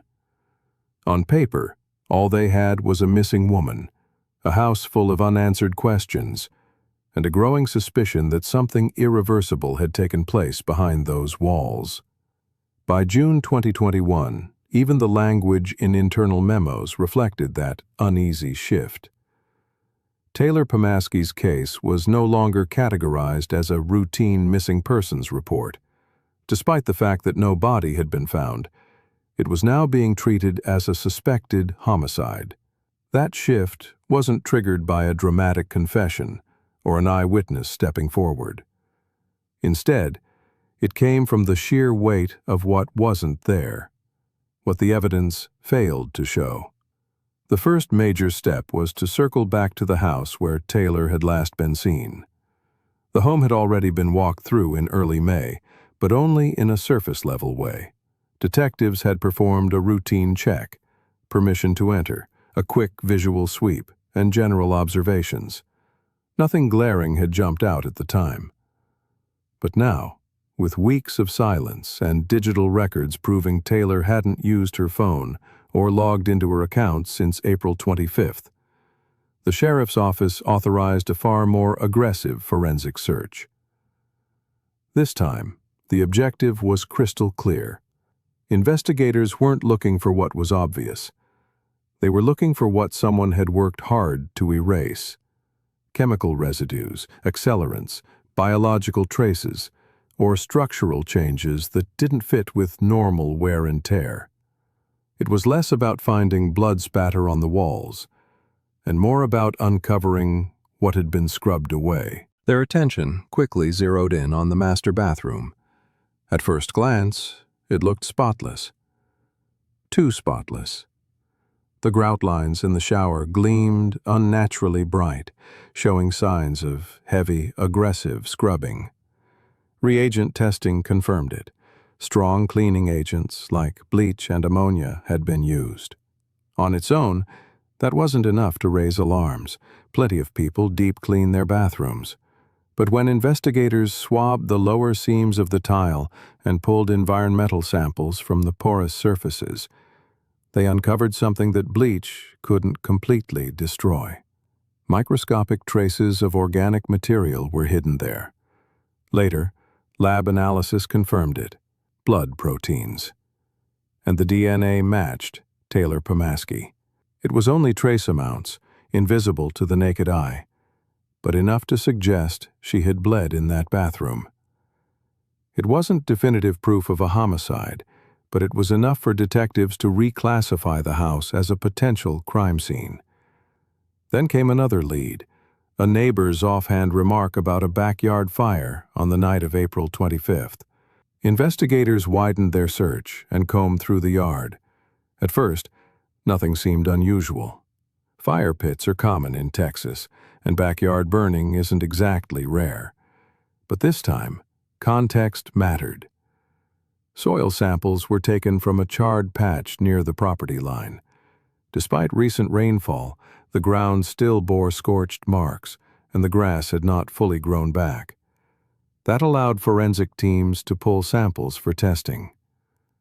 The results were grim. Lab analysis revealed polycyclic aromatic hydrocarbons, byproducts of burning organic matter. But there was more. The soil also contained chemical markers consistent with the combustion of synthetic fibers, the kind you'd expect from clothing or household fabrics. And most troubling of all, elevated levels of calcium phosphate, a compound most commonly released when bone or tissue is incinerated. No intact fragments of bone, no teeth, no tissue were recovered, but the chemical signature left behind was clear enough. Something biological had been burned there.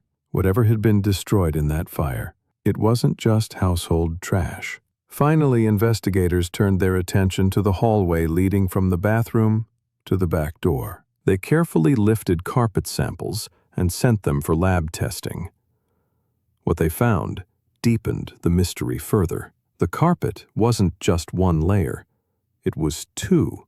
A newer layer sat neatly on top, but beneath it, embedded in the foam padding of the older one, were fibers containing blood markers. The DNA profile? Once again, it matched Taylor Pomaski. Though invisible to the naked eye and faint in amount, what investigators uncovered was enough to confirm her presence, enough to suggest something more. No signs of a struggle, no weapon, no pooling of blood, one investigator quietly noted in an addendum. But it's clean in a way people don't clean. When the homeowner was pressed again, their story didn't budge. Taylor had left after an argument, they insisted. No mention of cleaning, no mention of fire in the backyard, no mention of bleach in the shower or charred residue in the soil. The story remained stubbornly flat, but the scene told something different. Detectives brought in mobile forensic imaging, ultraviolet sweeps, infrared photography, every trick they had. Yet the scans showed nothing obvious. No blood patterns, no drag marks. That in itself was revealing. Investigators began using a new word to describe what they were seeing: containment. If something had happened here, it had been managed, not erased, but contained, hidden in plain sight. The absence of evidence was now becoming its own kind of evidence. Meanwhile, analysts combed through what little security footage still existed in the neighborhood. Most recordings had long since been overwritten, but one private camera, perched 3 houses down, caught a strange flicker. A brief flash of light in the backyard, in the earliest hours of April 26th. The timestamp aligned perfectly with the burn pattern later dug up in the soil. The video revealed nothing more, just that one instant of ignition, frozen in time. By this point, investigators were holding on to 3 critical threads: a bathroom scrubbed unnaturally clean but still whispering with traces of blood, a backyard where synthetic and organic material had been burned, and a hallway carpet carrying blood markers that linked one space to the other. Not enough to lay charges, not yet, but enough to sharpen the picture, enough to pass the case upward. From that moment, it was no longer a missing persons file. It was homicide. And then came December 10th, 2021. A call to the Harris County Sheriff's Office. A field technician, part of a land management crew, had stumbled upon something while clearing brush near a drainage ditch outside city limits in North Harris County. Tangled among the overgrowth, half buried in the soil, were fragments of melted fabric, twisted wire, and what first looked like animal bones, blackened, brittle, and charred. Something felt wrong. The worker called his supervisor, who in turn contacted law enforcement. By late afternoon, crime scene investigators were on site. The ditch was remote, overgrown, barely visible from the nearest road, a full 25 miles from Stallion Brook Lane. What they saw immediately confirmed the suspicion. These weren't animal remains. They were human. A forensic anthropologist led the recovery. The soil told a story. Burn marks, scorched patches where flames had torn through. The fragments were brittle, calcined, fractured by intense heat. No full bones remained. Alongside them, melted zippers, warped grommets from athletic wear, blackened eyelets where shoelaces once threaded. Plastic components distorted and slumped from fire. A small scatter of things, but just enough. The remains were delivered to the Harris County Institute of Forensic Sciences. Forensic odontologists leaned in, studying the maxillary structure, piecing together what was left of the dental fragments. 12 days later, the results arrived. A positive match. The dental records left no doubt. It was Taylor Pomaski. Nearly 8 months had passed since the night she vanished. Now the search had ended, and with that confirmation, the investigation shifted into something heavier, sharper, more urgent. No longer a case of a missing woman. It was the homicide of Taylor Pomaski. Detectives returned to the evidence with new eyes, combing through samples, lab reports, digital records, every scrap of data. They also had a new understanding of where the disposal had occurred. That ditch, remote and forgotten, was almost perfect for concealment. Hidden from the road, out of sight of any cameras, with soft ground easy to dig into. Whoever had left her there hadn't buried her deep. Either they lacked time or they lacked the will. The burn was rushed, unfinished, uneven. But the condition of the remains left a heavy problem. The medical examiner couldn't determine how Taylor died. There were no ligature marks, no bullet fragments, no clear signs of blunt force trauma. A fracture in the skull raised suspicion, but whether it happened before death or after was impossible to say. The final autopsy line was short, almost haunting. Homicidal violence cannot be excluded. Investigators tried to link the burns in the backyard with the burns at the ditch. Too much time had passed for a direct chemical match. But technology offered something else. Geographic profiling software, cell tower pings. When they plotted device activity against the map, a crucial detail surfaced. Roughly 12 hours after Taylor was last seen, a cell phone belonging to her boyfriend pinged a tower that placed him near that very ditch. The signal narrowed to within a 2-mile radius, close enough to encompass the site where her body was found.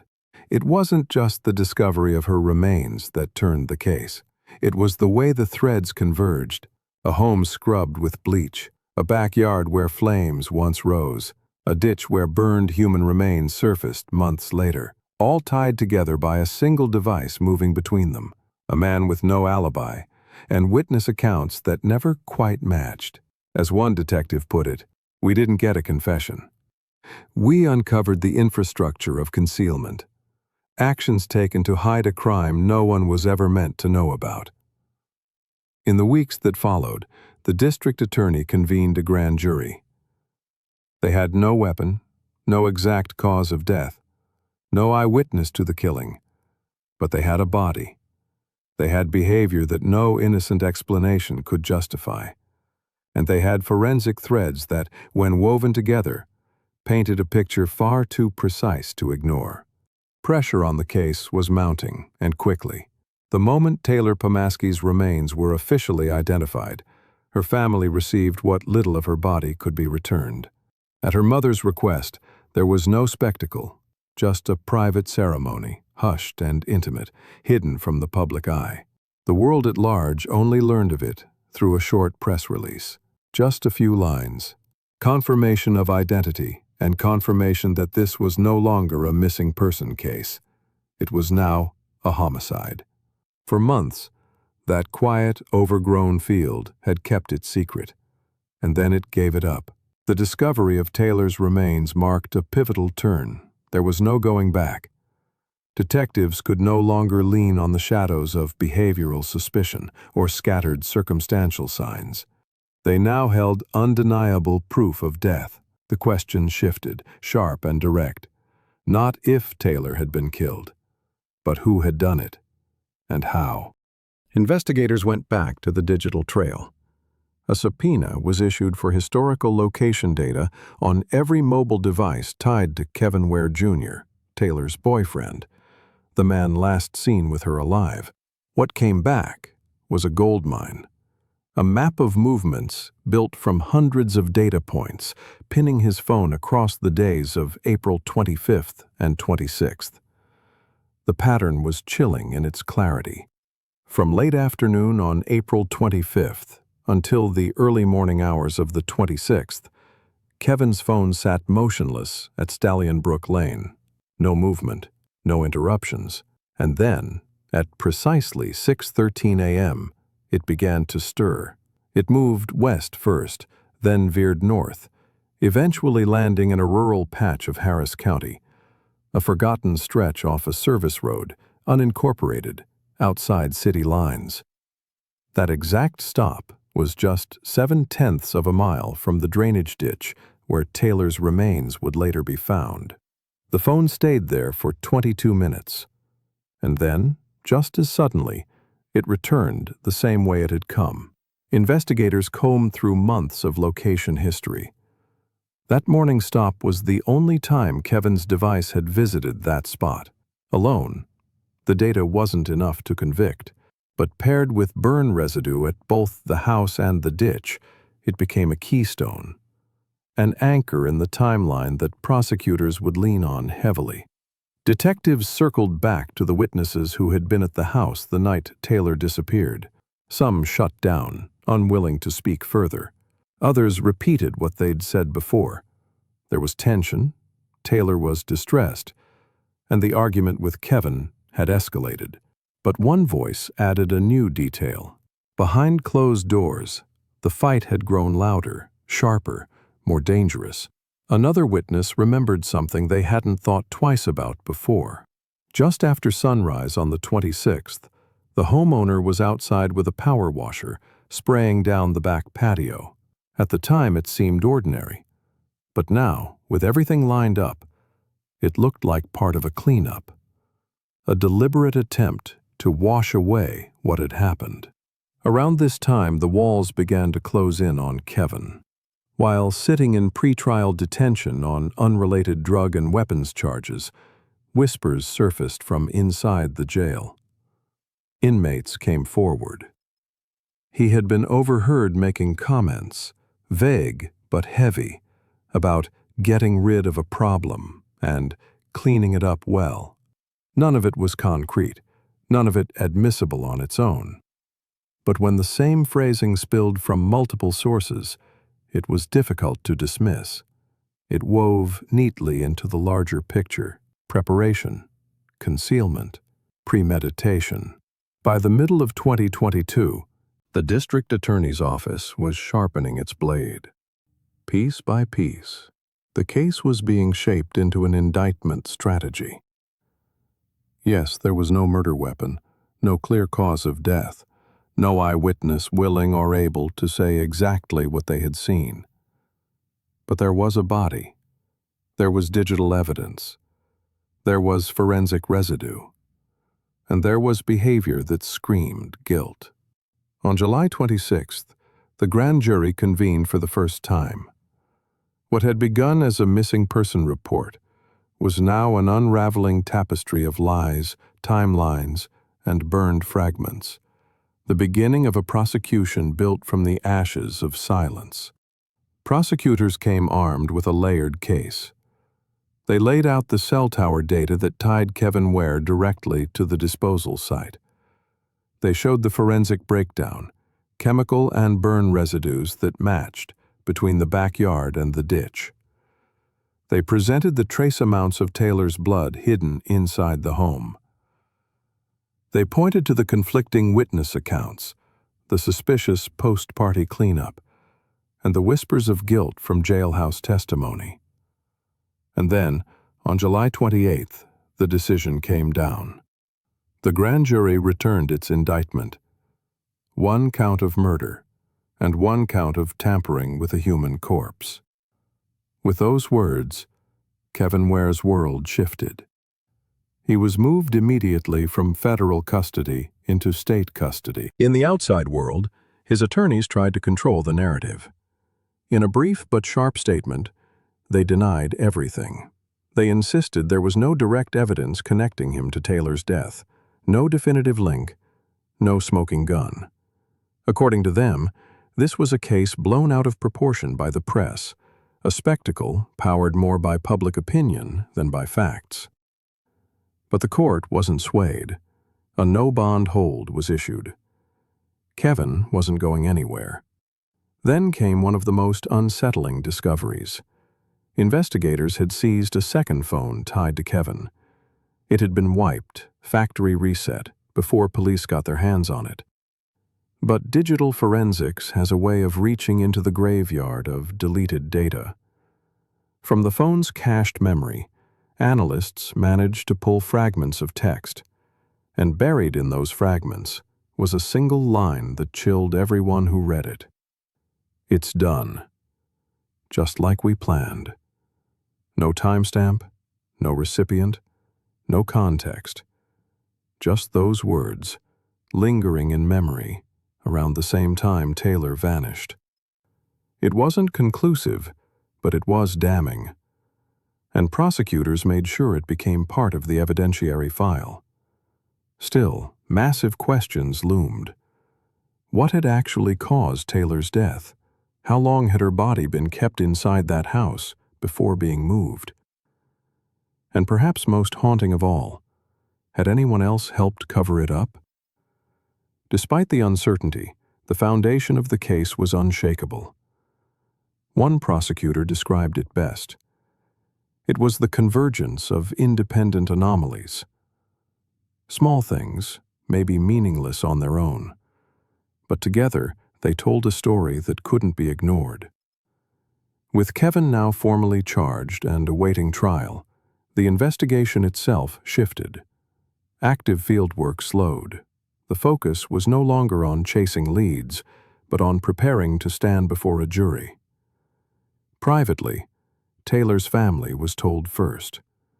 The district attorney called her mother himself. Publicly, the statement was brief, just a single line, but powerful. "We believe Taylor's voice is being heard, even now." And with that, the case entered its final phase. The task ahead wasn't just proving Kevin's guilt. It was reconstructing Taylor's last night, building a coherent, provable timeline, piecing together a chain of events that Taylor herself could never tell. The timeline was brutally narrow, less than 12 hours, based on witnesses, digital pings, and forensic testing. Investigators believed the clock started around 11:45 p.m. on April 25, 2021. That was the last time Taylor was seen alive at her own home, during a party. By 6:15 a.m. the following morning, Kevin's phone was pinging near the ditch where her burned remains would later be found. Somewhere in that window, it all happened. Her death, the hurried cleanup, the burning, the disposal. The geolocation data showed Kevin's device stopping briefly in that isolated stretch of North Harris County. Just over 20 minutes. Not long enough for a careful burial. Not long enough for anything meticulous. It was quick, messy, desperate. a hasty attempt to make her disappear.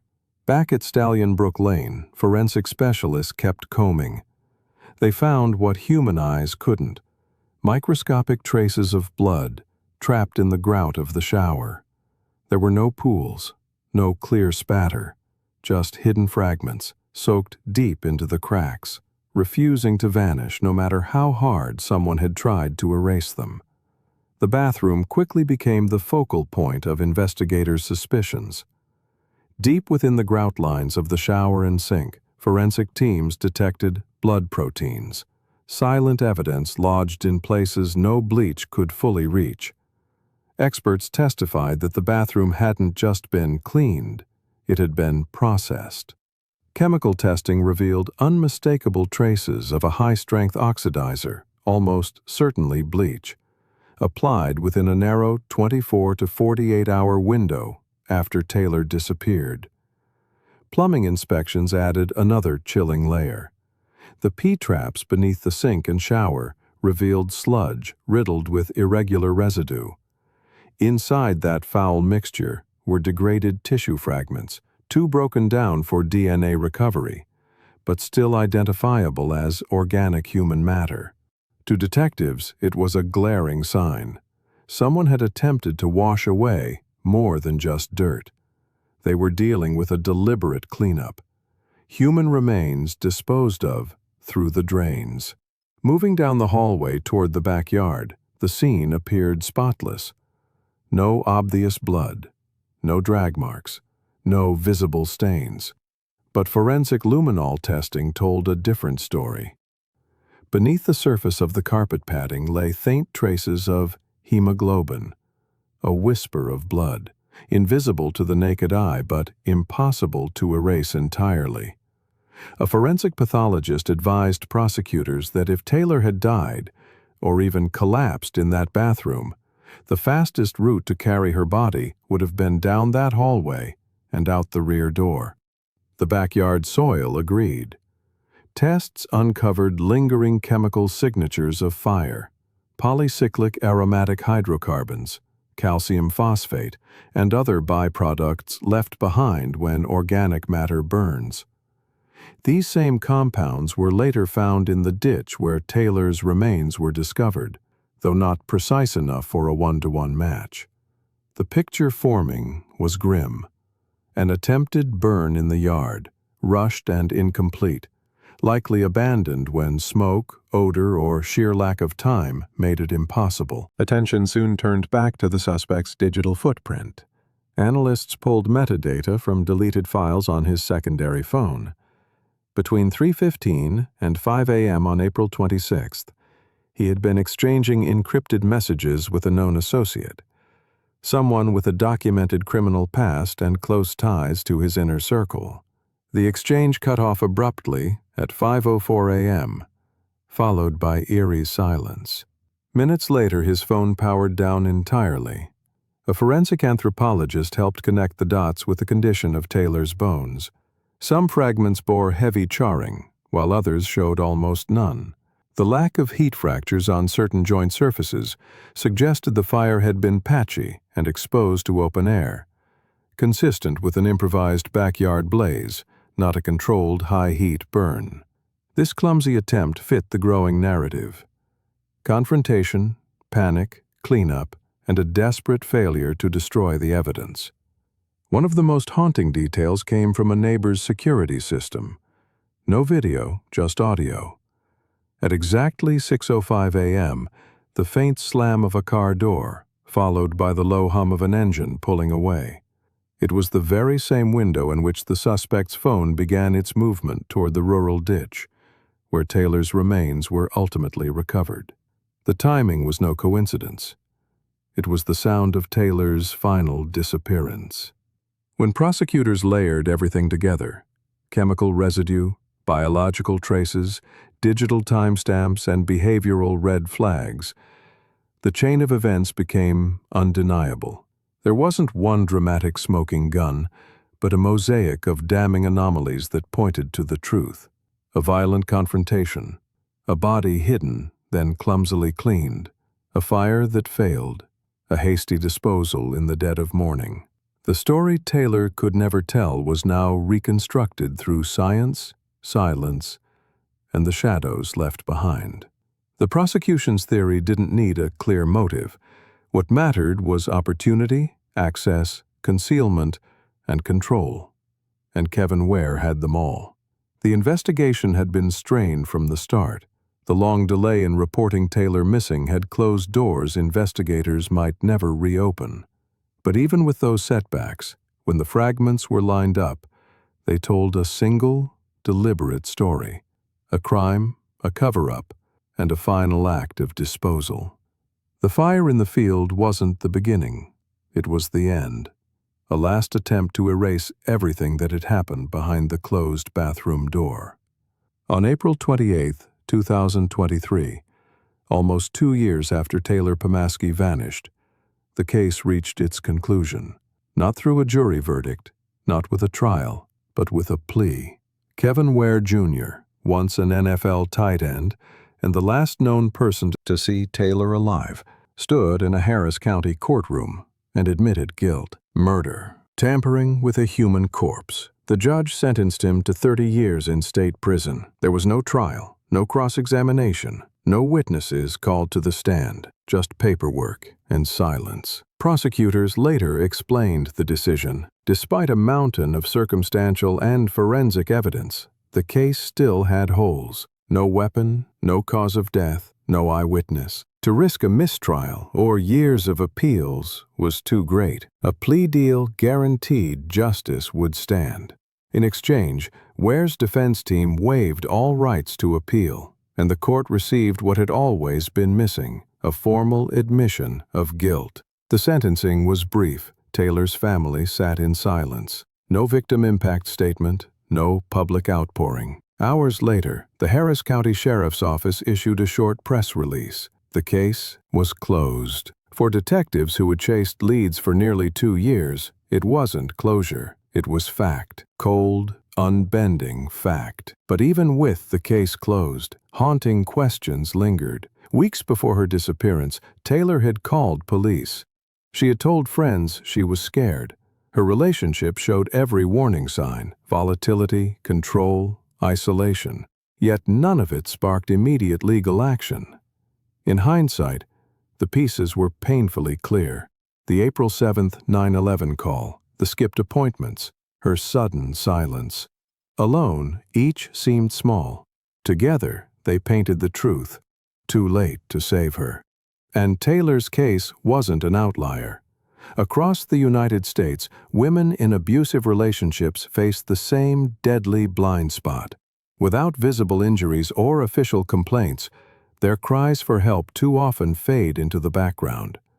Taylor's story became one more example, tragic, preventable, and impossible to ignore. In the weeks after the sentencing, her name began to resurface in a different way.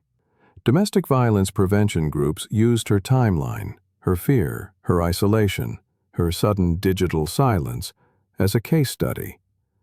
Her story appeared in flyers, in school presentations, in training seminars, not as a headline anymore, but as a warning. Her family held a quiet memorial at home, no speeches, no statements, just remembrance. In a rare moment of openness, Taylor's mother whispered the truth no one could forget. She kept trying to leave. She just didn't get far. With that, the court closed the file. The plea deal entered into record. Kevin Ware would serve 30 years, with parole eligibility only after 25. An old man before freedom was even a possibility. And yet, Taylor had already written her last words. In the days before she vanished, investigators found a draft email saved in her account. The subject line read, "In case you need to know." It was never sent. The body of the email was almost empty, just 2 sentences. "I didn't fall off the radar. They pushed me. The system listened. But only when it was far too late." The seductive pull of fame and social media stardom often hides a dark reality. Many people chase popularity online, unaware of the immense pressure that comes with it. from toxic scrutiny and jealousy to mental exhaustion. The biggest cost? The loss of personal space and privacy. Over time, this pressure can lead to anxiety, low self-esteem, and emotional burnout. Fame may not last forever, but its consequences often do. Anastasia Kamlovskaya, a young woman from St. Petersburg, known online as Nastia Gishman, had big dreams of becoming a top influencer. She was determined to succeed, no matter the cost, and in just a few short years, she built a following of over 300,000 across her platforms. She was magnetic, charismatic, eccentric, and full of creative energy. Her online presence was vibrant, authentic, and spoke to thousands. But despite her sparkle and drive, Anastasia's life came to a sudden, heartbreaking end. She had big plans, a fresh start, a new life away from the chaos. But someone she once trusted made sure that future would never come. Anastasia Kamlovskaya was born on February 7, 1996, in St. Petersburg. She was the only child her parents had together. Her father struggled with alcoholism and left shortly after she was born, leaving her mother, Elena, to raise her alone. Despite juggling 2 jobs, Elena constantly fought to keep their heads above water. Anastasia's childhood was difficult. Her father had no involvement in her life, no financial support, no emotional connection. She and her mother lived in a tiny dorm room on the city's outskirts. There wasn't even space for a separate bed. Anastasia slept beside her mother until the age of 12. As she grew older, she still had no personal corner to call her own, no privacy, no space to breathe or reflect. Emotionally, it wore her down. But there was little she could do to change her reality. In the spring of 2008, Elena brought Anastasia to the town of Kolpino, where her ex-mother-in-law lived. There, she left Anastasia in the care of the elderly woman, a grandmother she barely knew. To everyone's surprise, Anastasia and her grandmother bonded quickly. Meanwhile, her father, who lived far away, had no contact with his daughter or his own mother. Although the grandmother's house was modest, it offered something Anastasia had never known: her own bed, and more importantly, her own room. For the first time, she felt a small sense of freedom and comfort. But while she was adjusting to this new life, her mother began to disappear from it. Elena's weekend visits became infrequent. Eventually, she entered a new relationship, remarried, and seemed to leave her past, including her daughter, behind. Anastasia didn't fit into Elena's new family picture. Though she still sent money, Elena's presence became nearly non-existent. Anastasia felt abandoned, disconnected, and emotionally alone. She wrestled with sadness, longing for a place where she truly belonged.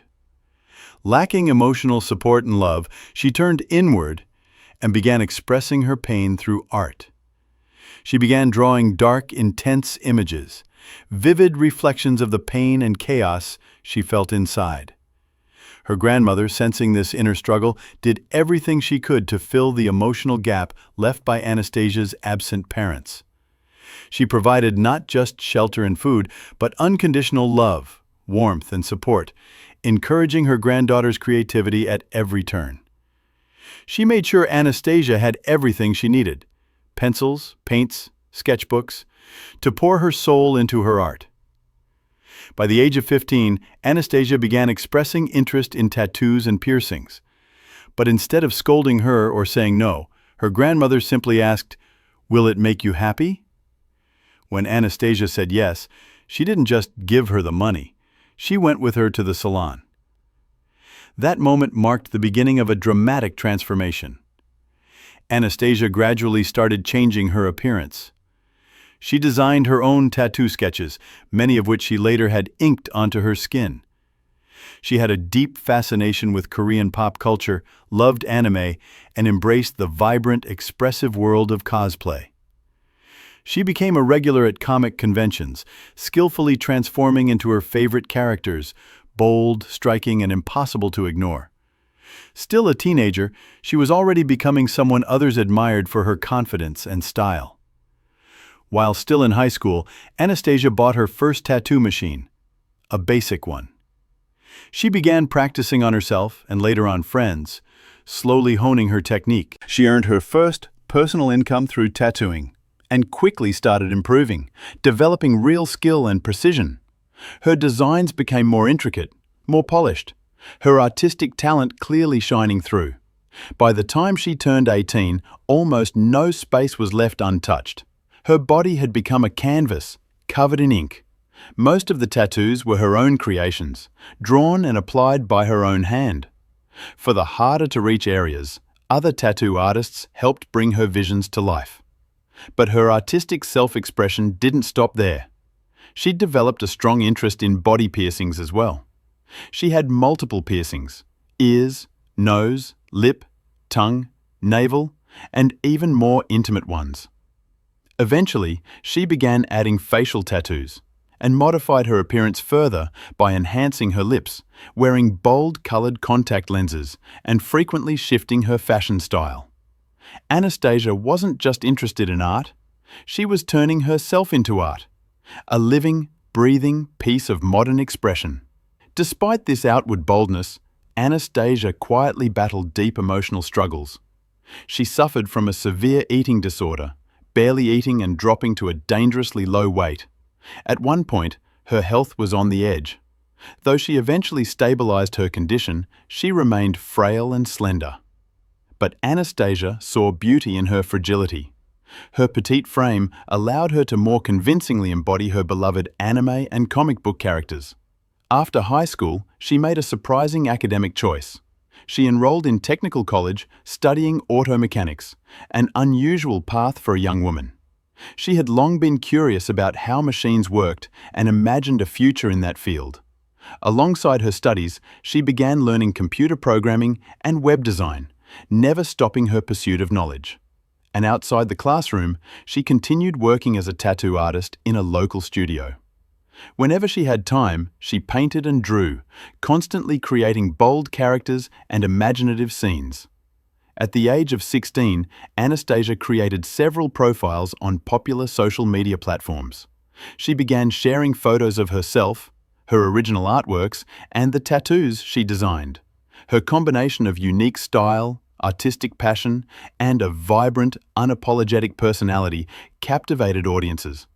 Her follower count began climbing fast, and she was well on her way to online stardom. Anastasia was a true style chameleon.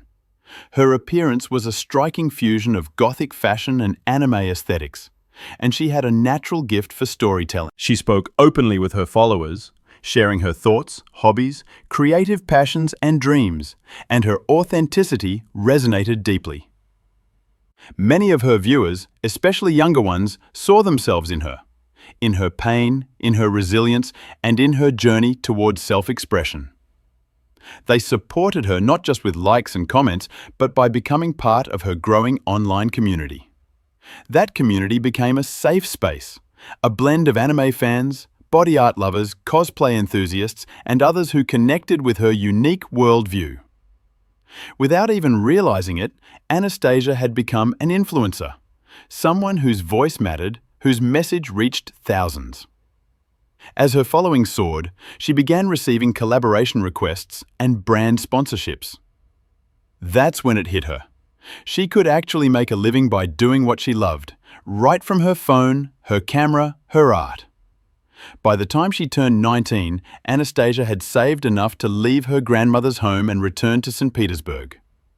There, she landed a job at a well-known tattoo studio and moved into her own apartment. She also adopted a new, bolder identity online, rebranding herself as Gishman, a name that soon became widely recognized. With her confidence building, Anastasia began thinking even bigger. She auditioned for a popular Russian reality show, something like Bad Girls Club. But despite her personality and growing fan base, she wasn't selected. The producers said she didn't fit the type of character they wanted. They saw her as too creative, too unconventional. But that rejection didn't shake her. If anything, it pushed her harder. Anastasia threw herself back into her online work. By 2019, at just 23 years old, she had built a name for herself as one of the most in-demand tattoo artists in her city. She was earning good money, mentoring aspiring artists, and even teaching courses in web design on the side. Then she joined TikTok, and that's when things really took off.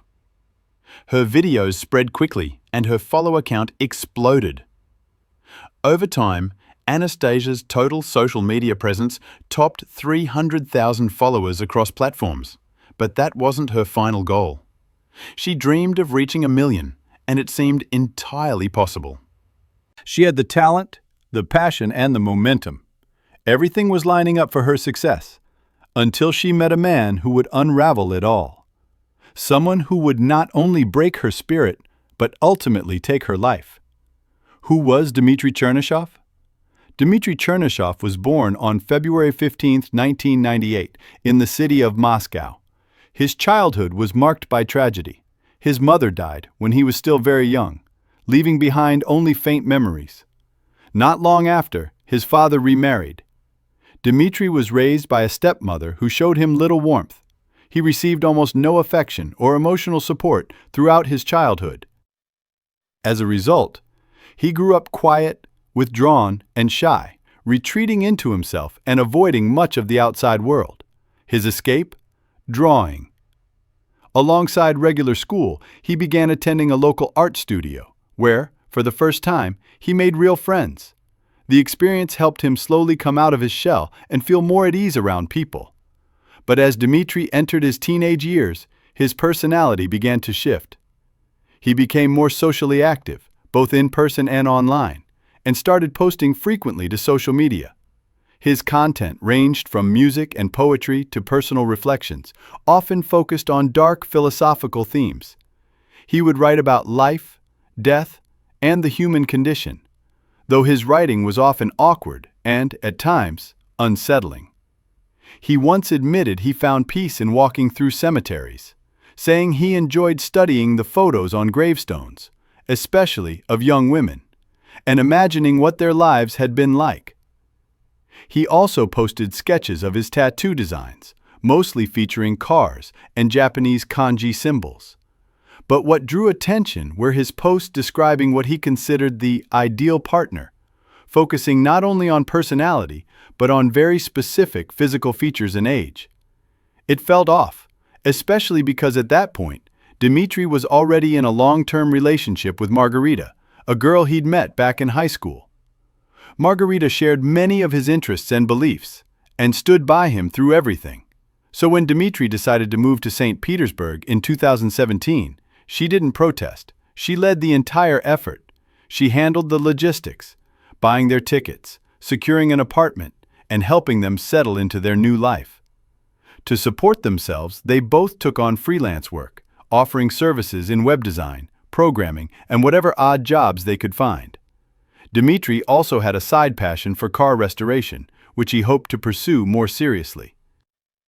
At some point, though it's unclear exactly when, Dmitry made the decision to begin creating adult-themed content. He brought Margarita into the project, and she became both his business partner and on-camera performer. Dmitry took on the role of director, producer, and actor, developing storylines, designing costumes, and managing the shoots, often collaborating directly with Margarita. This content, though controversial and unauthorized, generated a decent income. However, Dmitry controlled all the finances, kept most of the money for himself, and made all the key decisions. Margarita didn't seem to mind. She trusted him completely, followed his lead, and relied on him to steer their path. By 2020, Dmitry had made enough to buy himself a Mercedes-Benz, a symbol of his growing ego, which he proudly flaunted across his social media accounts. It's worth noting that Dmitry had 2 criminal convictions. One was for theft committed before moving to St. Petersburg. The other was for evading mandatory military service, a serious offense that legally barred him from leaving Russia. But that didn't seem to bother him. He acted as though he were untouchable. It was Margarita who first met Anastasia Kamlovskaya when she booked an appointment at her tattoo studio. The two women hit it off instantly and became fast friends. Anastasia worked with focus and precision, and Margarita was thrilled with the result. So when Dmitry later decided he wanted a new tattoo, Margarita didn't hesitate to recommend Anastasia, calling her one of the best artists in the city. Dmitry brought in a sketch of what he wanted. Together, he and Anastasia refined the design and scheduled a series of sessions to complete the work. From their very first meeting, there was an undeniable spark between them. During their appointments, what started as casual banter slowly evolved into deeper, more meaningful conversations. They discovered they had much in common. Both had grown up in broken homes, raised by emotionally distant parents. Both had experienced childhoods starved of affection. And both were artistic, passionate about tattoos, anime, and cars, and driven by an intense hunger for fame, no matter the cost. Their connection deepened quickly. They began spending time together outside the studio, attending car shows, tattoo conventions, and anime-themed events. What began as a professional relationship and a casual friendship soon spiraled into a passionate and fast-moving romance. They tried to keep their relationship a secret. After all, Dmitry was still in a committed 5-year-long relationship with Margarita. But it didn't take long for her to figure out what was going on. Margarita deeply regretted ever introducing Dmitry to the eccentric and magnetic Anastasia. At first, she tried to handle the situation calmly. She approached Dmitry with questions and concerns, hoping for honest answers. But his responses were vague, dismissive, and left her feeling even more uncertain. Eventually, she stopped trying to play it cool. Margarita began confronting him directly. She expressed her jealousy, laid down ultimatums, and begged him to end things with Anastasia. Dmitry promised he would, but never followed through. The lies stacked up, and Margarita saw the truth staring her in the face. But still, she couldn't bring herself to let go. She had given up everything for him, left her hometown, joined him in a morally gray line of work, supported him financially, emotionally, professionally. And now he was trading her in for someone else? The situation reached a painful turning point when Margarita discovered that Dmitry had bought Anastasia an expensive car, something he had never done for her.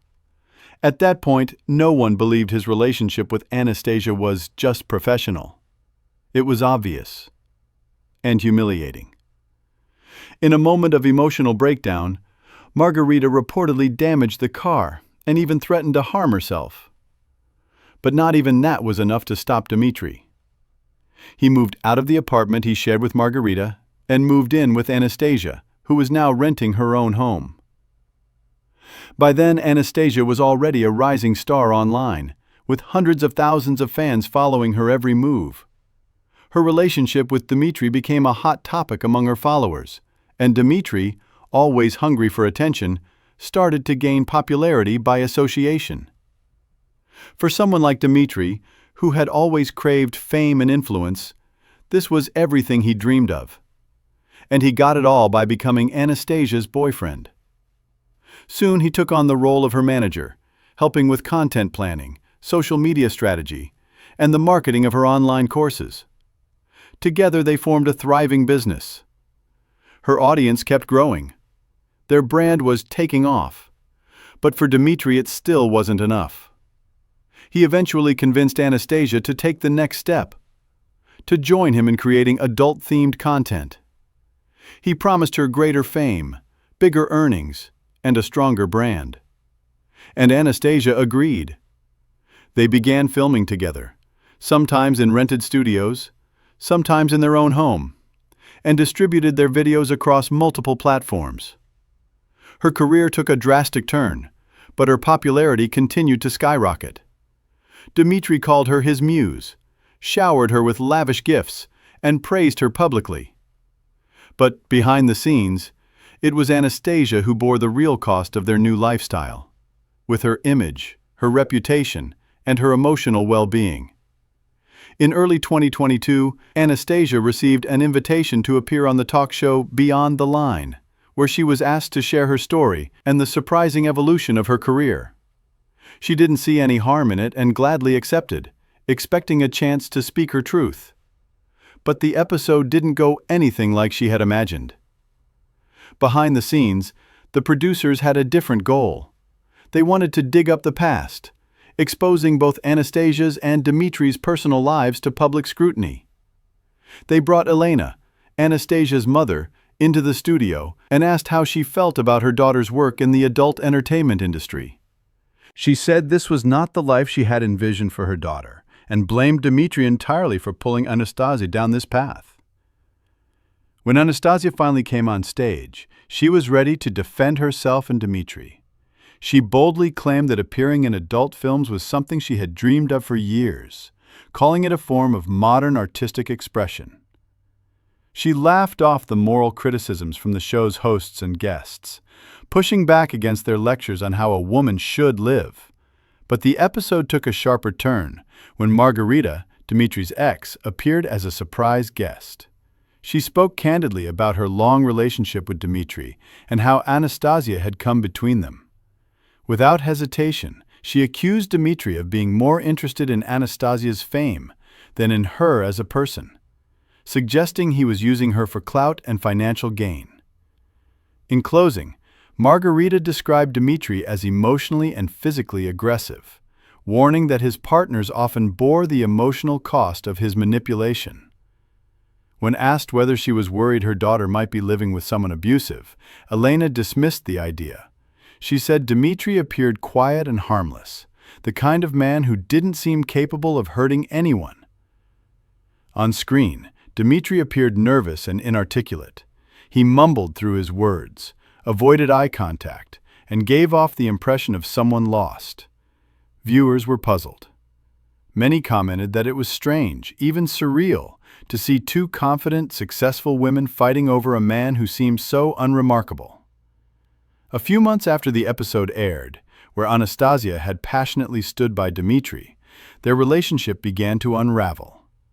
By this point, Dmitry had completely abandoned his work in tech, relying entirely on Anastasia's income.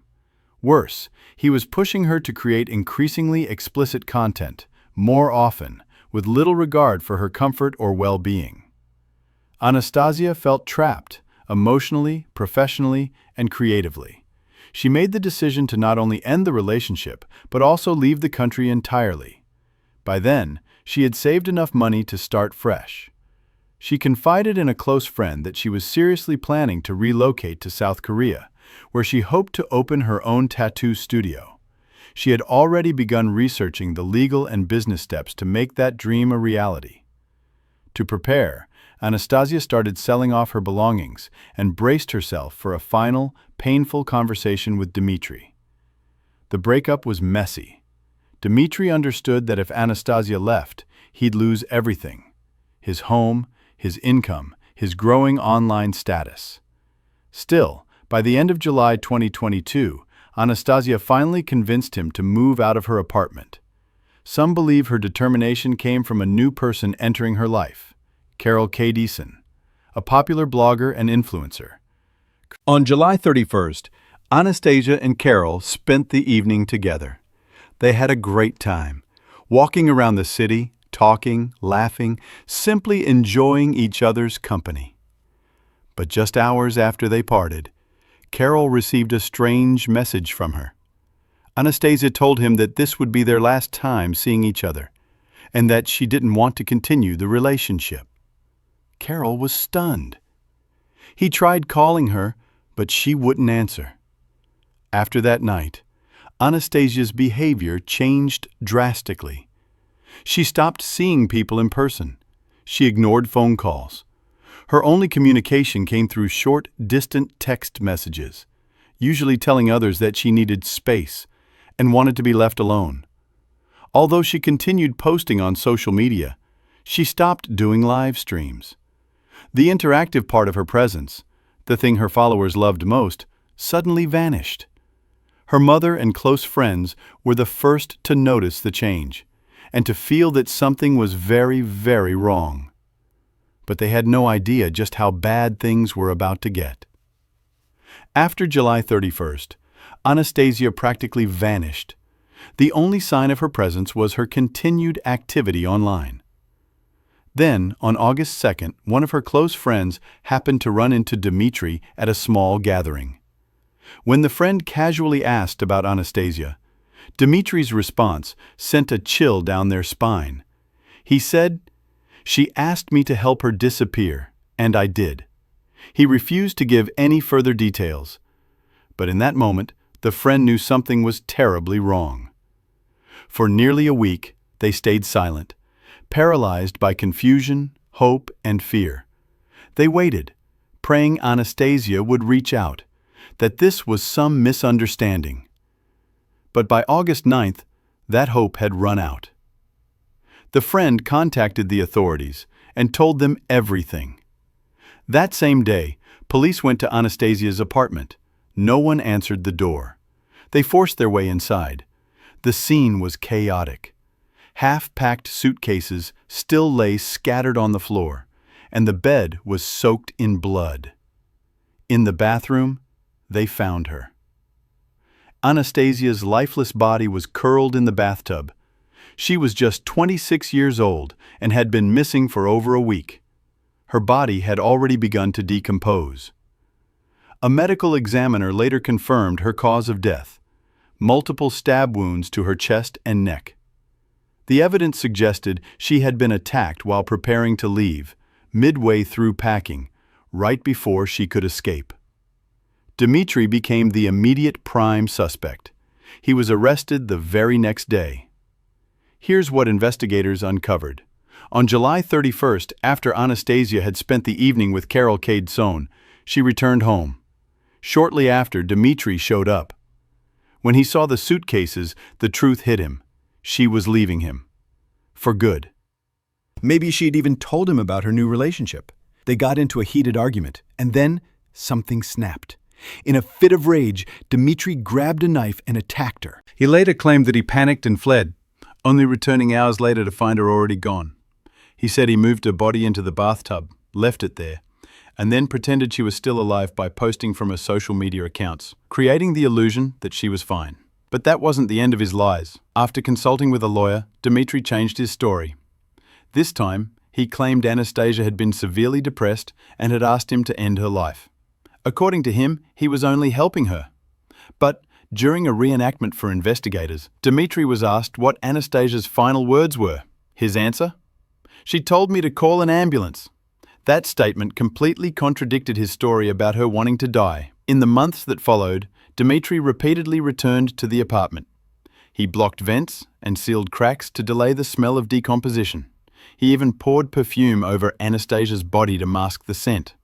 On January 22, 2023, Dmitry pleaded guilty to the murder, but continued to claim it was a form of assisted death. Despite that, in January 2024, he was sentenced to just 8 years in a maximum security prison. At Anastasia's funeral, her mother allowed media crews to film, but only for a fee. This sparked public outrage.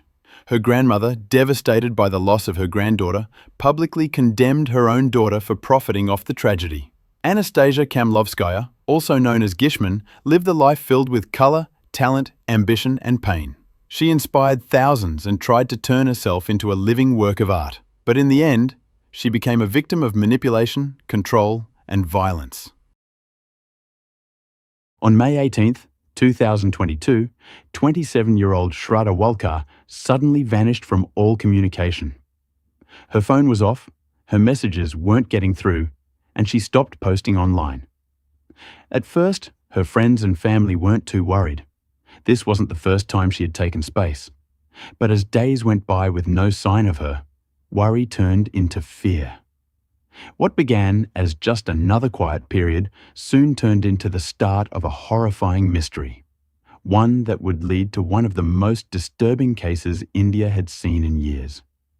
Shraddha was born in 1995 in Vasai, Maharashtra, into a Hindu family. Her early life wasn't easy. Her parents split up when she was young. Her mother, Suman, stayed close to her, but her father, Vikas, and older brother became emotionally distant. Hoping for a better life, the family moved to Palghar, but tensions at home didn't ease. Shraddha was quiet, yet strong-minded. She kept to herself at school and found comfort in theatre. Once she finished school, she wanted more than what her small town could offer, and her mother supported her decision to leave. Her father, however, took it as a sign of rebellion. In 2018, Shraddha moved to Mumbai to start fresh. Around the same time, Aftab Amin Poonawalla, raised in a middle-class Muslim family, also settled in Mumbai. He was smart, polite, and had a deep interest in psychology. Aftab kept most people at arm's length and didn't like forming emotional bonds, but he enjoyed chatting on dating apps and social media. Shraddha got a job at a call center in Malad. Not long after starting work, she met Aftab. They didn't know at first that they were from the same hometown and had even attended nearby schools. This common ground gave them something to talk about. Shraddha, adjusting to life in a new city, was looking for companionship, and Aftab didn't push her away. They started spending time together casually, chatting, grabbing meals, walking home.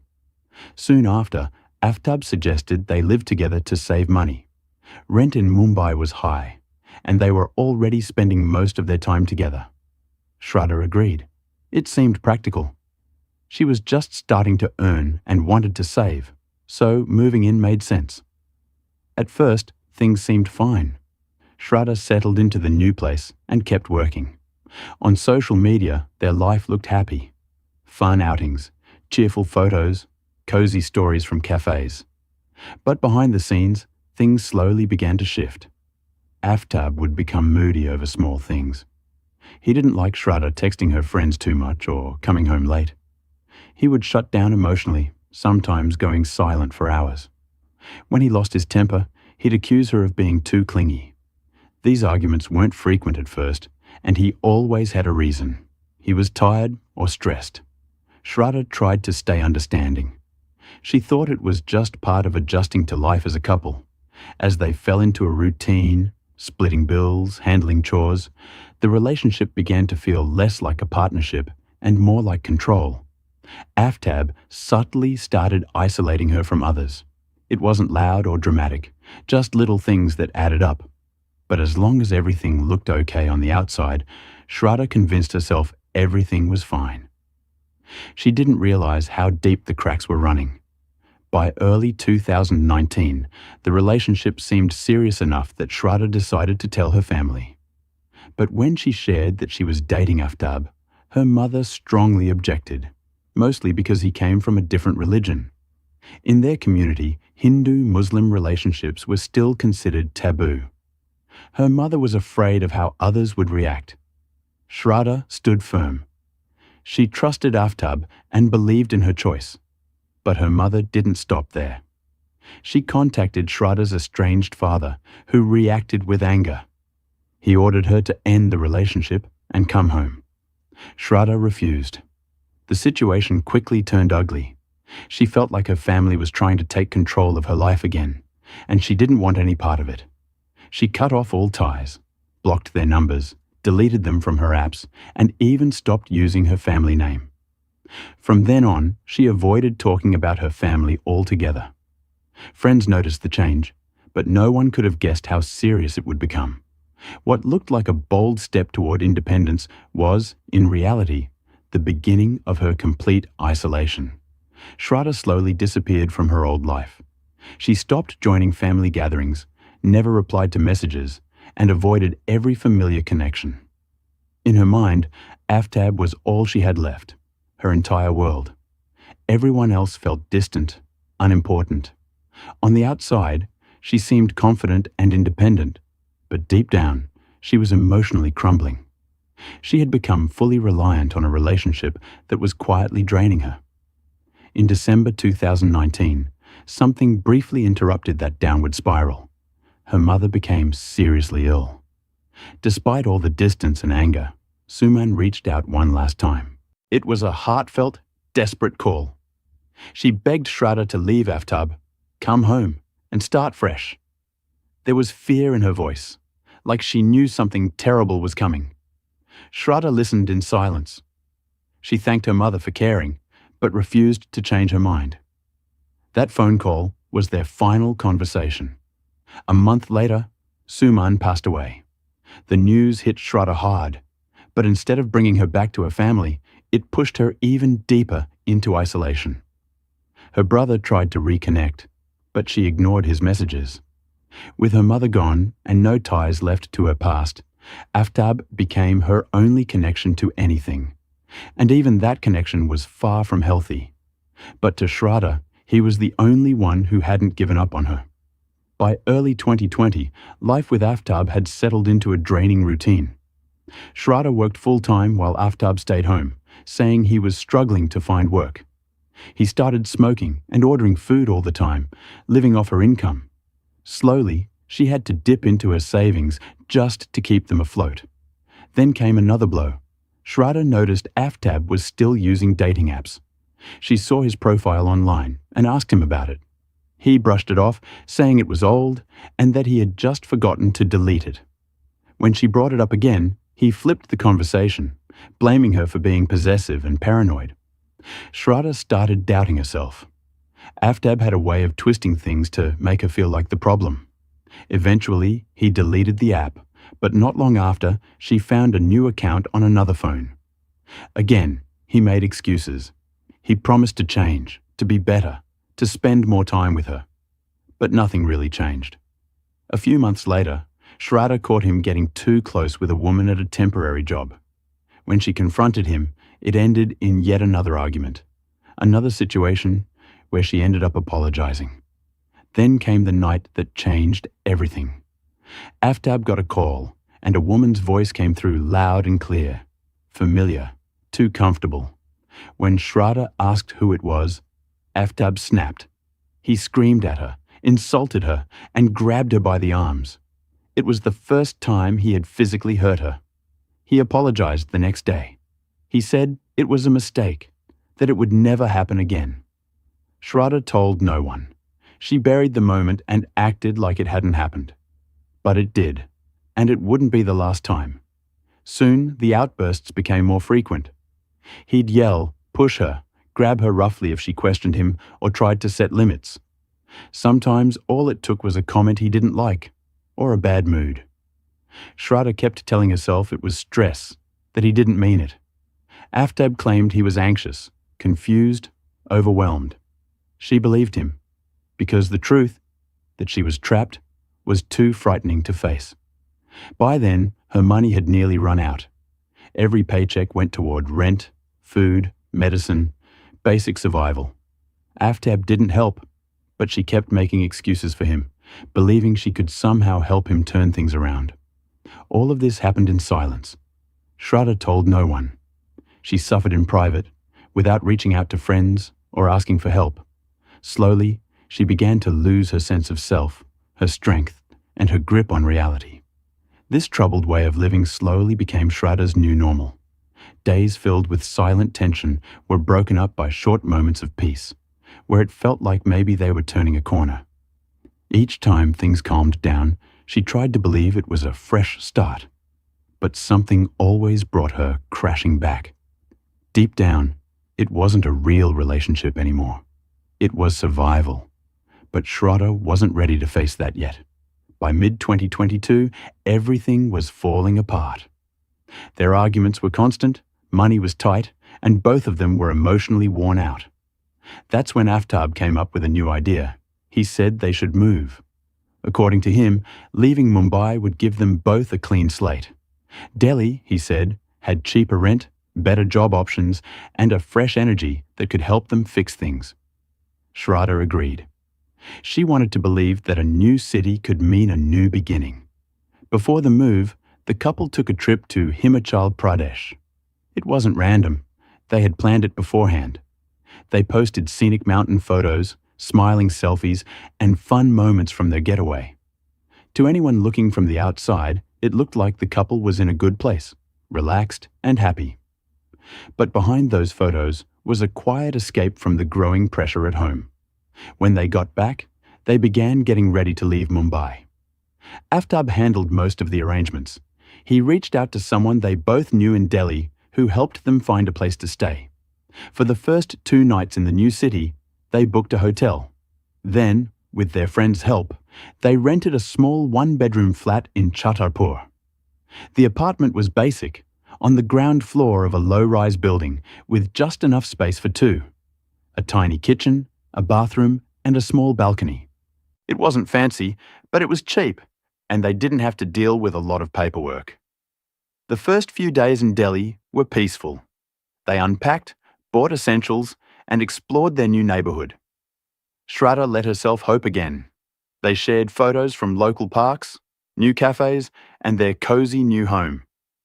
To the outside world, it looked like things were finally on track. But that calm was just a mask. None of her friends or co-workers knew what was really happening behind closed doors. They didn't see the cracks that were still there. The same old issues, just in a new setting. That fragile peace lasted only 9 days, because on the morning of May 18th, it all fell apart. May 18th started off like any other day. Shraddha and Aftab went grocery shopping, came home for lunch, and later made dinner together. The apartment was quiet, no arguments, no tension on the surface. During dinner, they talked about small everyday things, steering clear of emotional topics. But later that evening, the conversation slowly shifted. Shraddha gently brought up the idea of making their relationship official. After 4 years, she wasn't demanding anything, just asking for clarity about their future. But even the mention of commitment set Aftab off. He immediately shut her down, claiming she was putting pressure on him. Their voices rose, and soon it turned into a full-blown argument. In the heat of the moment, something snapped. Aftab got up, walked over to Shraddha, and suddenly wrapped his hands around her neck. It all happened in seconds. His grip tightened until she lost consciousness. Even after she stopped moving, he didn't stop. Only once the apartment fell into total silence did he let go. Shraddha was gone. There was no panic, no yelling. Aftab didn't call anyone. He checked her pulse, confirmed she wasn't breathing, then sat in silence. After a while, he calmly walked into another room, shut the door, and went to sleep. He didn't try to hide what had happened. He didn't clean, didn't change his clothes, didn't plan an escape. There was just a strange, chilling stillness. Shraddha's body remained in the apartment all night. No one heard a thing. No screams, no sounds of struggle, just silence. To the outside world, nothing seemed unusual. The next morning, May 19th, Aftab left the apartment and visited several local shops, making separate purchases to avoid suspicion. He picked up items one by one: a large freezer, strong plastic bags, sharp cutting tools, bleach, and heavy-duty cleaning supplies. Back home, he set up the freezer in one of the rooms. From that point, he followed what looked like a cold, calculated plan. He moved Shraddha's body to the bathroom, turned on the shower, and started preparing the area. Then, slowly and deliberately, he began cutting the body into smaller pieces, small enough to fit into plastic bags. He didn't rush. He worked in steps, taking breaks in between. It took him several days to finish. He placed each part into the freezer, over 35 pieces in total, storing them alongside regular food items like milk, meat, and snacks. The same freezer kept both groceries and what was left of the woman he had once lived with. Through all of this, Aftab kept up appearances.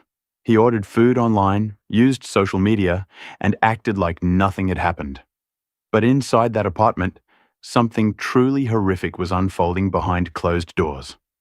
While disposing of one of the lower limbs, Aftab accidentally sliced his own hand. He walked to a nearby clinic and casually told the doctor he'd injured himself while cutting fruit. The doctor patched him up, some stitches, a bandage, and sent him home. No one suspected a thing. One part of the body caused more hesitation than the rest: the head. Aftab didn't dispose of it right away. He feared it could still be used to identify her. Instead, he sealed it in a separate plastic bag and tucked it into the same freezer, isolated from the other remains. It stayed there for weeks, untouched, his final reminder of who Shraddha once was. The rest of the remains, by then, had become just items to him, bagged, categorized, and stored like objects. The apartment wasn't properly cleaned. Bloodstains lingered in corners of the bathroom and on the floor, partially rinsed with bleach and water, but never fully removed. A sour smell began to spread. To cover it up, Aftab started burning incense sticks in every room, trying to mask the odor of something truly sinister. Once he was done with dismembering, he moved to the next step: disposal. But it wasn't a rushed dump job, it was carefully planned. Police later found a notebook in the apartment with disturbing entries, lists of dates, times, and mapped out disposal locations. His plan was clear: scatter everything so that no single area would raise suspicion. He usually went out late at night, walking through the darkness with a backpack carrying frozen body parts. His main destination was the Marmolejo forest, a quiet, heavily wooded area where few people went after dark. He took precautions, dressed differently each time, changed routes often, and never stayed in one place for long. After each trip, he'd jot down exactly what he'd left and where. The heat of the summer sometimes forced him to act faster. He buried some pieces in shallow spots, tucked others into bushes, or left them near trees. Occasionally, neighbors noticed strange smells, but no one imagined what was really going on. He never let anyone into the apartment. If someone asked to visit, he gave excuses. He wasn't feeling well or was busy with work. Even while carrying out these horrific actions, Aftab kept up appearances. He realized people might start asking questions about Shraddha's absence, so he took steps to make it seem like she was still around. Using her phone, he impersonated her, responding to messages, posting stories, and even chatting with friends. He kept it short, used lots of emojis, and avoided voice messages to avoid suspicion. When someone asked where she was, he'd say she was in Lahore, or too busy to talk. Sometimes he delayed replies on purpose to make it seem like she was just occupied. This trickery bought him extra time. Weeks, in fact. By June, most of Shraddha's remains were gone. That's when Aftab got back on Tinder.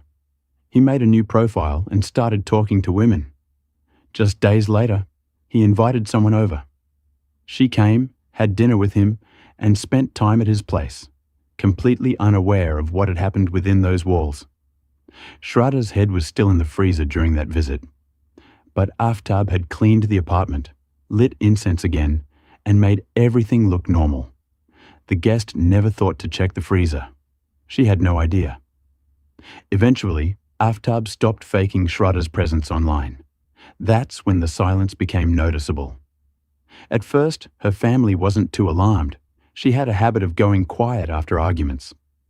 They assumed she just needed space. But as June turned into July and no new posts or messages came through, her brother grew increasingly worried. He began checking her accounts regularly, waiting for any kind of sign, an update, a comment, a like. Nothing ever came. He started messaging her directly. "Are you okay? Where are you? Please reply." No answer. At first, Shraddha's father, Vikas Walkar, didn't push too hard. He figured his daughter was simply upset. Maybe they'd argued again. Maybe she was feeling overwhelmed. She had pulled away from the family before, so her silence didn't immediately set off alarms.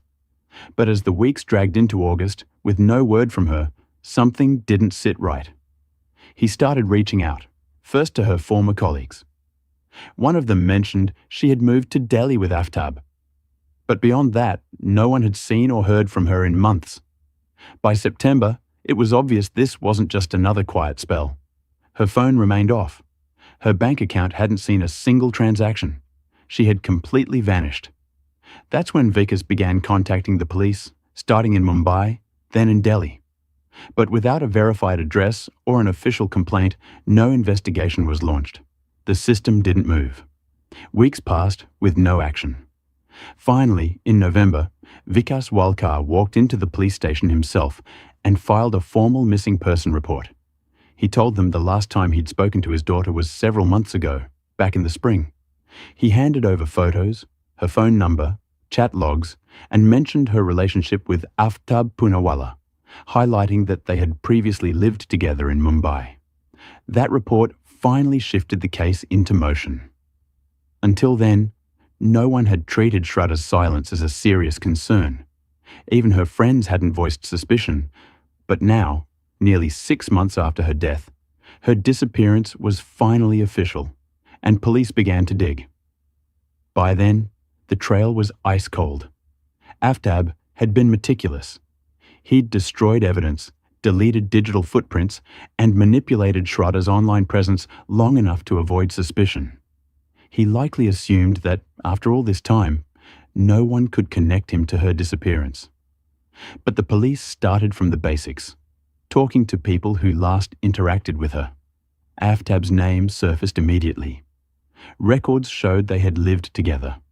Neighbors remembered seeing them as a couple, but more recently, only Aftab had been seen coming and going. That made him the key person of interest. When police brought him in for questioning, Aftab didn't flinch. He appeared calm, articulate, and well-mannered. Speaking fluent English, he painted himself as a cooperative, rational man. He claimed Shraddha had left him months ago, willingly. According to him, she had met someone else, packed up, and moved on. He said he'd even helped her with the bags and wished her the best. At first, it didn't sound completely implausible. But as investigators dug deeper, cracks started to show. The first red flag came from a simple look at her phone records. After May 18th, the day he claimed she walked out, Aftab had never once tried to contact her. Not a single call. Not even a text. If she had really left, wouldn't he have at least checked in? Then came something more damning. The 54,000 rupee transfer. Money had been moved from Shraddha's bank account to Aftab's after the date he claimed she left. And it wasn't some vague transaction. It was done through her own phone, traced directly to the couple's apartment's IP address. That meant Aftab still had her phone and her bank credentials. The police called him in for another round. But this time, it wasn't polite conversation. The questions were sharper, more focused, about the money, the texts sent from her number, and the exact timing of her so-called departure. Suddenly, Aftab wasn't so composed. His confident persona began to crack. His answers became murky, full of hesitation and vague language. The calm, confident version of Aftab that first appeared during questioning didn't last long. His polished facade began to crack. His expression grew tense, his words started to falter. Detectives zeroed in on inconsistencies, and it wasn't long before his carefully rehearsed story collapsed under the weight of real evidence. When asked a simple, direct question, "When did you last see Shraddha?" he answered, "May 18th. The date wasn't just close to the crime, it was the day it happened. That one moment of hesitation said more than any long explanation could. Soon after, in a quieter conversation with an officer, his tone shifted completely. No firm denials this time. His sentences became clipped. He avoided direct answers, asked for water, and said he needed more time to explain. The pressure was getting to him. His story was unraveling. Then, voluntarily, without being charged or threatened, Aftab asked to speak to the investigators again. And this time, he started talking. At first, it was vague, but soon the truth came out. He admitted to killing Shraddha, cutting her body into pieces and disposing of the remains across the city. He described how the argument had started over marriage. She wanted a future. He wanted freedom. He said he snapped, that he strangled her in anger. What followed was even more disturbing. He didn't panic. He planned. He slept next to her body that night. The next morning, he went out to buy tools, knives, chemicals, a freezer. He described how he cut her up in stages, storing parts in plastic bags, dropping them in various places including the Marmolejo forest. He even admitted to keeping her head for weeks before finally burning it in June. It was a horrifying confession. But in India, a confession alone doesn't secure a conviction, not unless backed by physical proof. So, investigators launched a full-scale operation using his own words as a map. With K9 units, forensic experts and drones, they scoured the forest areas he mentioned. Their first breakthrough came exactly where Aftab said it would, Marmolejo. Hidden among the underbrush, they found bone fragments, teeth, hair, and plastic bags containing organic traces. Forensics were able to pull DNA and match it to Shraddha's father. The results weren't just close. They confirmed that the remains belonged to Shraddha Walkar. More evidence came from the couple's apartment. Even after Aftab's efforts to clean it, ultraviolet lights revealed blood particles. The freezer showed traces of human tissue. In the bathroom drain, they found melted plastic and chemical residue. Bit by bit, the truth was building into a case too strong to deny. But perhaps the most chilling part wasn't what Aftab did. It was why. He admitted that his goal was to destroy evidence. The dismemberment wasn't in panic. It was calculated. He wanted to scatter the remains to make it harder for police to prove a crime had ever taken place. Psychological evaluations confirmed what many feared. Aftab wasn't mentally ill. Even more disturbing, after the murder, he continued to live in the same apartment, eating meals from the same fridge that held her remains. When asked if that bothered him, he calmly replied that it was sealed, and there was no smell, no remorse, no shame. In court, his behavior changed again. He appeared messy, distracted, even tried to act mentally unwell, just like in the infamous Noor Muqaddam case in Pakistan. But the tests proved otherwise. He was mentally sound. The case sparked outrage across India. People weren't just demanding justice for Shraddha, they were calling for real change. They wanted warning signs to be taken seriously, for victims of toxic relationships to be heard, and for parents and families to never be shut out of their children's lives, even after disagreements. In November 2023, the former Minister of National Economy of Kazakhstan, 44-year-old Kuandyk Bishimbayev, did something truly horrible to his wife, 31-year-old Sultanat Nukanova. After committing the crime, he tried hard to cover it up and make it look like some strange accident. But the case quickly caught public attention. The victim's family demanded a completely open trial, which led millions of people, not only in Kazakhstan, but around the world, to follow what happened next. It's interesting to note that a few years earlier, Bishimbayev had already been found guilty of taking very large bribes and had been sentenced to 10 years in prison. But surprisingly, he was released after serving only about a year. Many people thought he would again use his wealth and powerful connections to escape real punishment. There was no real doubt about whether he was guilty. The big question was just how long his sentence would end up being. To truly understand this case, where it all started, and if the tragedy could have been avoided, we have to look closely at the couple's complicated history and also learn about each of their backgrounds. We'll also explore how the trial happened and why Bishimbayev asked for a jury trial. Let's start with what's known about him and his family.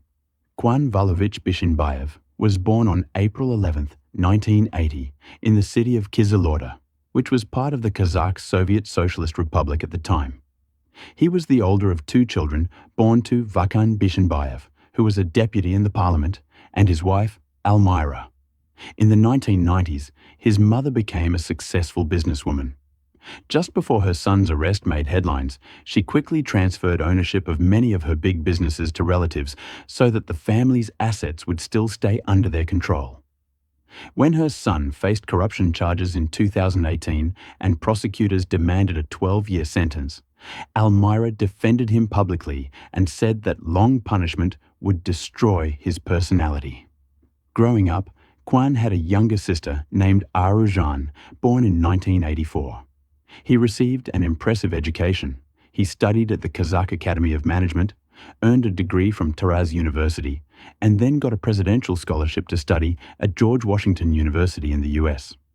By age 26, he had defended his PhD in economic sciences. In 2000, he began working as a bank manager, later did a brief internship at the Ministry of Economy, and then moved on to lead big companies.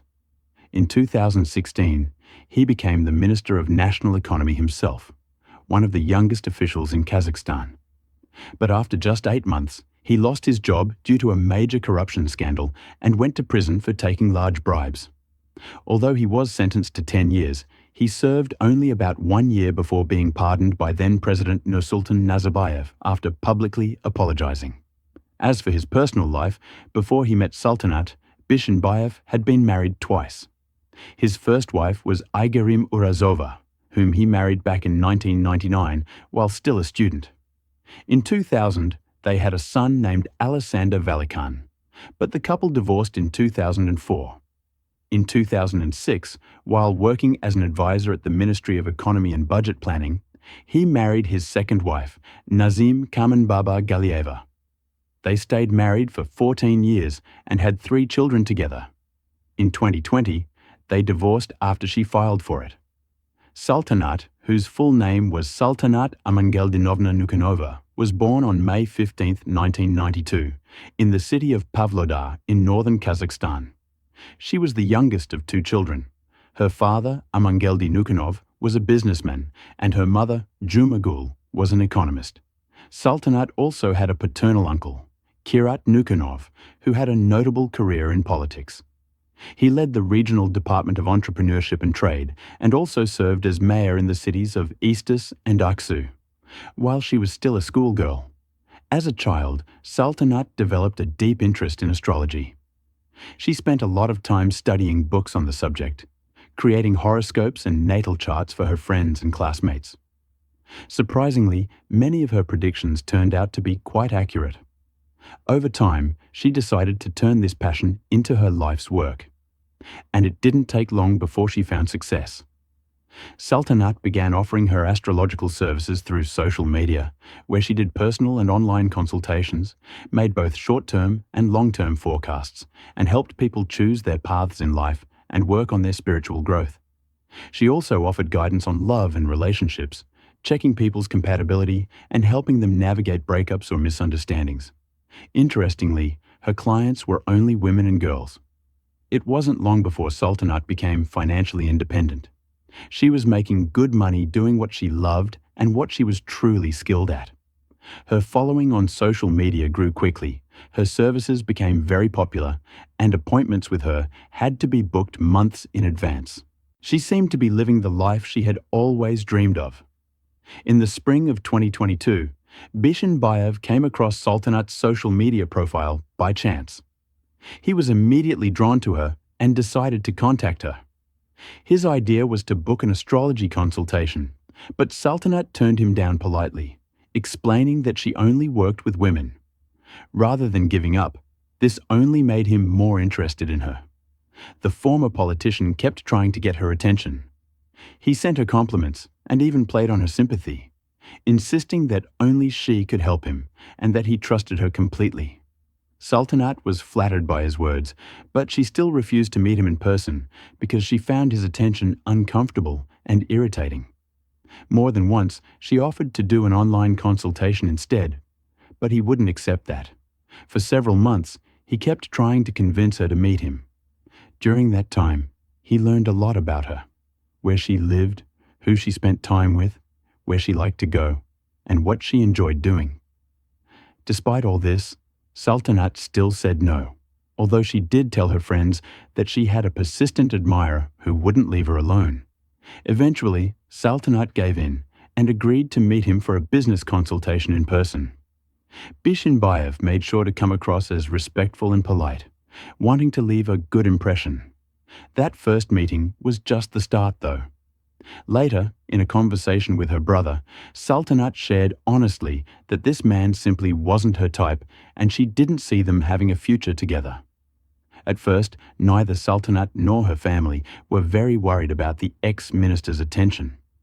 She seemed confident she could keep things under control, and her loved ones knew her as a strong, independent woman who wouldn't be pushed into anything against her will. But within another month, things started to change. Bishimbayev managed to find a way into her life by approaching the oldest member of her family, her grandmother. He asked to speak with her grandmother, to ask for her blessing, saying that if Sultanat ever did agree to marry him, he might not get another chance to speak with the grandmother because of her age. This gesture genuinely touched Sultanat, but even then, she still said no to being in a relationship with him. Then, in the fall of 2022, something unexpected happened. A sudden wedding. Sultanat visited her parents' home in Pavlodar and shared that nothing serious was happening yet in her love life. She admitted to her brother that she was bothered by the big age gap between her and Bishimbayev, which was 12 years. She also said she simply wasn't attracted to him and, based on her own astrological calculations, they weren't a good match at all. Yet less than a month after that visit, her brother Ibek was scrolling through his social media feed when he stumbled on a post from Sultanat. In it, she announced that Kuan had officially proposed and she had happily accepted. The whole family was stunned by this unexpected news, to say the least. Her friends were equally surprised because Sultanat had recently told them she didn't see a future with this man and nothing serious would happen. Then, in December 2022, just a few months after they first met, the couple threw a lavish wedding celebration. They held an expensive banquet at one of the most popular venues in Astana. It's interesting to note, though, that the marriage wasn't legally registered. Instead of officially recording it at the registry office, they only held a special religious ceremony at a mosque. As a result, they were considered civil spouses rather than legally married. After that, Sultanat's attitude toward her new partner seemed to change completely. She kept telling her friends how smart, educated, and charming he was, and how easily he could talk about any topic. She also strongly denied the corruption accusations that had once put him in prison, claiming he had been falsely blamed and locked up for someone else's crime. From the outside, they looked like a happy couple. Kuan often bought her gifts, and she called him the most wonderful husband, insisting she would never regret marrying him. Her friends felt happy for her, and even envied her, thinking she was very lucky. But this happiness didn't last very long. The first worrying signs appeared after the wedding. The newlyweds moved into Kuan's parents' house. His parents lived on the first floor, while Sultanat and Kuan stayed upstairs. His mother, Almira, tried hard to make Sultanat feel welcome, showering her with gifts and sparing her from household chores. But even she couldn't protect Sultanat from her own son's temper. Sultanat and Kuan sometimes visited her parents together, but she never invited her parents to come over because Kuan didn't like it, and it often led to arguments. At first, her family didn't realize this. But less than a month into the marriage, on New Year's Eve, her brother Aybek came to visit and saw something truly upsetting. There was a big holiday dinner set up at the house, meant to be a small family celebration. When Kuan's cousin, also named Kuan, and his wife came over and brought gifts for everyone, Sultanat suddenly realized she didn't have a return gift for the cousin's wife. Feeling embarrassed, she quickly decided to give her a bottle of expensive perfume that Kuan had bought for her just a day earlier, but which she hadn't yet opened. Instead of being understanding, Kuan reacted with explosive anger. He yelled that she had no right to give away something he had paid for. He then began to insult her and call her names. The guests, seeing how tense things were getting, hurried to leave. When Kuan's parents tried to calm him down and defend Sultanat, he rudely stopped them. In his rage, Kuan even flipped over the table, spilling all the food and drinks and completely ruining the New Year's celebration. Her brother Ibek was left in shock, not knowing what to do or say about what he had witnessed.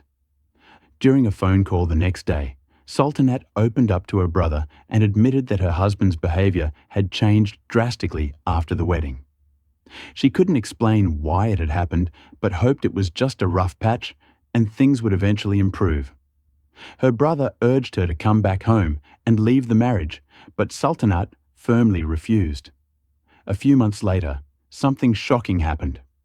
Sultanat sent her brother a few selfies where her face was covered with terrible bruises. She asked him not to ask her any questions about it. Alarmed and worried, her brother immediately tried to call her, but she didn't answer. Not knowing what else to do, he called Kuan instead, who agreed to meet him in person. At that meeting, Kuan coldly told Sultanat's brother to stay out of their family matters. He refused to say anything about how she got the bruises and didn't explain where she was, which made her brother fear the worst. Thankfully, Sultanat was later found safe at her parents' country house, where she had gone with her own key. Despite the pleading of her family, Sultanat soon returned to her husband. She said she loved him and was determined to do everything possible to keep the marriage alive.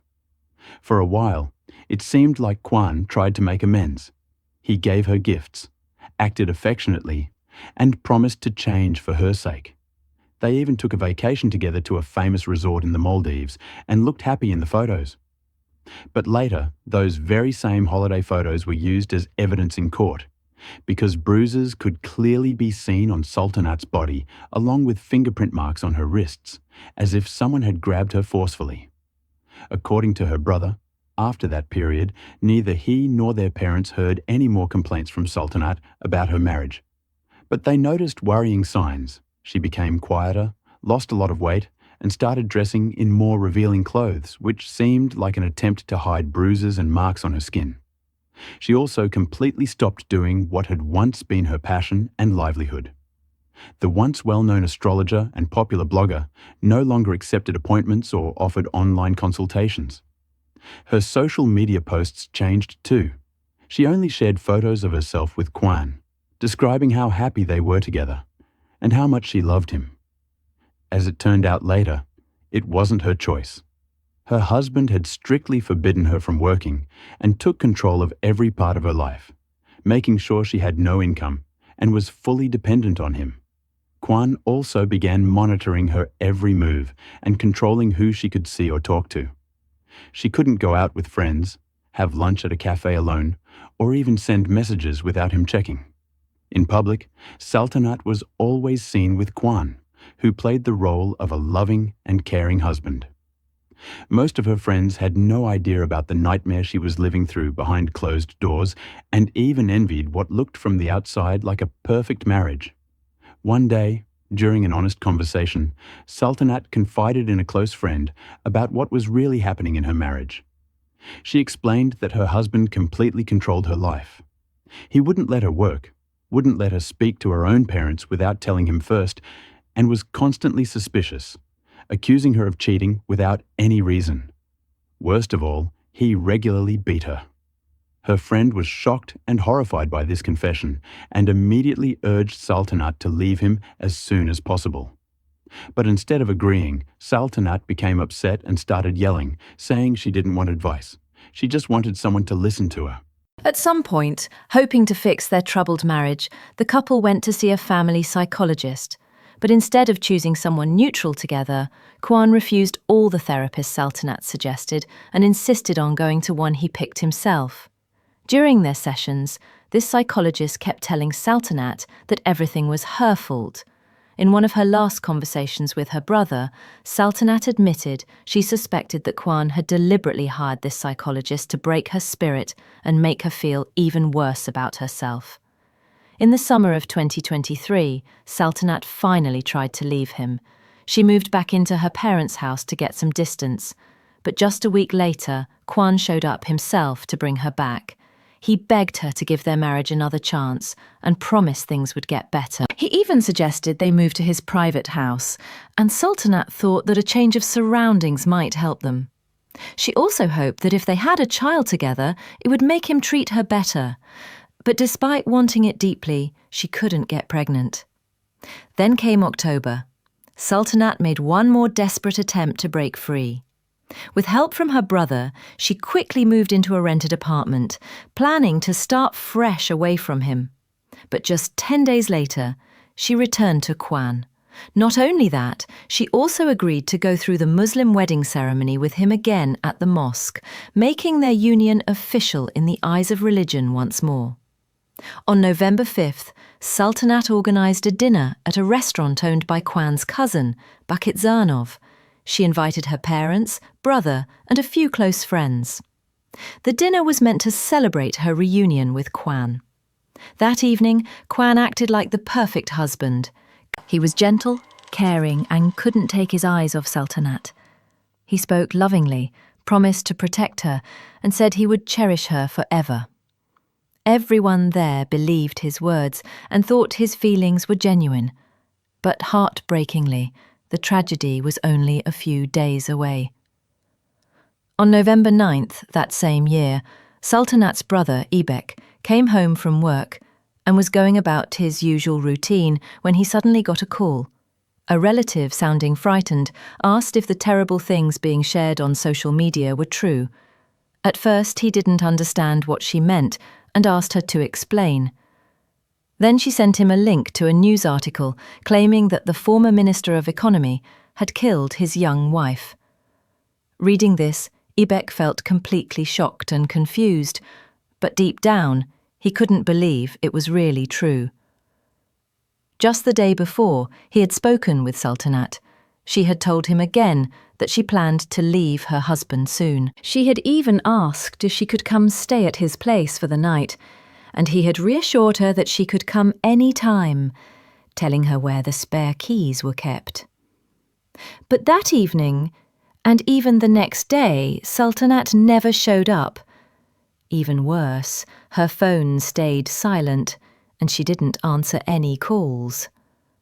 Worried, Ibik rushed over to his sister's house, but found it empty. Her husband wasn't there either, and he wasn't picking up his phone. Feeling that something was very wrong, Ibik decided on the spot to go straight to the family-owned restaurant, the last place Sultanat had been in contact from, hoping to get some answers. While he was on the way, his parents called him too. They had also seen the shocking news online and were desperately trying to find out if it was really true. All he could do was promise them that he'd find out what had happened. When he arrived at the restaurant, he saw it surrounded by police officers. As soon as they learned that he was Sultanat's brother, they immediately offered their condolences, telling him sadly that she couldn't be saved. She had died before the medical team arrived. Hearing this, Ibek was overwhelmed with disbelief. It felt impossible, like some horrible misunderstanding. But tragically, the news was real. By the time he got there, Kuan had already been arrested and taken to the police station as the main suspect. Despite this, Kuan firmly denied killing his wife. He claimed it had all been a terrible accident and that he had actually been trying to help her. The police had also detained Kuan's brother and the restaurant's owner, Bakit Sanov, suspecting that he might have helped cover up the crime. At the beginning, Kuan's lawyer strongly argued that his client was completely innocent, insisting there was no real evidence proving Kuan was guilty. It soon came to light that after the crime, the ex-minister and his brother tried to quickly destroy the evidence by deleting video footage from the restaurant's cameras, both inside and outside. However, experts were able to recover the deleted recordings, and what those videos showed shocked absolutely everyone. The investigation into this complicated case lasted nearly 4 months. Throughout that time, Kuan kept insisting he was innocent and acted as if he truly believed he wouldn't be punished. Still, prosecutors charged him with murder committed with particular cruelty. Forensic specialists who examined Sultanat's body reported they had never before seen such widespread and brutal injuries. Some of those injuries, they found, had been inflicted 6 to 8 hours before her death, showing that she had been beaten for a long time and with shocking cruelty, leaving barely any part of her face and body unhurt. Despite this, the suspect's lawyers worked hard to downplay his responsibility. Kuan himself claimed that nearly all of his wife's injuries were self-inflicted because she'd been drunk, falling repeatedly and hitting her head on the tiles, the toilet, and the furniture. Investigators pieced together what really happened that tragic night on November 8, 2023. That evening, the couple and some friends attended a concert by singer Dima Bilan. At the concert, they had a heated argument, but because the music was so loud, none of their friends could tell exactly what the fight was about. At first, the friends didn't even realise it was serious, thinking they were just talking. Then, without saying anything to anyone, Sultanat and Kuan left the concert hall. They went to the Beau restaurant owned by Kuan's cousin, where they continued to argue, behind closed doors, in one of the VIP rooms. Security camera footage showed Kuan taking several bottles of alcohol from the bar before going into the booth with his wife. While drinking and arguing, Sultanat told Kuan that she couldn't keep living like this and planned to leave him. Enraged, Kuan shouted at her, threatened her, and slapped her face. Right after that, Sultanat called her brother, saying she would come over to his place because she had finally decided to leave her husband for good. Around midnight, Sultanat stepped outside, intending to go to her brother's home.